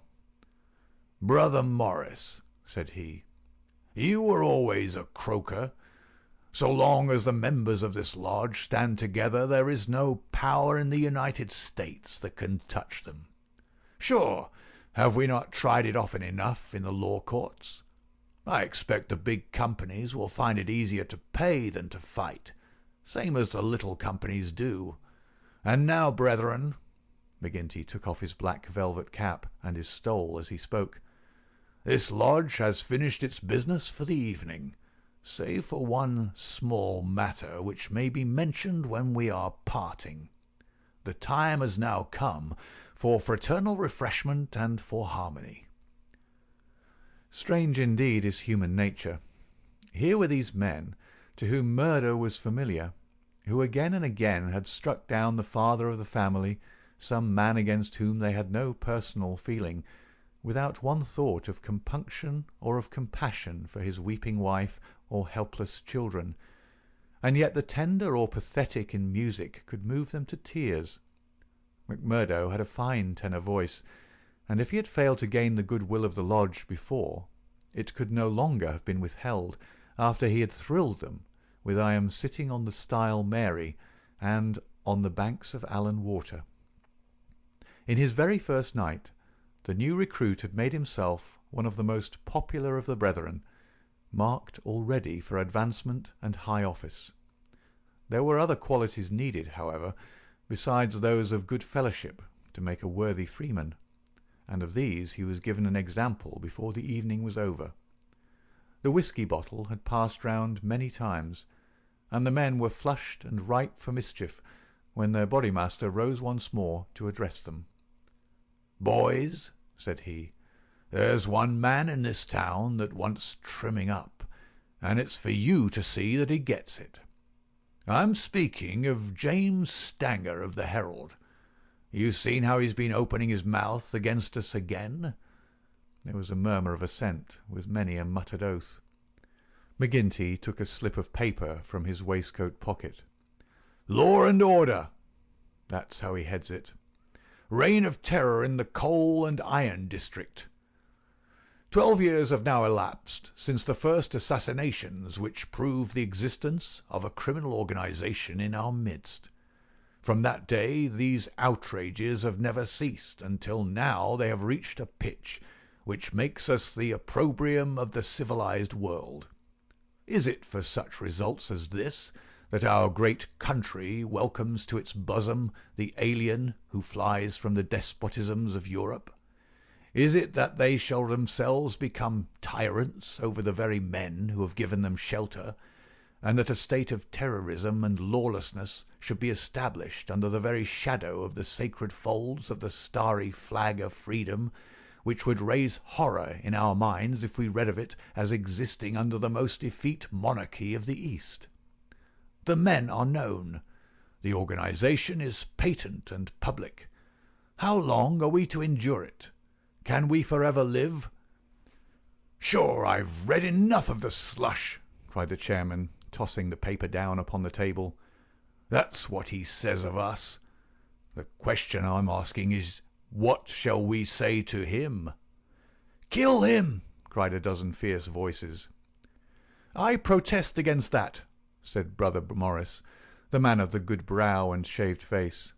"I tell you, brethren, that our hand is too heavy in this valley, and that there will come a point where in self-defence every man will unite to crush us out. James Stanger is an old man. He is respected in the township and the district. His paper stands for all that is solid in the valley. If that man is struck down, there will be a stir through this state that will only end with our destruction." "And how would they bring about our destruction, Mr. Standback?" cried McGinty. "Is it by the police? Sure, half of them are in our pay, and half of them are afraid of us. Or is it by the law courts and the judge? Haven't we tried that before now, and whatever came of it?" "There is a Judge Lynch that might try the case," said Brother Morris. A general shout of anger greeted the suggestion. "I have but to raise my finger," cried McGinty, "and I could put 200 men into this town that would clear it out from end to end." Then suddenly raising his voice and bending his huge black brows into a terrible frown, "See here, Brother Morris, I have my eye on you, and have had for some time. You've no heart yourself, and you try to take the heart out of others. It will be an ill day for you, Brother Morris, when your own name comes on our agenda paper, and I'm thinking that it's just there that I ought to place it." Morris had turned deadly pale, and his knees seemed to give way under him as he fell back into his chair. He raised his glass in his trembling hand, and drank before he could answer. "I apologize, eminent bodymaster, to you and to every brother in this lodge, if I have said more than I should. I am a faithful member. You all know that. And it is my fear lest evil come to the lodge which makes me speak in anxious words. But I have greater trust in your judgment than in my own, eminent bodymaster, and I promise you that I will not offend again." The bodymaster's scowl relaxed as he listened to the humble words. "Very good, Brother Morris. It's myself that would be sorry if it were needful to give you a lesson. But so long as I am in this chair, we shall be a united lodge in word and in deed. And now, boys," he continued, looking round at the company, "I'll say this much, that if Stanger got his full deserts there would be more trouble than we need ask for. These editors hang together, and every journal in the state would be crying out for police and troops. But I guess you can give him a pretty severe warning. Will you fix it, Brother Baldwin?" "Sure," said the young man eagerly. "How many will you take?" "Half a dozen, and 2 to guard the door. You'll come, Gower, and you, Mansell, and you, Scanlon, and the 2 Willoughbys." "I promised the new brother he should go," said the chairman. Ted Baldwin looked at McMurdo with eyes which showed that he had not forgotten nor forgiven. "Well, he can come if he wants," he said in a surly voice. "That's enough. The sooner we get to work the better." The company broke up with shouts and yells and snatches of drunken song. The bar was still crowded with revellers, and many of the brethren remained there. The little band who had been told off for duty passed out into the street, proceeding in 2s and 3s along the sidewalk so as not to provoke attention. It was a bitterly cold night, with a half-moon shining brilliantly in a frosty, star-spangled sky. The men stopped and gathered in a yard which faced a high building. The words "Vermissa Herald" were printed in gold lettering between the brightly lit windows. From within came the clanking of the printing press. "Here you," said Baldwin to McMurdo. "You can stand below at the door and see that the road is kept open for us. Arthur Willoughby can stay with you. You others come with me. Have no fears, boys, for we have a dozen witnesses that we are in the Union Bar at this very moment." It was nearly midnight, and the street was deserted save for 1 or 2 revellers upon their way home. The party crossed the road, and, pushing open the door of the newspaper office, Baldwin and his men rushed in and up the stair which faced them. McMurdo and another remained below. From the room above came a shout, a cry for help, and then the sound of trampling feet and of falling chairs. An instant later, a grey-haired man rushed out on the landing. He was seized before he could get farther, and his spectacles came tinkling down to McMurdo's feet. There was a thud and a groan.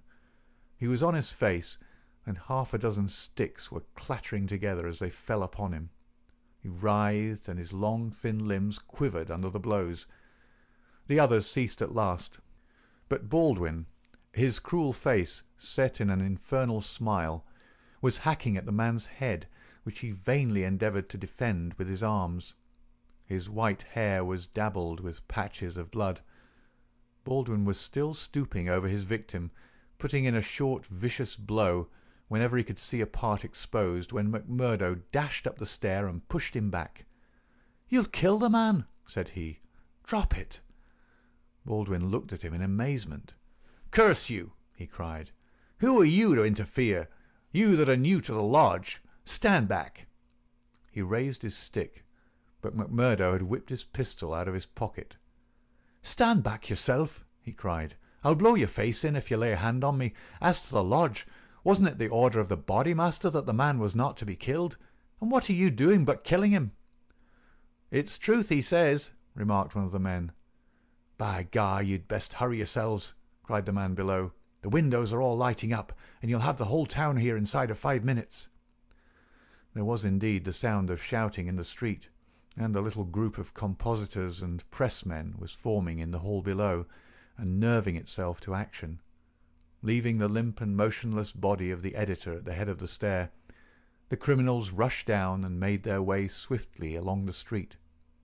Having reached the Union House, some of them, mixed with the crowd in McGinty's saloon, whispering across the bar to the boss that the job had been well carried through.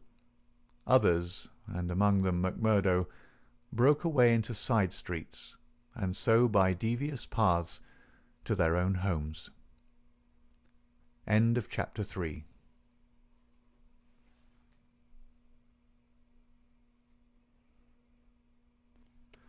Chapter 4. The Valley of Fear. When McMurdo awoke next morning, he had good reason to remember his initiation into the lodge.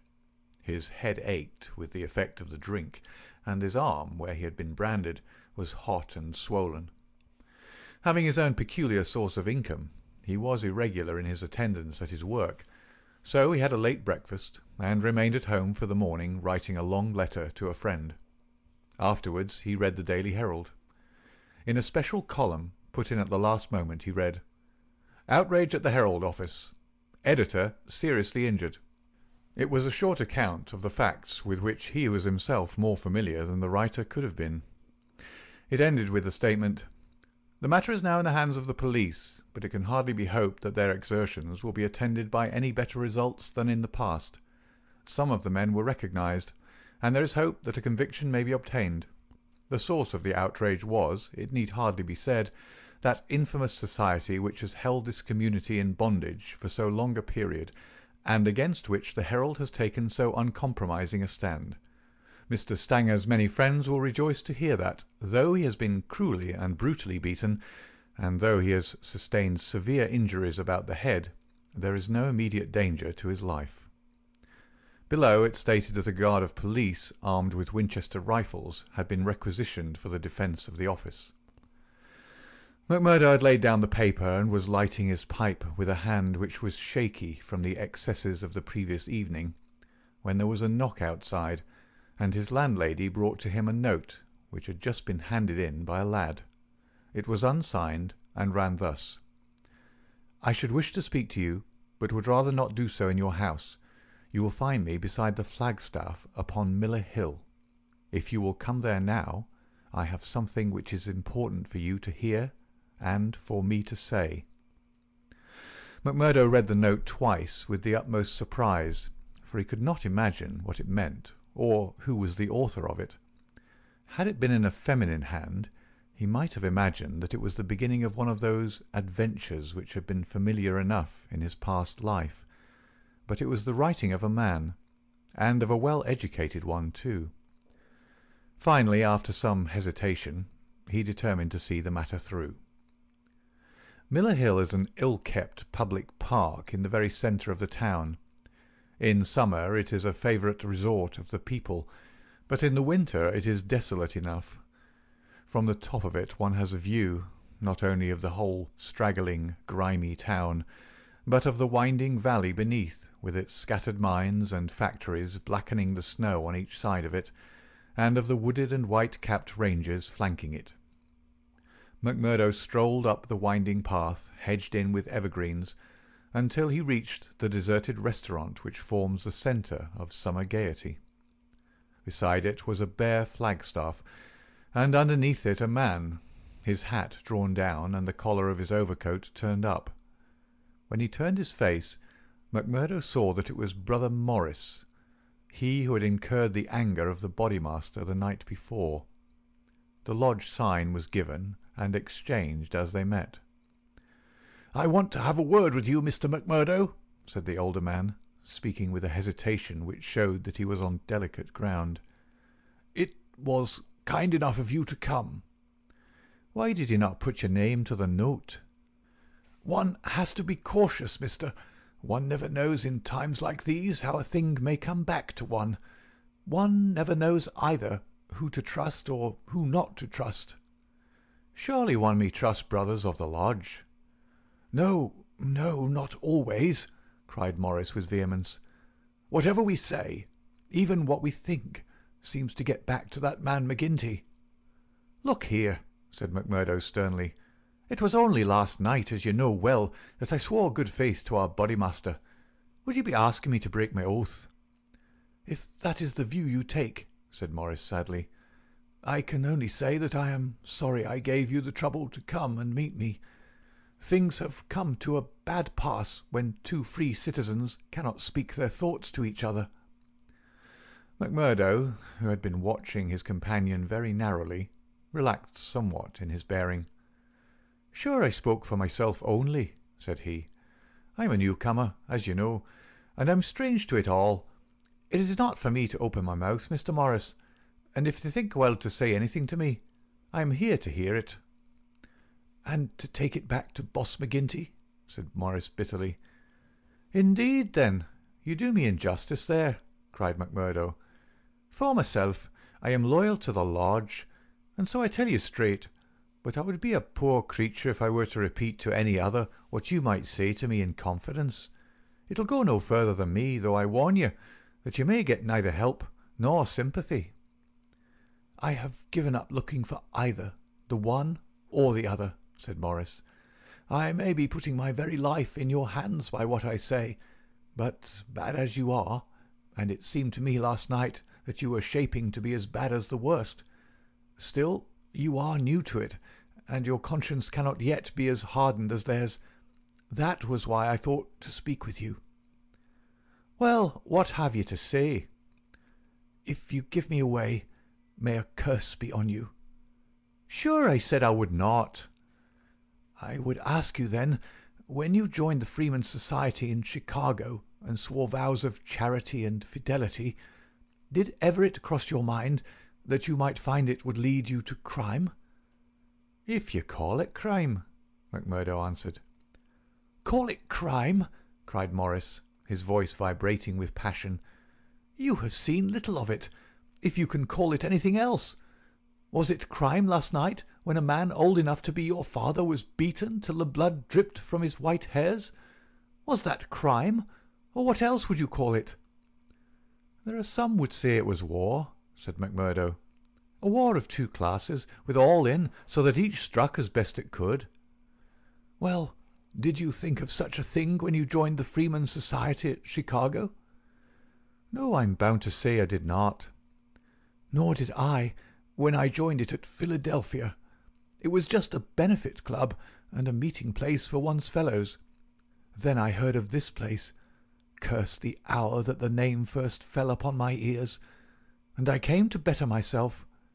My God, to better myself! My wife and 3 children came with me. I started a dry goods store on Market Square, and I prospered well. The word had gone round that I was a freeman, and I was forced to join the local lodge, same as you did last night. I've the badge of shame on my forearm, and something worse branded on my heart. I found that I was under the orders of a black villain, and caught in a meshwork of crime. What could I do? Every word I said to make things better was taken as treason, same as it was last night. I can't get away, for all I have in the world is in my store. If I leave the society, I know well that it means murder to me, and God knows what to my wife and children. Oh, man, it is awful, awful!" He put his hands to his face, and his body shook with convulsive sobs. McMurdo shrugged his shoulders. "You are too soft for the job," said he. "You're the wrong sort for such work." "I had a conscience and a religion, but they made me a criminal among them. I was chosen for a job. If I backed down, I knew well what would come to me. Maybe I'm a coward. Maybe it's the thought of my poor little woman and the children that makes me one. Anyway, I went. I guess it will haunt me forever. It was a lonely house, 20 miles from here, over the range yonder. I was told off for the door, same as you were last night. They could not trust me with the job. The others went in. When they came out, their hands were crimson to the wrists. As we turned away, a child was screaming out of the house behind us. It was a boy of 5 who had seen his father murdered. I nearly fainted with the horror of it, and yet I had to keep a bold and smiling face, for well I knew that if I did not, it would be out of my house that they would come next with their bloody hands, and it would be my little Fred that would be screaming for his father. But I was a criminal then, part sharer in a murder, lost forever in this world, and lost also in the next. I am a good Catholic, but the priest would have no word with me when he heard I was a scourer, and I am excommunicated from my faith. That's how it stands with me, and I see you going down the same road, and I ask you what the end is to be. Are you ready to be a cold-blooded murderer also, or can we do anything to stop it?" "What would you do?" asked McMurdo abruptly. "You'd not inform?" "God forbid!" cried Morris. "Sure, the very thought would cost me my life." "That's well," said McMurdo. "I'm thinking that you're a weak man, and that you make too much of the matter." "Too much? Wait till you have lived here longer. Look down the valley. See the cloud of 100 chimneys that overshadows it. I tell you that the cloud of murder hangs thicker and lower than that over the heads of the people. It is the valley of fear, the valley of death. The terror is in the hearts of the people from the dusk to the dawn. Wait, young man, and you will learn for yourself." "Well, I'll let you know what I think when I have seen more," said McMurdo carelessly. "What is very clear is that you are not the man for the place, and that the sooner you sell out, if you only get a dime a dollar for what the business is worth, the better it'll be for you. What you've said is safe with me, but by gar, if I thought you were an informer—" "No, no!" cried Morris piteously. "Well, let it rest at that. I'll bear what you've said in mind, and maybe some day I'll come back to it. I expect you meant kindly by speaking to me like this. Now I'll be getting home." "One word before you go," said Morris. "We may have been seen together. They may want to know what we have spoken about." "Ah, that's well thought of." "I offer you a clerkship in my store." "And I refuse it. That's our business. Well, so long, Brother Morris, and may you find things go better with you in the future." That same afternoon, as McMurdo sat smoking, lost in thought beside the stove of his sitting-room, the door swung open and its framework was filled with the huge figure of Boss McGinty. He passed the sign, and then, seating himself opposite to the young man, he looked at him steadily for some time, a look which was as steadily returned. "I'm not much of a visitor, Brother McMurdo," he said at last. "I guess I'm too busy over the folk that visit me. But I thought I'd stretch a point and drop down to see you in your own house." "I'm proud to see you here, Councillor," McMurdo answered heartily, bringing his whisky bottle out of the cupboard. "It's an honour that I had not expected." "How's the arm?" asked the boss. McMurdo made a wry face. "Well, I'm not forgetting it," he said, "but it's worth it." "Yes, it's worth it," the other answered, "to those that are loyal and go through with it and are a help to the lodge. What were you speaking to Brother Morris about on the Miller Hill this morning?" The question came so suddenly that it was well that he had his answer prepared. He burst into a hearty laugh. "Morris didn't know I could earn a living here at home. He shan't know either, for he's got too much conscience for the likes of me. But he's a good-hearted old chap. It was his idea that I was at a loose end and that he would do me a good turn by offering me a clerkship in a dry goods store." "Oh, that was it?" "Yes, that was it." "And you refused it?" "Sure. Couldn't I earn 10 times as much in my own bedroom with 4 hours' work?" "That's so. But I wouldn't get about too much with Morris." "Why not?" "Well, I guess because I tell you not. That's enough for most folk in these parts." "It may be enough for most folk, but it ain't enough for me, Councillor," said McMurdo boldly. "If you're a judge of men, you'll know that." The swarthy giant glared at him, and his hairy paw closed for an instant round the glass as though he would hurl it at the head of his companion. Then he laughed in his loud, boisterous, insincere fashion. "Ha! You're a queer card for sure," said he. "Well, if you want more reasons, I'll give them. Did Morris say nothing to you against the lodge?" "No." "Nor against me?" "No." "Well, that's because he don't trust you. But in his heart he's not a loyal brother. We know that well. So we watch him and we wait for the time to admonish him. I'm thinking that the time is drawing near. There's no room for scabby sheep in our pen.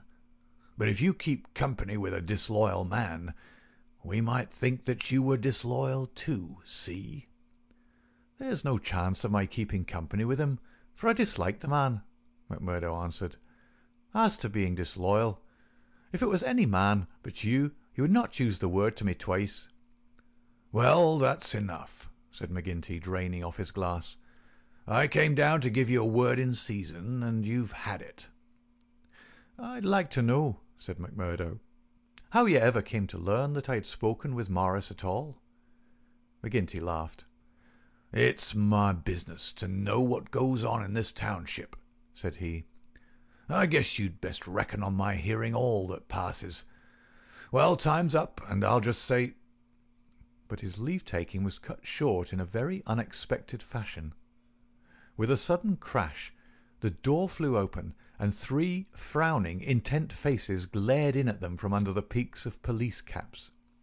McMurdo sprang to his feet and half drew his revolver, but his arm stopped midway as he became conscious that 2 Winchester rifles were levelled at his head.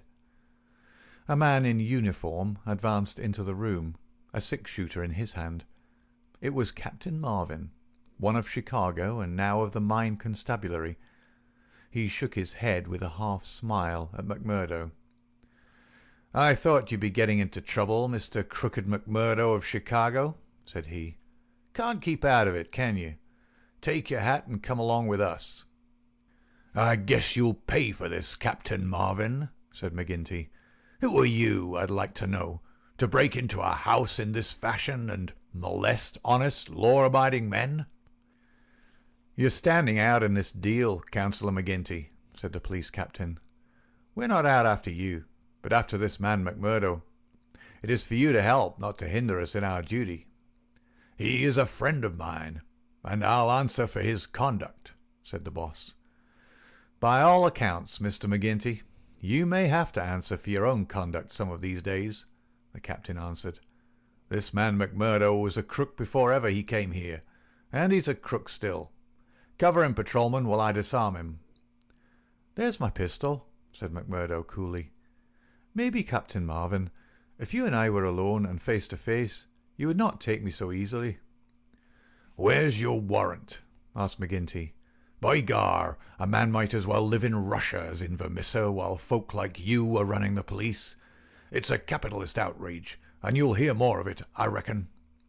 "You do what you think is your duty the best way you can, Councillor. We'll look after ours." "What am I accused of?" asked McMurdo. "Of being concerned in the beating of old Editor Stanger at the Herald office. It wasn't your fault that it isn't a murder charge." "Well, if that's all you have against him," cried McGinty with a laugh, "you can save yourself a deal of trouble by dropping it right now. This man was with me in my saloon playing poker up to midnight, and I can bring a dozen to prove it." "That's your affair, and I guess you can settle it in court tomorrow. Meanwhile, come on, McMurdo, and come quietly if you don't want a gun across your head. You stand wide, Mr. McGinty, for I'll warn you, I'll stand no resistance when I'm on duty." So determined was the appearance of the captain that both McMurdo and his boss were forced to accept the situation. The latter managed to have a few whispered words with the prisoner before they parted. "What about—" He jerked his thumb upward to signify the coining plant. "All right," whispered McMurdo, who had devised a safe hiding-place under the floor. "I'll bid you good-bye," said the boss, shaking hands. "I'll see Riley, the lawyer, and take the defence upon myself. Take my word for it that they won't be able to hold you." "I wouldn't bet on that. Guard the prisoner, you two, and shoot him if he tries any games. I'll search the house before I leave." He did so, but apparently found no trace of the concealed plant. When he descended, he and his men escorted McMurdo to headquarters. Darkness had fallen, and a keen blizzard was blowing so that the streets were nearly deserted, but a few loiterers followed the group, and, emboldened by invisibility, shouted imprecations at the prisoner. "Lynch the cursed scourer!" they cried. "Lynch him!" They laughed and jeered as he was pushed into the police station. After a short formal examination from the inspector in charge, he was put into the common cell. Here he found Baldwin and 3 other criminals of the night before, all arrested that afternoon and waiting their trial next morning. But even within this inner fortress of the law, the long arm of the freemen was able to extend. Late at night there came a jailer with a straw bundle for their bedding, out of which he extracted 2 bottles of whisky, some glasses, and a pack of cards. They spent a hilarious night without an anxious thought as to the ordeal of the morning. Nor had they cause, as the result was to show. The magistrate could not possibly on the evidence have held them for a higher court. On the one hand, the compositors and pressmen were forced to admit that the light was uncertain, that they were themselves much perturbed, and that it was difficult for them to swear to the identity of the assailants, although they believed that the accused were among them. Cross-examined by the clever attorney who had been engaged by McGinty, they were even more nebulous in their evidence.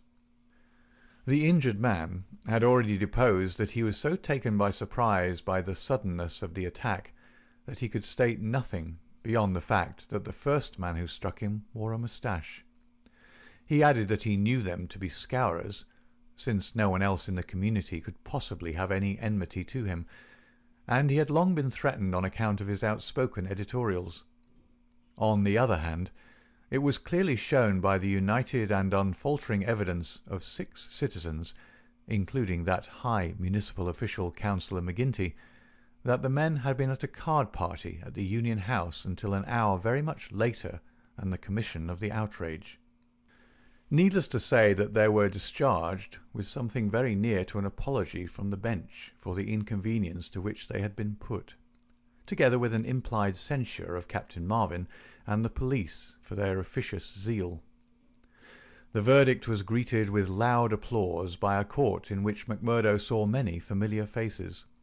Brothers of the lodge smiled and waved, but there were others who sat with compressed lips and brooding eyes as the men filed out of the dock. One of them, a little dark-bearded, resolute fellow, put the thoughts of himself and comrades into words as the ex-prisoners passed him. "You damned murderers," he said. "We'll fix you yet." End of chapter 4.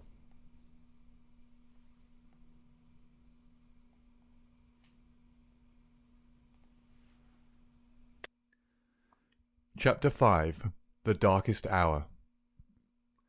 If anything had been needed to give an impetus to Jack McMurdo's popularity among his fellows, it would have been his arrest and acquittal.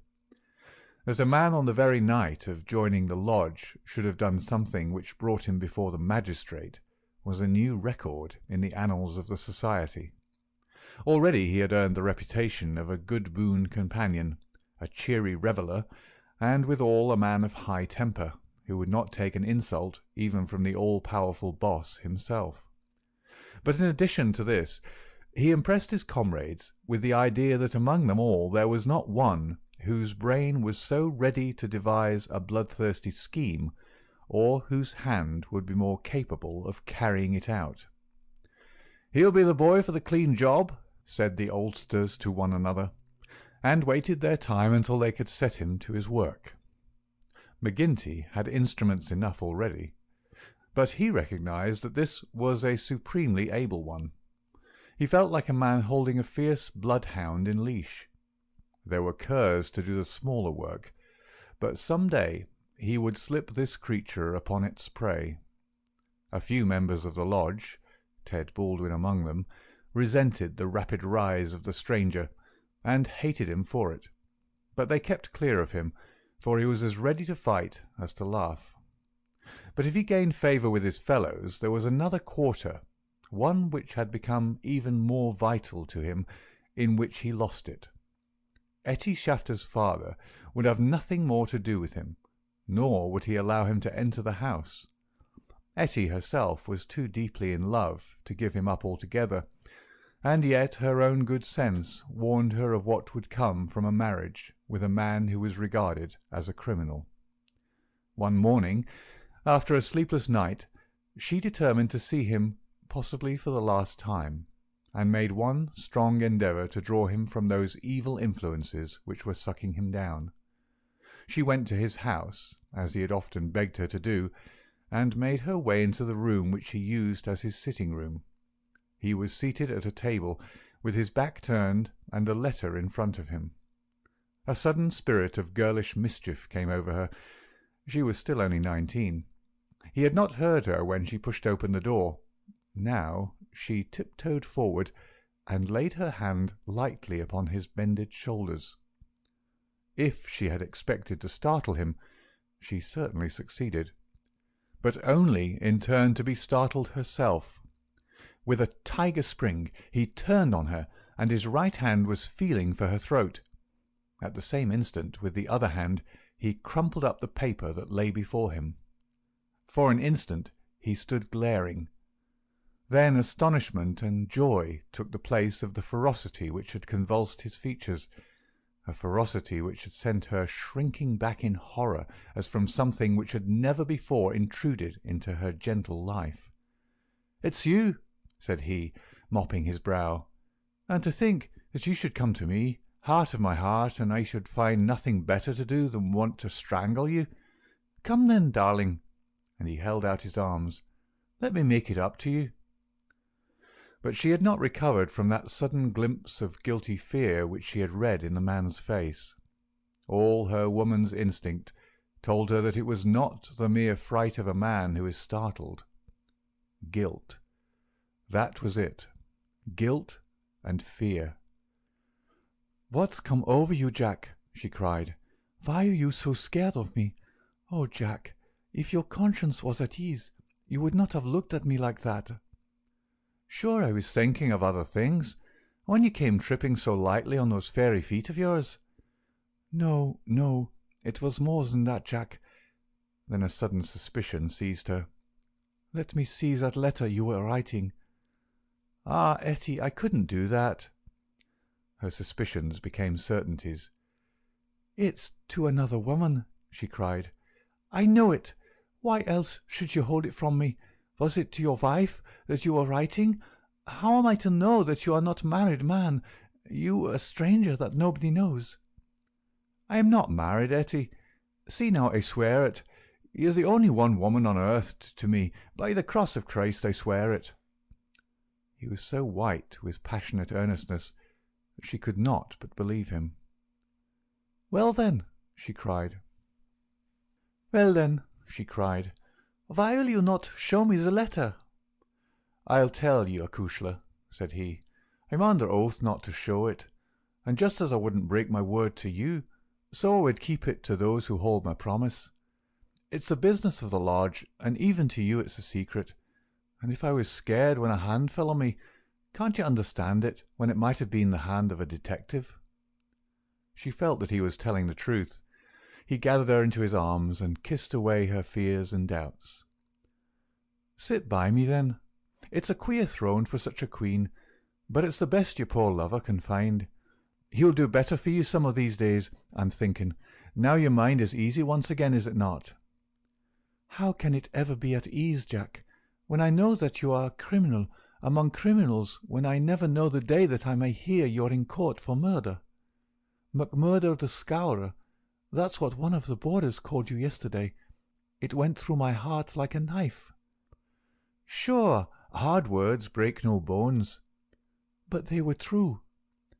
"Well, dear, it's not so bad as you think. We are but poor men that are trying in our own way to get our rights." Etty threw her arms around her lover's neck. "Give it up, Jack. For my sake, for God's sake, give it up. It was to ask you that I came here today. Oh, Jack, see, I beg it of you on my bended knees, kneeling here before you. I implore you to give it up." He raised her and soothed her with her head against his breast. "Sure, my darling, you don't know what it is you're asking. How could I give it up when it would be to break my oath and to desert my comrades? If you could see how things stand with me, you could never ask it of me. Besides, if I wanted to, how could I do it? You don't suppose that the lodge would let a man go free with all its secrets?" "I've thought of that, Jack. I've planned it all. Father has saved some money. He is weary of this place, where the fear of these people darkens our lives. He is ready to go. We would fly together to Philadelphia or New York, where we would be safe from them." McMurdo laughed. "The lodge has a long arm. Do you think it could not stretch from here to Philadelphia or New York?" "Well then, to the West, or to England, or to Germany, where my father came from. Anywhere to get away from the Valley of Fear." McMurdo thought of old Brother Morris. "Sure it is the second time I've heard the valley so named," said he. "The shadow does indeed seem to lie heavy on some of you. It darkens every moment of our lives. Do you suppose that Ted Baldwin has ever forgiven us? If it were not that he fears you, what do you suppose our chances would be? If you saw the look in those dark, hungry eyes of his when they fall on me. By gar, I'd teach him better manners if I caught him at it. But see here, little girl, I can't leave here, I can't. Take that from me once and for all. But if you'll leave me to find my own way, I will try to prepare a way of getting honourably out of it." "There is no honour in such a matter." "Well, well, it's just how you look at it. But if you'll give me 6 months, I'll work it so that I can leave without being ashamed to look others in the face." The girl laughed with joy. "6 months!" she cried. "Is it a promise?" Well, it may be 7 or 8, but within a year at the furthest we will leave the valley behind us." It was the most that Etty could obtain, and yet it was something. There was this distant light to illuminate the gloom of the immediate future. She returned to her father's house more light-hearted than she had ever been since Jack McMurdo had come into her life. It might be thought that as a member all the doings of the society would be told to him, but he was soon to discover that the organization was wider and more complex than the simple lodge. Even Boss McGinty was ignorant as to many things, for there was an official named the county delegate living at Hobson's Patch, farther down the line, who had power over several different lodges which he wielded in a sudden and arbitrary way. Only once did McMurdo see him, a sly little grey-haired rat of a man with a slinking gait and a sidelong glance which was charged with malice.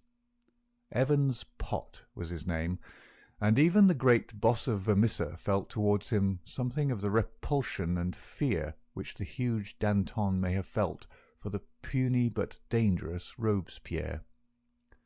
One day Scanlon, who was McMurdo's fellow boarder, received a note from McGinty enclosing one from Evans Pott, which informed him that he was sending over 2 good men, Lawler and Andrews, who had instructions to act in the neighbourhood, though it was best for the cause that no particulars as to their objects should be given.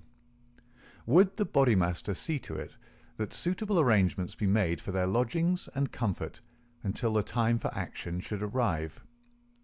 McGinty added that it was impossible for anyone to remain secret at the Union House, and that therefore he would be obliged if McMurdo and Scanlon would put the strangers up for a few days in their boarding-house. The same evening the 2 men arrived, each carrying his gripsack. Lawler was an elderly man, shrewd, silent, and self-contained, clad in an old black frock-coat, which, with his soft felt hat and ragged grizzled beard, gave him a general resemblance to an itinerant preacher. His companion Andrews was little more than a boy, frank-faced and cheerful, with the breezy manner of one who is out for a holiday and means to enjoy every minute of it. Both men were total abstainers, and behaved in all ways as exemplary members of the society, with the one simple exception that they were assassins who had often proved themselves to be most capable instruments for this association of murder. Lawler had already carried out 14 commissions of the kind, and Andrews 3. They were, as McMurdo found, quite ready to converse about their deeds in the past, which they recounted with half-bashful pride of men who had done good and unselfish service for the community. They were reticent, however, as to the immediate job in hand. "They chose us because neither I nor the boy here drink," Lawler explained. "They can count on us saying no more than we should. You must not take it amiss, but it is the orders of the county delegate that we obey." "Sure, we are all in it together," said Scanlon, McMurdo's mate, as the 4 sat together at supper. "That's true enough, and we'll talk till the cows come home of the killing of Charlie Williams or of Simon Bird, or any other job in the past, but till the work is done we say nothing." "There are half a dozen about here that I have a word to say to," said McMurdo with an oath. "I suppose it isn't Jack Knox of Ironhill that you're after? I'd go some way to see him get his deserts." "No, it's not him yet." "Or Herman Strauss?" "No, nor him either." "Well, if you won't tell us, we can't make you, but I'd be glad to know." Lawler smiled and shook his head. He was not to be drawn. In spite of the reticence of their guests, Scanlon and McMurdo were quite determined to be present at what they called the fun. When, therefore, at an early hour one morning, McMurdo heard them creeping down the stairs, he awakened Scanlon, and the two hurried on their clothes. When they were dressed, they found that the others had stolen out, leaving the door open behind them. It was not yet dawn, and by the light of the lamps they could see the two men some distance down the street. They followed them warily, treading noiselessly in the deep snow. The boarding-house was near the edge of the town, and soon they were at the crossroads which is beyond its boundary. Here 3 men were waiting, with whom Lawler and Andrews held a short, eager conversation. Then they all moved on together. It was clearly some notable job which needed numbers. At this point there are several trails which lead to various mines. The strangers took that which led to the Crow Hill, a huge business which was in strong hands which had been able, thanks to their energetic and fearless New England manager, Josiah H. Dunn, to keep some order and discipline during the long reign of terror. Day was breaking now, and a line of workmen were slowly making their way singly and in groups along the blackened path. McMurdo and Scanlon strolled on with the others, keeping in sight of the men whom they followed. A thick mist lay over them, and from the heart of it there came the sudden scream of a steam whistle. It was the 10-minute signal before the cages descended and the day's labour began. When they reached the open space round the mine shaft, there were 100 miners waiting, stamping their feet and blowing on their fingers, for it was bitterly cold. The strangers stood in a little group under the shadow of the engine-house. Scanlon and McMurdo climbed a heap of slag from which the whole scene lay before them. They saw the mine engineer, a great bearded Scotchman named Menzies, come out of the engine-house and blow his whistle for the cages to be lowered. At the same instant a tall, loose-framed young man with a clean-shaved, earnest face advanced eagerly towards the pit-head. As he came forward, his eyes fell upon the group, silent and motionless under the engine-house. The men had drawn down their hats and turned up their collars to screen their faces. For a moment the presentiment of death laid its cold hand upon the manager's heart.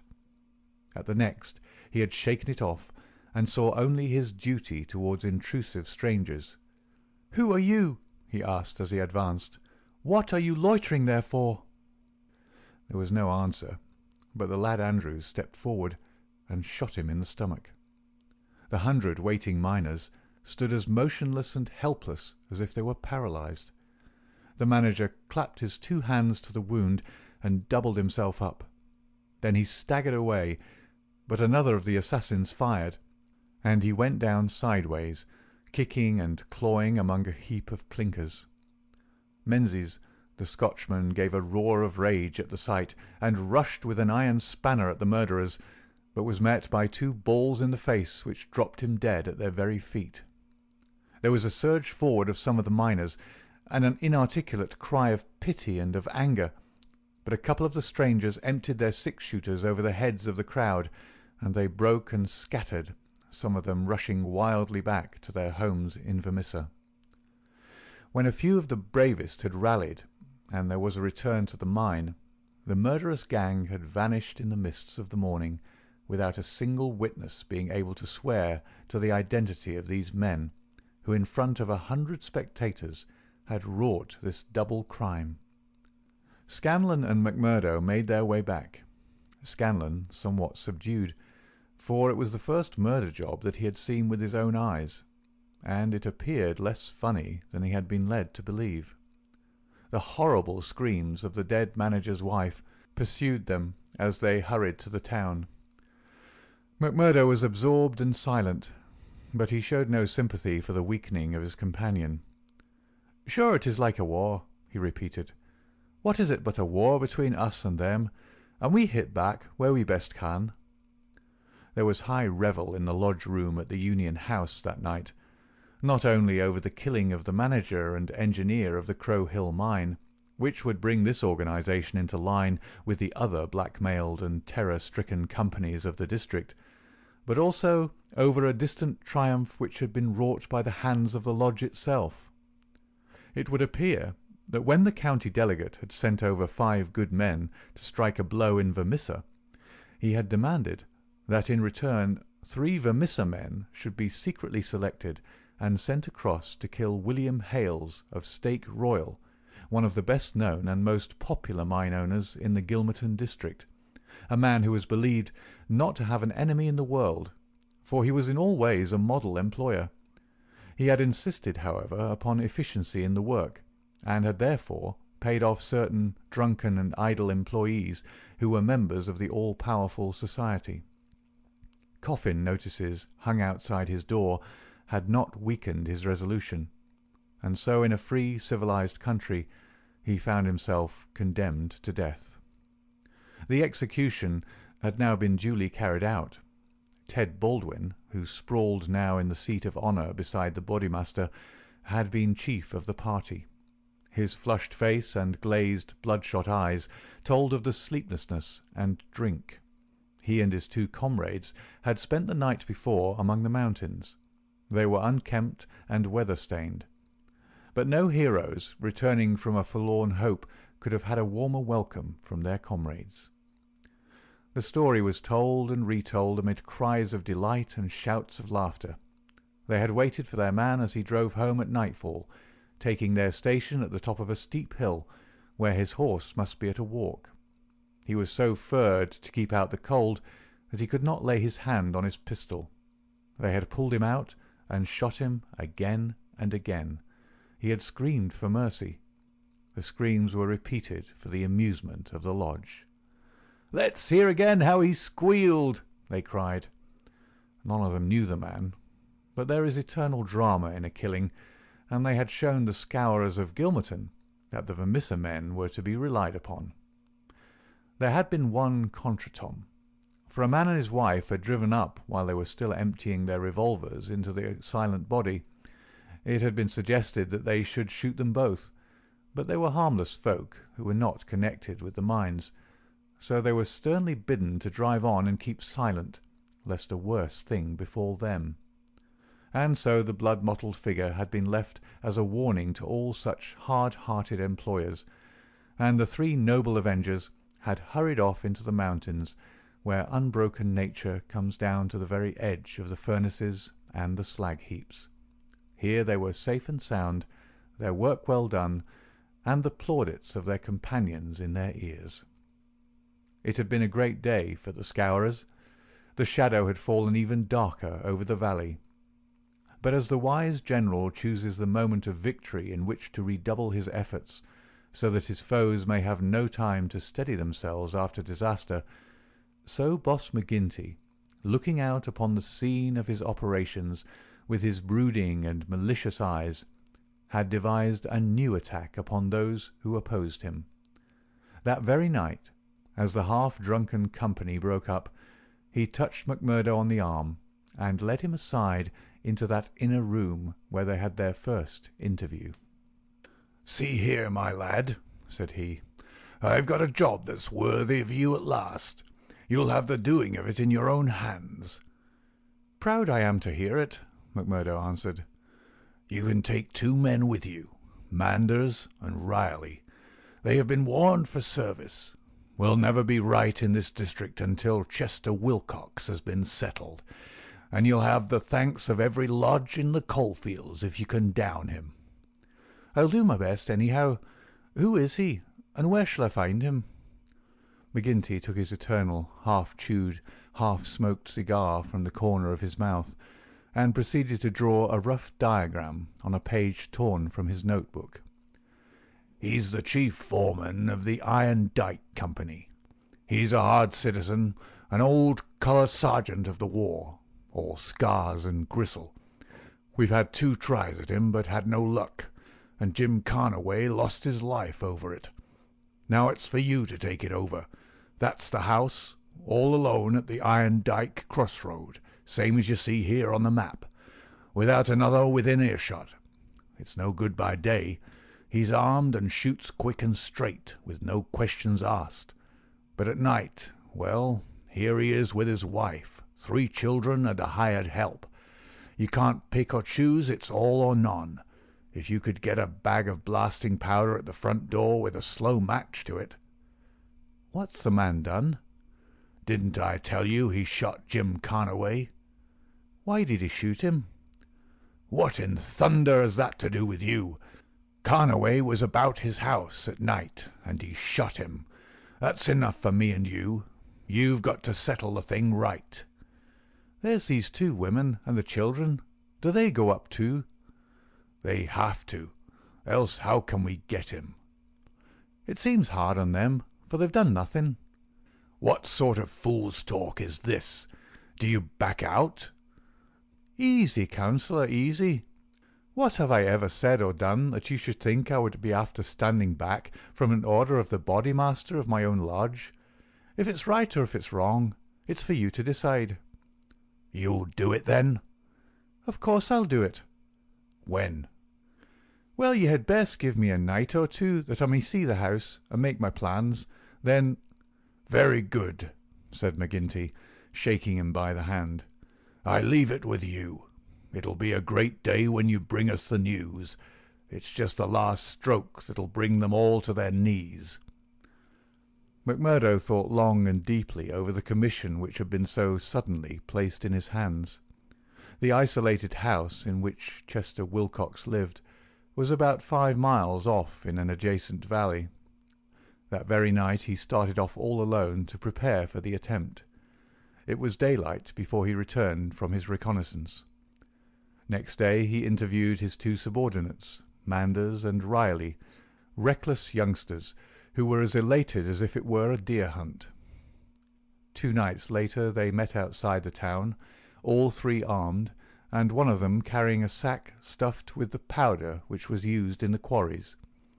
It was 2 in the morning before they came to the lonely house. The night was a windy one, with broken clouds drifting swiftly across the face of a 3/4 moon.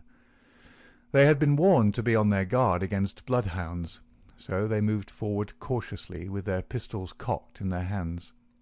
But there was no sound save the howling of the wind, and no movement but the swaying branches above them. McMurdo listened at the door of the lonely house, but all was still within. Then he leaned the powder bag against it, ripped a hole in it with his knife, and attached the fuse. When it was well alight, he and his 2 companions took to their heels and were some distance off, safe and snug in a sheltering ditch, before the shattering roar of the explosion, with the low, deep rumble of the collapsing building, told them that their work was done. No cleaner job had ever been carried out in the blood-stained annals of the Society. But alas, that work so well organized and boldly carried out should all have gone for nothing. Warned by the fate of the various victims, and knowing that he was marked down for destruction, Chester Wilcox had moved himself and his family only the day before to some safer and less known quarters, where a guard of police should watch over them. It was an empty house which had been torn down by the gunpowder, and the grim old colour sergeant of the war was still teaching discipline to the miners of Iron Dyke. "Leave him to me," said McMurdo. "He's my man, and I'll get him, sure, if I have to wait a year for him." A vote of thanks and confidence was passed in full lodge, and so for the time the matter ended. When a few weeks later it was reported in the papers that Wilcox had been shot at from an ambuscade, it was an open secret that McMurdo was still at work upon his unfinished job. Such were the methods of the Society of Freemen, and such were the deeds of the Scourers by which they spread their rule of fear over the great and rich district which was for so long a period haunted by their terrible presence. Why should these pages be stained by further crimes? Have I not said enough to show the men and their methods? These deeds are written in history, and their records wherein one may read the details of them. There one may learn of the shooting of policemen Hunt and Evans because they had ventured to arrest 2 members of the society, a double outrage planned at the Vermissa Lodge and carried out in cold blood upon 2 helpless and disarmed men.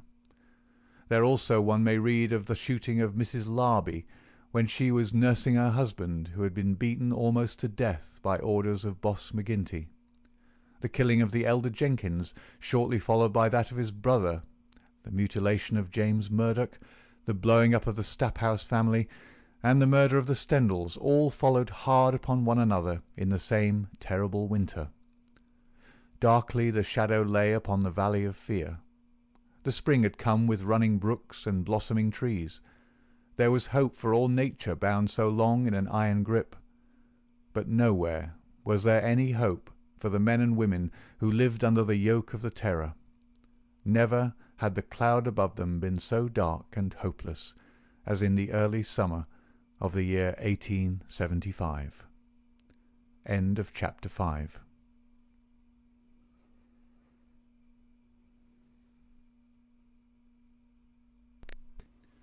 Chapter 6. Danger. It was the height of the Reign of Terror.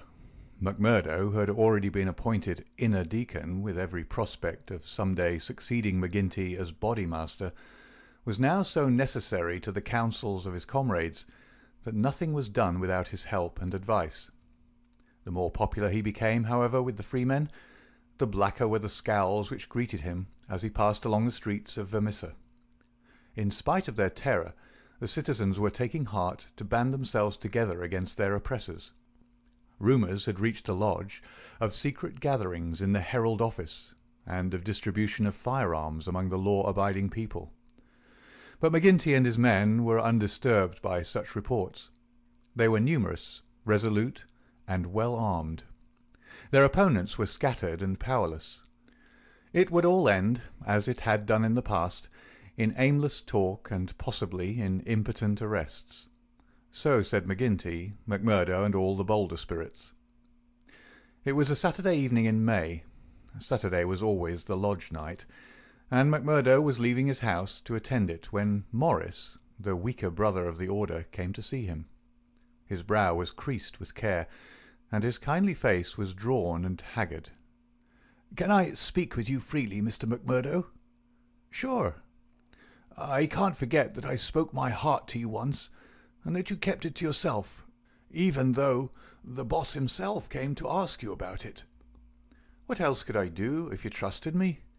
It wasn't that I agreed with what you said." "I know that well, but you are the one that I can speak to and be safe. I've a secret here." He put his hand to his breast. "And it is just burning the life out of me. I wish it had come to any one of you but me. If I tell it, it will mean murder for sure. If I don't, it may bring the end of us all. God help me, but I am near out of my wits over it." McMurdo looked at the man earnestly. He was trembling in every limb. He poured some whisky into a glass and handed it to him. "That's the physic for the likes of you," said he. "Now, let me hear it." Morris drank, and his white face took a tinge of colour. "I can tell it to you all in one sentence," said he. "There's a detective on our trail." McMurdo stared at him in astonishment. "Why, man, you're crazy," he said. "Isn't the place full of police and detectives, and what harm did they ever do us?" No, it's no man of the district. As you say, we know them, and it is little that they can do. But you've heard of Pinkertons?" "I've read some of folk of that name."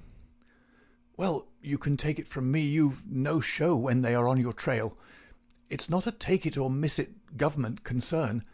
It's a dead-earnest business proposition that's out for results and keeps out till by hook or crook it gets them.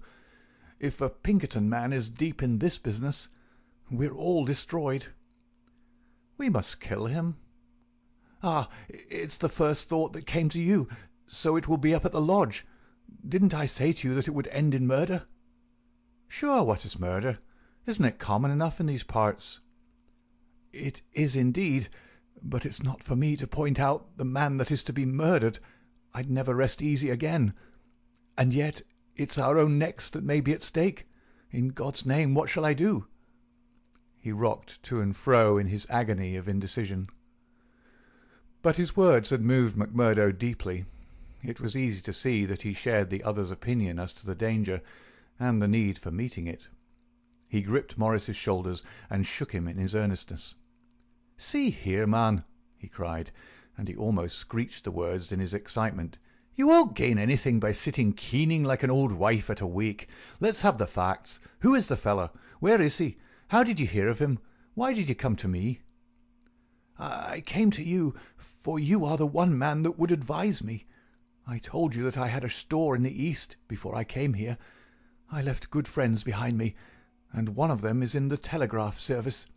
Here's a letter that I had from him yesterday. It's this part from the top of the page. You can read it yourself." This was what McMurdo read. "How are the Scourers getting on in your parts? We read plenty of them in the papers. Between you and me, I expect to hear news from you before long. 5 big corporations and the 2 railroads have taken the thing up in dead earnest. They mean it, and you can bet they'll get there. They are right deep down into it. Pinkerton has taken hold under their orders, and his best man, Birdie Edwards, is operating. The thing has got to be stopped right now." "Now read the postscript." "Of course, what I give you is what I learned in business, so it goes no further. It's a queer cipher that you handle by the yard every day and can get no meaning from." McMurdo sat in silence for some time with the letter in his listless hands. The mist had lifted for a moment, and there was the abyss before him. "Does anyone else know of this?" he asked. "I have told no one else." "But this man, your friend, has he any other person that we would likely write to?" "Well, I dare say he knows 1 or 2 more." "Of the lodge?" "It's likely enough." "I was asking because it is likely that he may have given some description of this fellow Birdie Edwards. Then we could get on his trail." "Well, it's possible, but I shouldn't think he knew him. He's just telling me the news that came to him by way of business. How would he know this Pinkerton man?" McMurdo gave a violent start. "By gar!" he cried. "I've got him. What a fool I was not to know it. Lord, but we're in luck. We'll fix him before he can do any harm. See here, Morris, will you leave this thing in my hands?" "Sure, if you will only take it off mine." "I'll do that. You can stand right back and let me run it. Even your name need not be mentioned. I'll take it all on myself, as if it were to me that this letter has come. Will that content you?" "It's just what I would ask." "Then leave it at that, and keep your head shut. Now I'll get down to the lodge, and we'll soon make old man Pinkerton sorry for himself." "You wouldn't kill this man?" "The less you know, friend Morris, the easier your conscience, and the better you'll sleep. Ask no questions, and let these things settle themselves. I have hold of it now." Morris shook his head sadly as he left. "I feel that his blood is on my hands," he groaned. "Self-protection is no murder, anyhow," said McMurdo, smiling grimly. "It's him or us. I guess this man would destroy us all if we left him long in the valley. Why, Brother Morris, we'll have to elect you bodymaster yet, for you've surely saved the lodge." And yet it was clear from his actions that he thought more seriously of this new intrusion than his words would show. It may have been his guilty conscience. It may have been the reputation of the Pinkerton organization. It may have been the knowledge that great, rich corporations had set themselves the task of clearing out the Scourers. But whatever his reason, his actions were those of a man who is preparing for the worst. Every paper which would incriminate him was destroyed before he left the house. After that he gave a long sigh of satisfaction, for it seemed to him that he was safe. And yet the danger must still have pressed somewhat upon him, for on his way to the lodge he stopped at old man Shafter's. The house was forbidden him, but when he tapped at the window, Etty came out to him. The dancing Irish devilry had gone from her lover's eyes. She read his danger in his earnest face. "Something has happened," she cried. "Oh, Jack, you are in danger." "Sure, it is not very bad, my sweetheart, and yet it may be wise that we make a move before it's worse." "Make a move?" "I promised you once that I'd go some day. I think the time is coming. I had news tonight, bad news, and I see trouble coming." "The police?" "Well, a Pinkerton. But sure you wouldn't know what that is, a cushla, nor what it would mean to the likes of me. I'm too deep in this thing, and I may have to get out of it quick. You said you'd come with me if I went." "Oh, Jack, it would be the saving of you." "I'm an honest man in some things, Etty. I wouldn't hurt a hair of your bonny head for all the world can give, nor ever pull you down 1 inch from the golden throne above the clouds where I always see you. Would you trust me?" She put her hand in his without a word. "Well then, listen to what I say, and do as I order you, for indeed it's the only way for us. Things are going to happen in this valley. I feel it in my bones. There may be many of us that will have to look out for ourselves. I'm one, anyhow. If I go, by day or night, it's you that must come with me." "I'd come after you, Jack." "No, no, you should come with me. If this valley is close to me, and I can never come back, how can I leave you behind, and me perhaps in hiding from the police with never a chance of a message? It's with me you must come. I know a good woman in the place I come from, and it's there I'd leave you till when we get married. Will you come?" "Yes, Jack, I will come." "God bless you for your trust in me. It's a fiend out of hell that I should be if I abused it. Now mark you, Etty, it'll just be a word to you, and when it reaches you, you'll drop everything and come right down to the waiting room at the depot and stay there till I come for you." "Day or night, I'll come at the word, Jack." Somewhat eased in mind, now that his own preparations for escape had been begun, McMurdo went on to the lodge. It had already assembled, and only by complicated signs and countersigns could he pass through the outer guard and inner guard who close tiled it. A buzz of pleasure and welcome greeted him as he entered. The long room was crowded, and through the haze of tobacco smoke he saw the tangled black mane of the bodymaster, the cruel, unfriendly features of Baldwin, the vulture face of Harroway, the secretary, and a dozen more who were among the leaders of the lodge. He rejoiced that they should all be there to take counsel over his news. "Indeed, it's glad we are to see you, brother," cried the chairman. "There's business here that wants a Solomon in judgment to set it right." "It's Lander and Egan," explained his neighbour as he took his seat. "They both claim the head money given by the lodge for the shooting of old man Crabbe over at Stylestown. And who's to say which fired the bullet?" McMurdo rose in his place and raised his hand. The expression of his face froze the attention of the audience. There was a dead hush of expectation. "Eminent Bodymaster," he said in a solemn voice, "I claim urgency." "Brother McMurdo claims urgency," said McGinty. "It's a claim that by the rules of this lodge takes precedence. Now, brother, we attend you." McMurdo took the letter from his pocket. "Eminent Bodymaster and brethren," he said, "I am the bearer of ill news this day, but it is better that it should be known and discussed than that a blow should fall upon us without warning, which would destroy us all.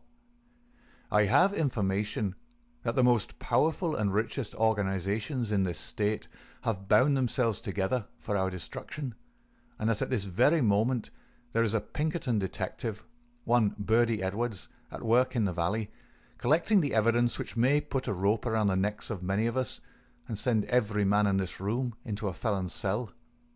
That is the situation for the discussion of which I have made a claim of urgency." There was a dead silence in the room. It was broken by the chairman.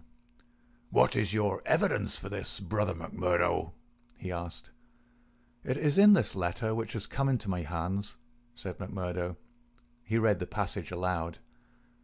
"It is a matter of honour with me that I can give no further particulars about the letter, nor put it into your hands, but I assure you that there is nothing else in it which can affect the interests of the lodge. I put the case before you as it has reached me." "Let me say, Mr. Chairman," said one of the older brethren, "that I have heard of Bertie Edwards, and that he has the name of being the best man in the Pinkerton service." "Does anyone know him by sight?" asked McGinty. "Yes," said McMurdo, "I do." There was a murmur of astonishment through the hall. "I believe we hold him in the hollow of our hands," he continued with an exulting smile upon his face. "If we act quickly and wisely, we can cut this thing short. If I have your confidence and your help, 'tis a little that we have to fear." "What have we to fear anyhow? What can he know of our affairs?" "You might say so, if all were as staunch as you, councillor. But this man has all the millions of the capitalists at his back. Do you think there is no weaker brother among all our lodges that could not be bought? He will get at our secrets. Maybe has got them already. There's only one sure cure."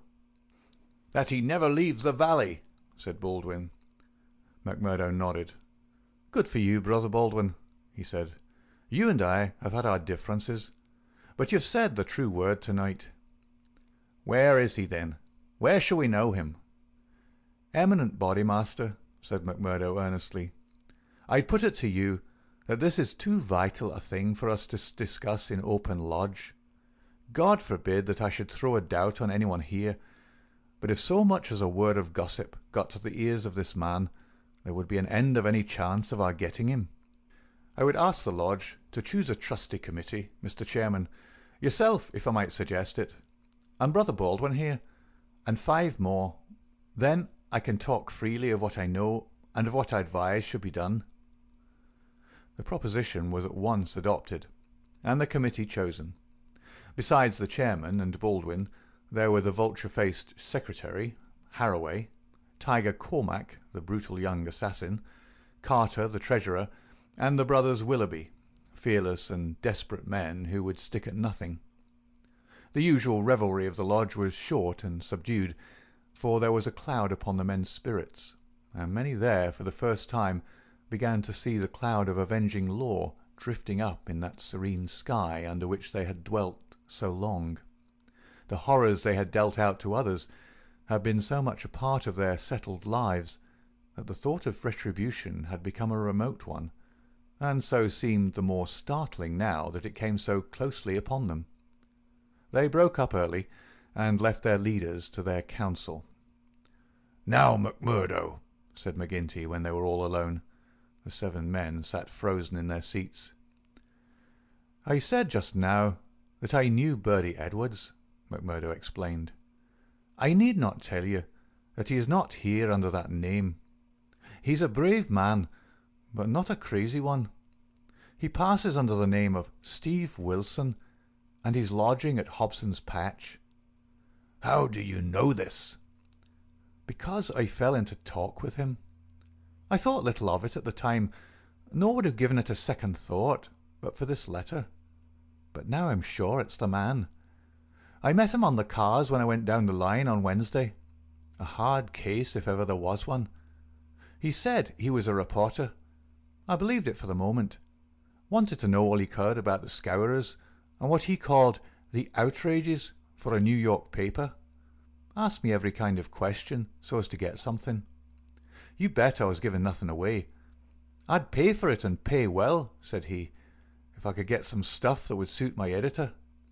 I said what I thought would please him best, and he handed me a $20 bill for my information. "There's 10 times that for you," said he, "if you can find me all that I want." "What did you tell him then?" "Any stuff I could make up." "How do you know he wasn't a newspaper man?" "I'll tell you. He got out at Hobson's Patch, and so did I. I chanced into the Telegraph Bureau, and he was leaving it.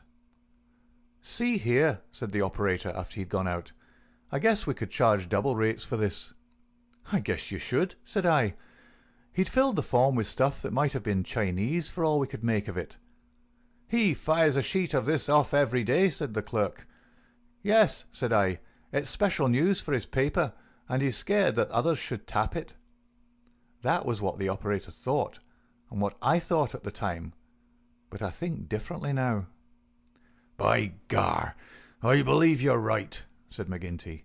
"But what do you allow that we should do about it?" "Why not go right down now and fix him?" someone suggested. "Aye, the sooner the better." "I'd start this next minute if I knew where I could find him," said McMurdo. "He's in Hobson's Patch, but I don't know the house. I've got a plan, though, if you'll only take my advice." "Well, what is it?" "I'll go to the patch tomorrow morning. I'll find him through the operator. He can locate him, I guess. Well, then I'll tell him that I'm a free man myself. I'll offer him all the secrets of the lodge for a price. You bet he'll tumble to it. I'll tell him the papers are at my house, and that it's as much as my life would be worth to let him come while my folk were about. He'll see that that's horse sense. Let him come at 10 o'clock at night, and he shall see everything. That will fetch him, for sure." "Well?" "You can plan the rest for yourselves. Widow McNamara's is a lonely house. She's as true as steel and as deaf as a post. There's only Scanlon and me in the house. If I get his promise, and I'll let you know if I do, I'd have the whole 7 of you come to me by 9 o'clock. We'll get him in. If ever he gets out alive, well, he can talk of Bertie Edwards' luck for the rest of his days." "There's going to be a vacancy at Pinkerton's, or I'm mistaken. Leave it at that, McMurdo. At 9 tomorrow we'll be with you. You once get the door shut behind him, and you can leave the rest with us." End of chapter 6.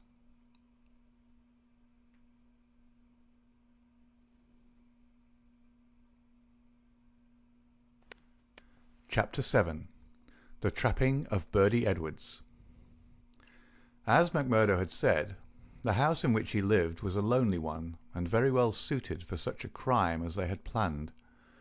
It was on the extreme fringe of the town, and stood well back from the road. In any other case, the conspirators would have simply called out their man, as they had many times before, and emptied their pistols into his body.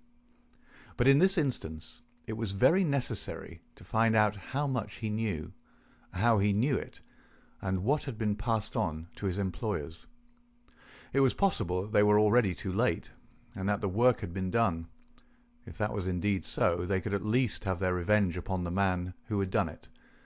But they were hopeful that nothing of great importance had yet come to the detective's knowledge, as otherwise, they argued, he would not have troubled to write down and forward such trivial information as McMurdo claimed to have given him.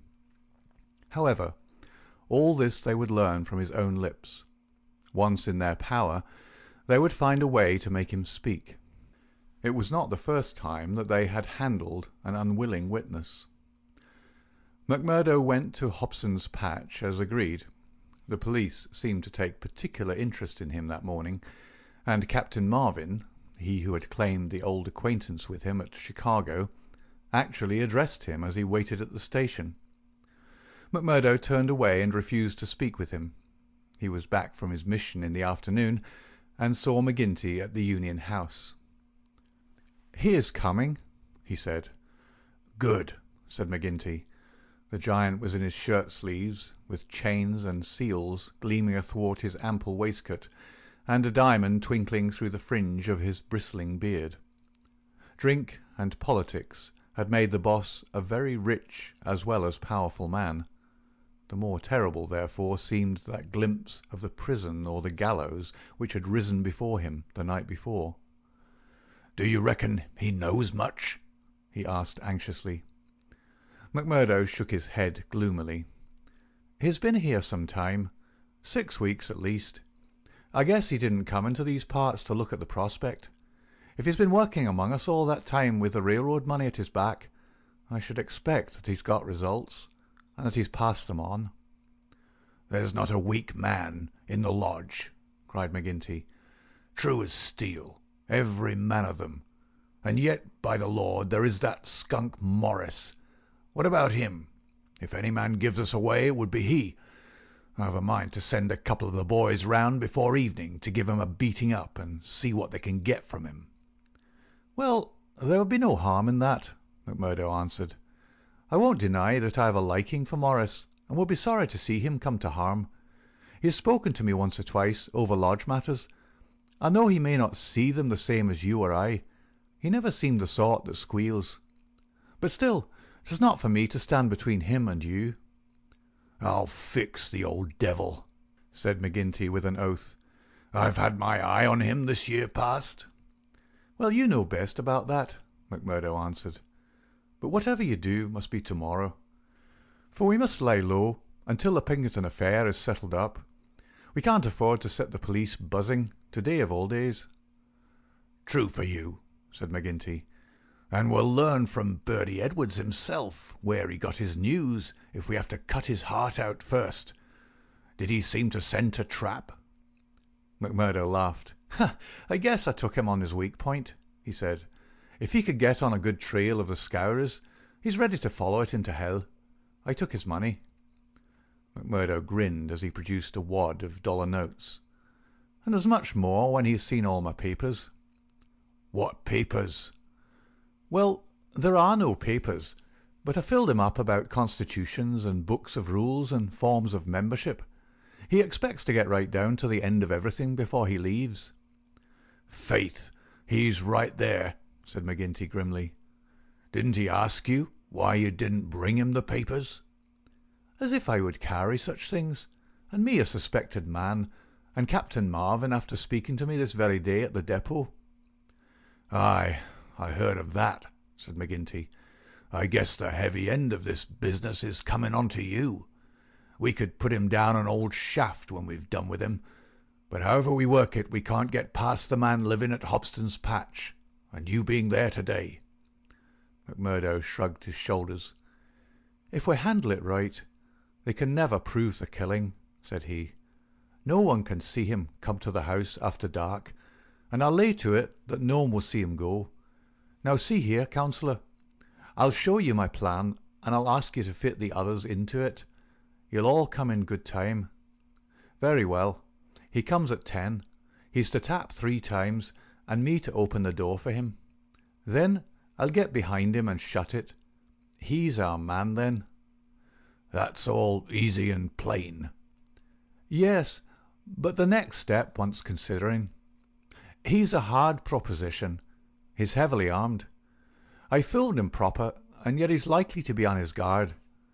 Suppose I show him right into a room with 7 men in it where he expected to find me alone. There's going to be shooting, and somebody's going to be hurt." "That's so." "And the noise is going to bring every damned copper in the township on top of it." "I guess you're right." "This is how I should work it.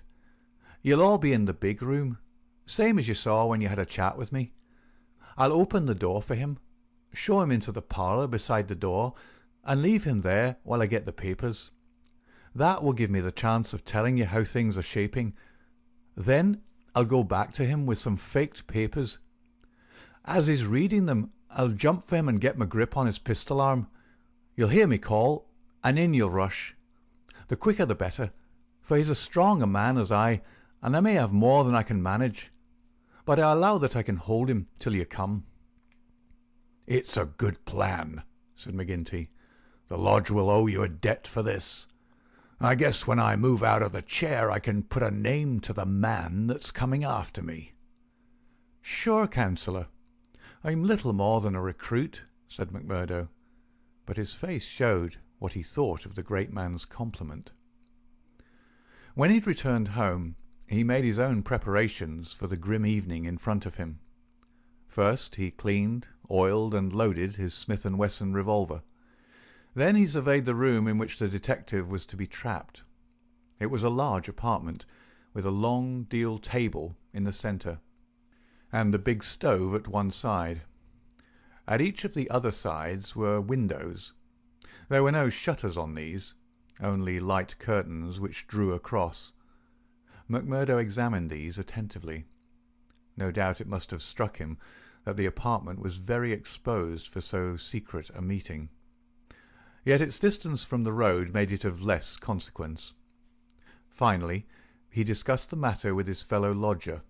Scanlon, though a scourer, was an inoffensive little man who was too weak to stand against the opinion of his comrades, but was secretly horrified by the deeds of blood at which he had sometimes been forced to assist.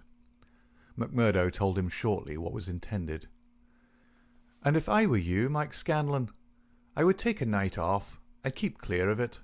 There'll be bloody work here before morning." "Well, indeed then, Mac," Scanlon answered. "It's not the will, but the nerve that is wanting in me. When I saw Manager Dunn go down at the colliery yonder, it was just more than I could stand. I'm not made for it, same as you or McGinty. If the lodge will think none the worse of me, I'll just do as you advise, and leave you to yourselves for the evening." The men came in good time, as arranged. They were outwardly respectable citizens, well clad and cleanly, but a judge of faces would have read little hope for Bertie Edwards in those hard mouths and remorseless eyes. There was not a man in the room whose hands had not been reddened a dozen times before. They were as hardened to human murder as a butcher to sheep. Foremost, of course, both in appearance and in guilt, was the formidable boss. Harroway, the secretary, was a lean, bitter man with a long, scraggy neck and nervous, jerky limbs, a man of incorruptible fidelity where the finances of the order were concerned, and with no notion of justice or honesty to anyone beyond. The treasurer, Carter, was a middle-aged man with an impassive, rather sulky expression and a yellow parchment skin. He was a capable organizer, and the actual details of nearly every outrage had sprung from his plotting brain. The two Willoughbys were men of action, tall, lithe young fellows with determined faces, while their companion, Tiger Cormac, a heavy, dark youth, was feared even by his own comrades for the ferocity of his disposition. These were the men who assembled that night under the roof of McMurdo for the killing of the Pinkerton detective. Their host had placed whisky upon the table, and they had hastened to prime themselves for the work before them. Baldwin and Cormac were already half drunk, and the liquor had brought out all their ferocity. Cormac placed his hands on the stove for an instant. It had been lighted, for the nights were still cold. "That will do," said he with an oath. "Aye," said Baldwin, catching his meaning. "If he is strapped to that, we'll have the truth out of him." "We'll have the truth out of him, never fear," said McMurdo. He had nerves of steel, this man, for though the whole weight of the affair was on him, his manner was as cool and unconcerned as ever. The others marked it and applauded. "You are the one to handle him," said the boss approvingly. "Not a warning will he get till your hand is on his throat. It's a pity there are no shutters to your windows." McMurdo went from one to the other and drew the curtains tighter. "Sure no one can spy upon us now. It's close upon the hour." "Maybe he won't come. Maybe he'll get a sniff of danger," said the secretary. "He'll come, never fear," McMurdo answered. "He is as eager to come as you can be to see him. Hark to that." They all sat like wax figures, some with their glasses arrested halfway to their lips. 3 loud knocks had sounded at the door. "Hush!" McMurdo raised his hand in caution. An exulting glance went round the circle, and hands were laid upon their weapons. "Not a sound, for your lives," McMurdo whispered as he went from the room, closing the door carefully behind him. With strained ears the murderers waited. They counted the steps of their comrade down the passage. Then they heard him open the outer door. There were a few words as of a greeting. Then they were aware of a strange step inside and of an unfamiliar voice. An instant later came the slam of the door and the turning of the key in the lock. Their prey was safe within the trap. Tiger Cormac laughed horribly, and Boss McGinty clapped his great hand across his mouth. "Be quiet, you fool," he whispered. "You'll be the undoing of us yet." There was a mutter of conversation from the next room. It seemed interminable. Then the door opened, and McMurdo appeared, his finger upon his lip. He came to the end of the table and looked round at them. A subtle change had come over him. His manner was as of one who has great work to do. His face had set into granite firmness. His eyes shone with a fierce excitement behind his spectacles. He had become a visible leader of men. They stared at him with eager interest, but he said nothing. Still, with the same singular gaze, he looked from man to man. "Well," cried Boss McGinty at last, "is he here? Is Bertie Edwards here?" "Yes," McMurdo answered slowly. "Bertie Edwards is here. I am Bertie Edwards." There were 10 seconds after that brief speech during which the room might have been empty, so profound was the silence. The hissing of a kettle upon the stove rose sharp and strident to the ear. 7 white faces, all turned upward to this man who dominated them, were set motionless with utter terror. Then, with a sudden shivering of glass, a bristle of glistening rifle barrels broke through each window, while the curtains were torn from their hangings. At the sight, Boss McGinty gave the roar of a wounded bear and plunged for the half-open door. A levelled revolver met him there, with the stern blue eyes of Captain Marvin of the Mine Police gleaming behind the sights. The boss recoiled and fell back into his chair. "You're safer there, councillor," said the man whom they had known as McMurdo. "And you, Baldwin, if you don't take your hand off your pistol, you'll cheat the hangman yet. Pull it out, or by the Lord that made me— There, that will do. There are 40 armed men round this house, and you can figure it out for yourself what chance you have. Take their pistols, Marvin." There was no possible resistance under the menace of those rifles. The men were disarmed. Sulky, sheepish, and amazed, they still sat round the table. "I'd like to say a word to you before we separate," said the man who had trapped them. "I guess we may not meet again until you see me on the stand in the courthouse. I'll give you something to think over between now and then. You know me now for what I am. At last I can put my cards on the table. I am Bertie Edwards of Pinkerton's. I was chosen to break up your gang. I had a hard and dangerous game to play. Not a soul, not one soul, not my nearest and dearest, knew that I was playing it. Only Captain Marvin here and my employers knew that. But it's over tonight, thank God, and I am the winner." The 7 pale, rigid faces looked up at him. There was unappeasable hatred in their eyes. He read the relentless threat. "Maybe you think that the game is not over yet.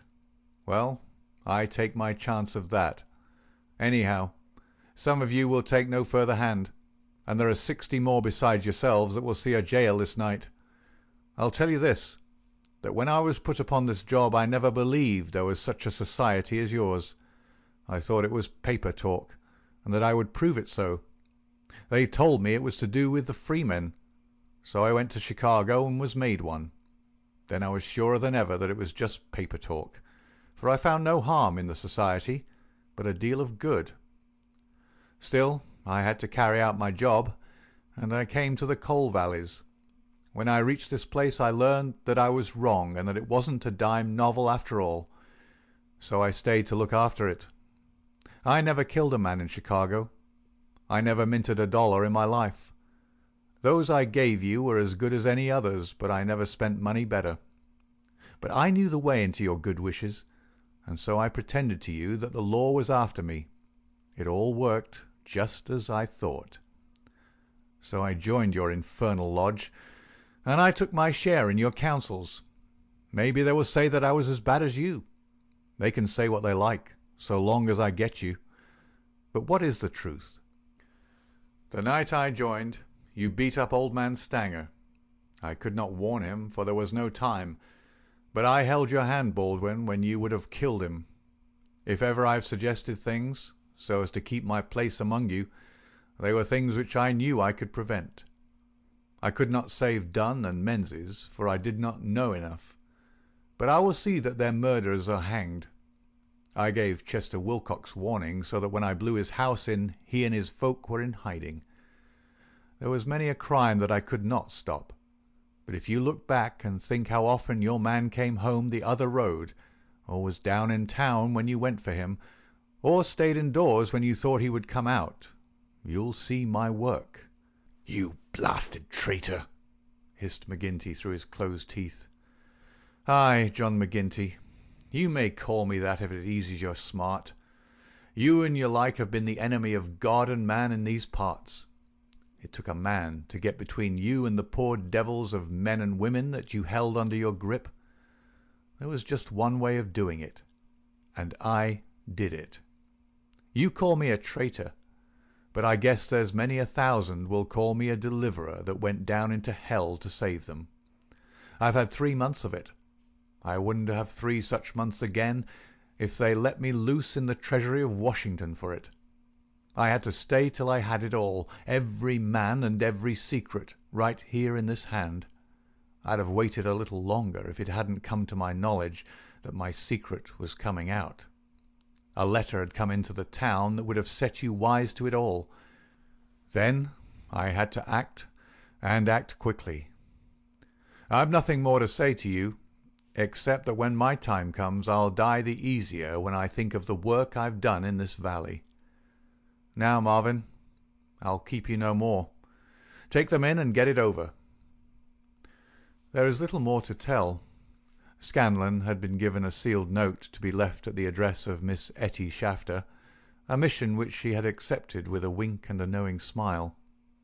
In the early hours of the morning, a beautiful woman and a much muffled man boarded a special train which had been sent by the railroad company, and made a swift, unbroken journey out of the land of danger. It was the last time that ever either Etty or her lover set foot in the Valley of Fear. 10 days later they were married in Chicago, with old Jacob Shafter as witness of the wedding. The trial of the Scourers was held far from the place where their adherents might have terrified the guardians of the law. In vain they struggled. In vain the money of the lodge, money squeezed by blackmail out of the whole countryside, was spent like water in the attempt to save them. That cold, clear, unimpassioned statement, from one who knew every detail of their lives, their organization, and their crimes, was unshaken by all the wiles of their defenders. At last, after so many years, they were broken and scattered. The cloud was lifted forever from the valley. McGinty met his fate upon the scaffold, cringing and whining when the last hour came. 8 of his chief followers shared his fate. 50-odd had various degrees of imprisonment. The work of Bertie Edwards was complete. And yet, as he had guessed, the game was not over yet. There was another hand to be played, and yet another and another. Ted Baldwin, for one, had escaped the scaffold. So had the Willoughbys. So had several others of the fiercest spirits of the gang. For 10 years they were out of the world, and then came a day when they were free once more. A day which Edwards, who knew his men, was very sure would be an end of his life of peace. They had sworn an oath on all that they thought holy, to have his blood as a vengeance for their comrades, and well they strove to keep their vow. From Chicago he was chased, after 2 attempts so near success that it was sure that the third would get him. From Chicago he went under a changed name to California, and it was there that the light went for a time out of his life when Etty Edwards died. Once again he was nearly killed, and once again, under the name of Douglas, he worked in a lonely canyon, where with an English partner named Barker he amassed a fortune. At last there came a warning to him that the bloodhounds were on his track once more, and he cleared, only just in time, for England, and thence came the John Douglas, who for a second time married a worthy mate, and lived for 5 years as a Sussex county gentleman, a life which ended with the strange happenings of which we have heard. End of Chapter 7. Epilogue. The police trial had passed, in which the case of John Douglas was referred to a higher court. So had the quarter sessions, at which he was acquitted as having acted in self-defence. "Get him out of England at any cost," wrote Holmes to the wife. "There are forces here which may be more dangerous than those he has escaped. There is no safety for your husband in England." 2 months had gone by, and the case had to some extent passed from our minds. Then one morning there came an enigmatic note slipped into our letter-box. "Dear me, Mr. Holmes, dear me," said this singular epistle. There was neither superscription nor signature. I laughed at the quaint message, but Holmes showed unwonted seriousness. "Devilry, Watson," he remarked, and sat long with a clouded brow. Late last night Mrs. Hudson, our landlady, brought up a message that a gentleman wished to see Mr. Holmes, and that the matter was of the utmost importance. Close at the heels of his messenger came Cecil Barker, our friend of the moated manor-house. His face was drawn and haggard. "I've had bad news, terrible news, Mr. Holmes," said he. "I feared as much," said Holmes.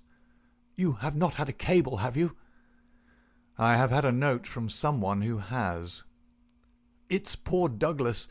They tell me his name is Edwards, but he will always be Jack Douglas of Bonito Canyon to me. I told you that they started together for South Africa in the Palmyra 3 weeks ago." "Exactly." "The ship reached Cape Town last night. I received this cable from Mrs. Douglas this morning." "Jack has been lost overboard in gale off St. Helena.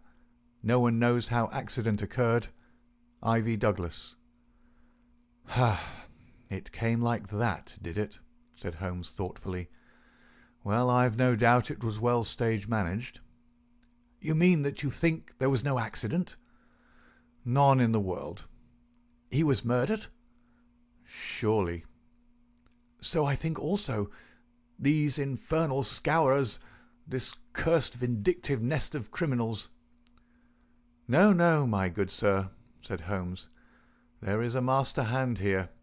It is no case of sawed-off shotguns and clumsy six-shooters. You can tell an old master by the sweep of his brush. I can tell a Moriarty when I see one. This crime is from London, not from America."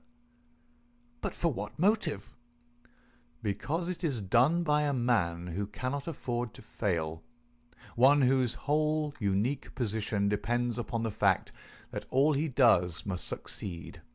A great brain and a huge organization have been turned to the extinction of one man. It is crushing the nut with the trip-hammer, an absurd extravagance of energy, but the nut is very effectually crushed all the same." "How came this man to have anything to do with it?" "I can only say that the first word that ever came to us of the business was from one of his lieutenants. These Americans were well advised. Having an English job to do, they took into partnership as any foreign criminal could do, this great consultant in crime. From that moment their man was doomed. At first he would content himself by using his machinery in order to find their victim. Then he would indicate how the matter might be treated. Finally, when he read in the reports of the failure of this agent, he would step in himself with a master touch.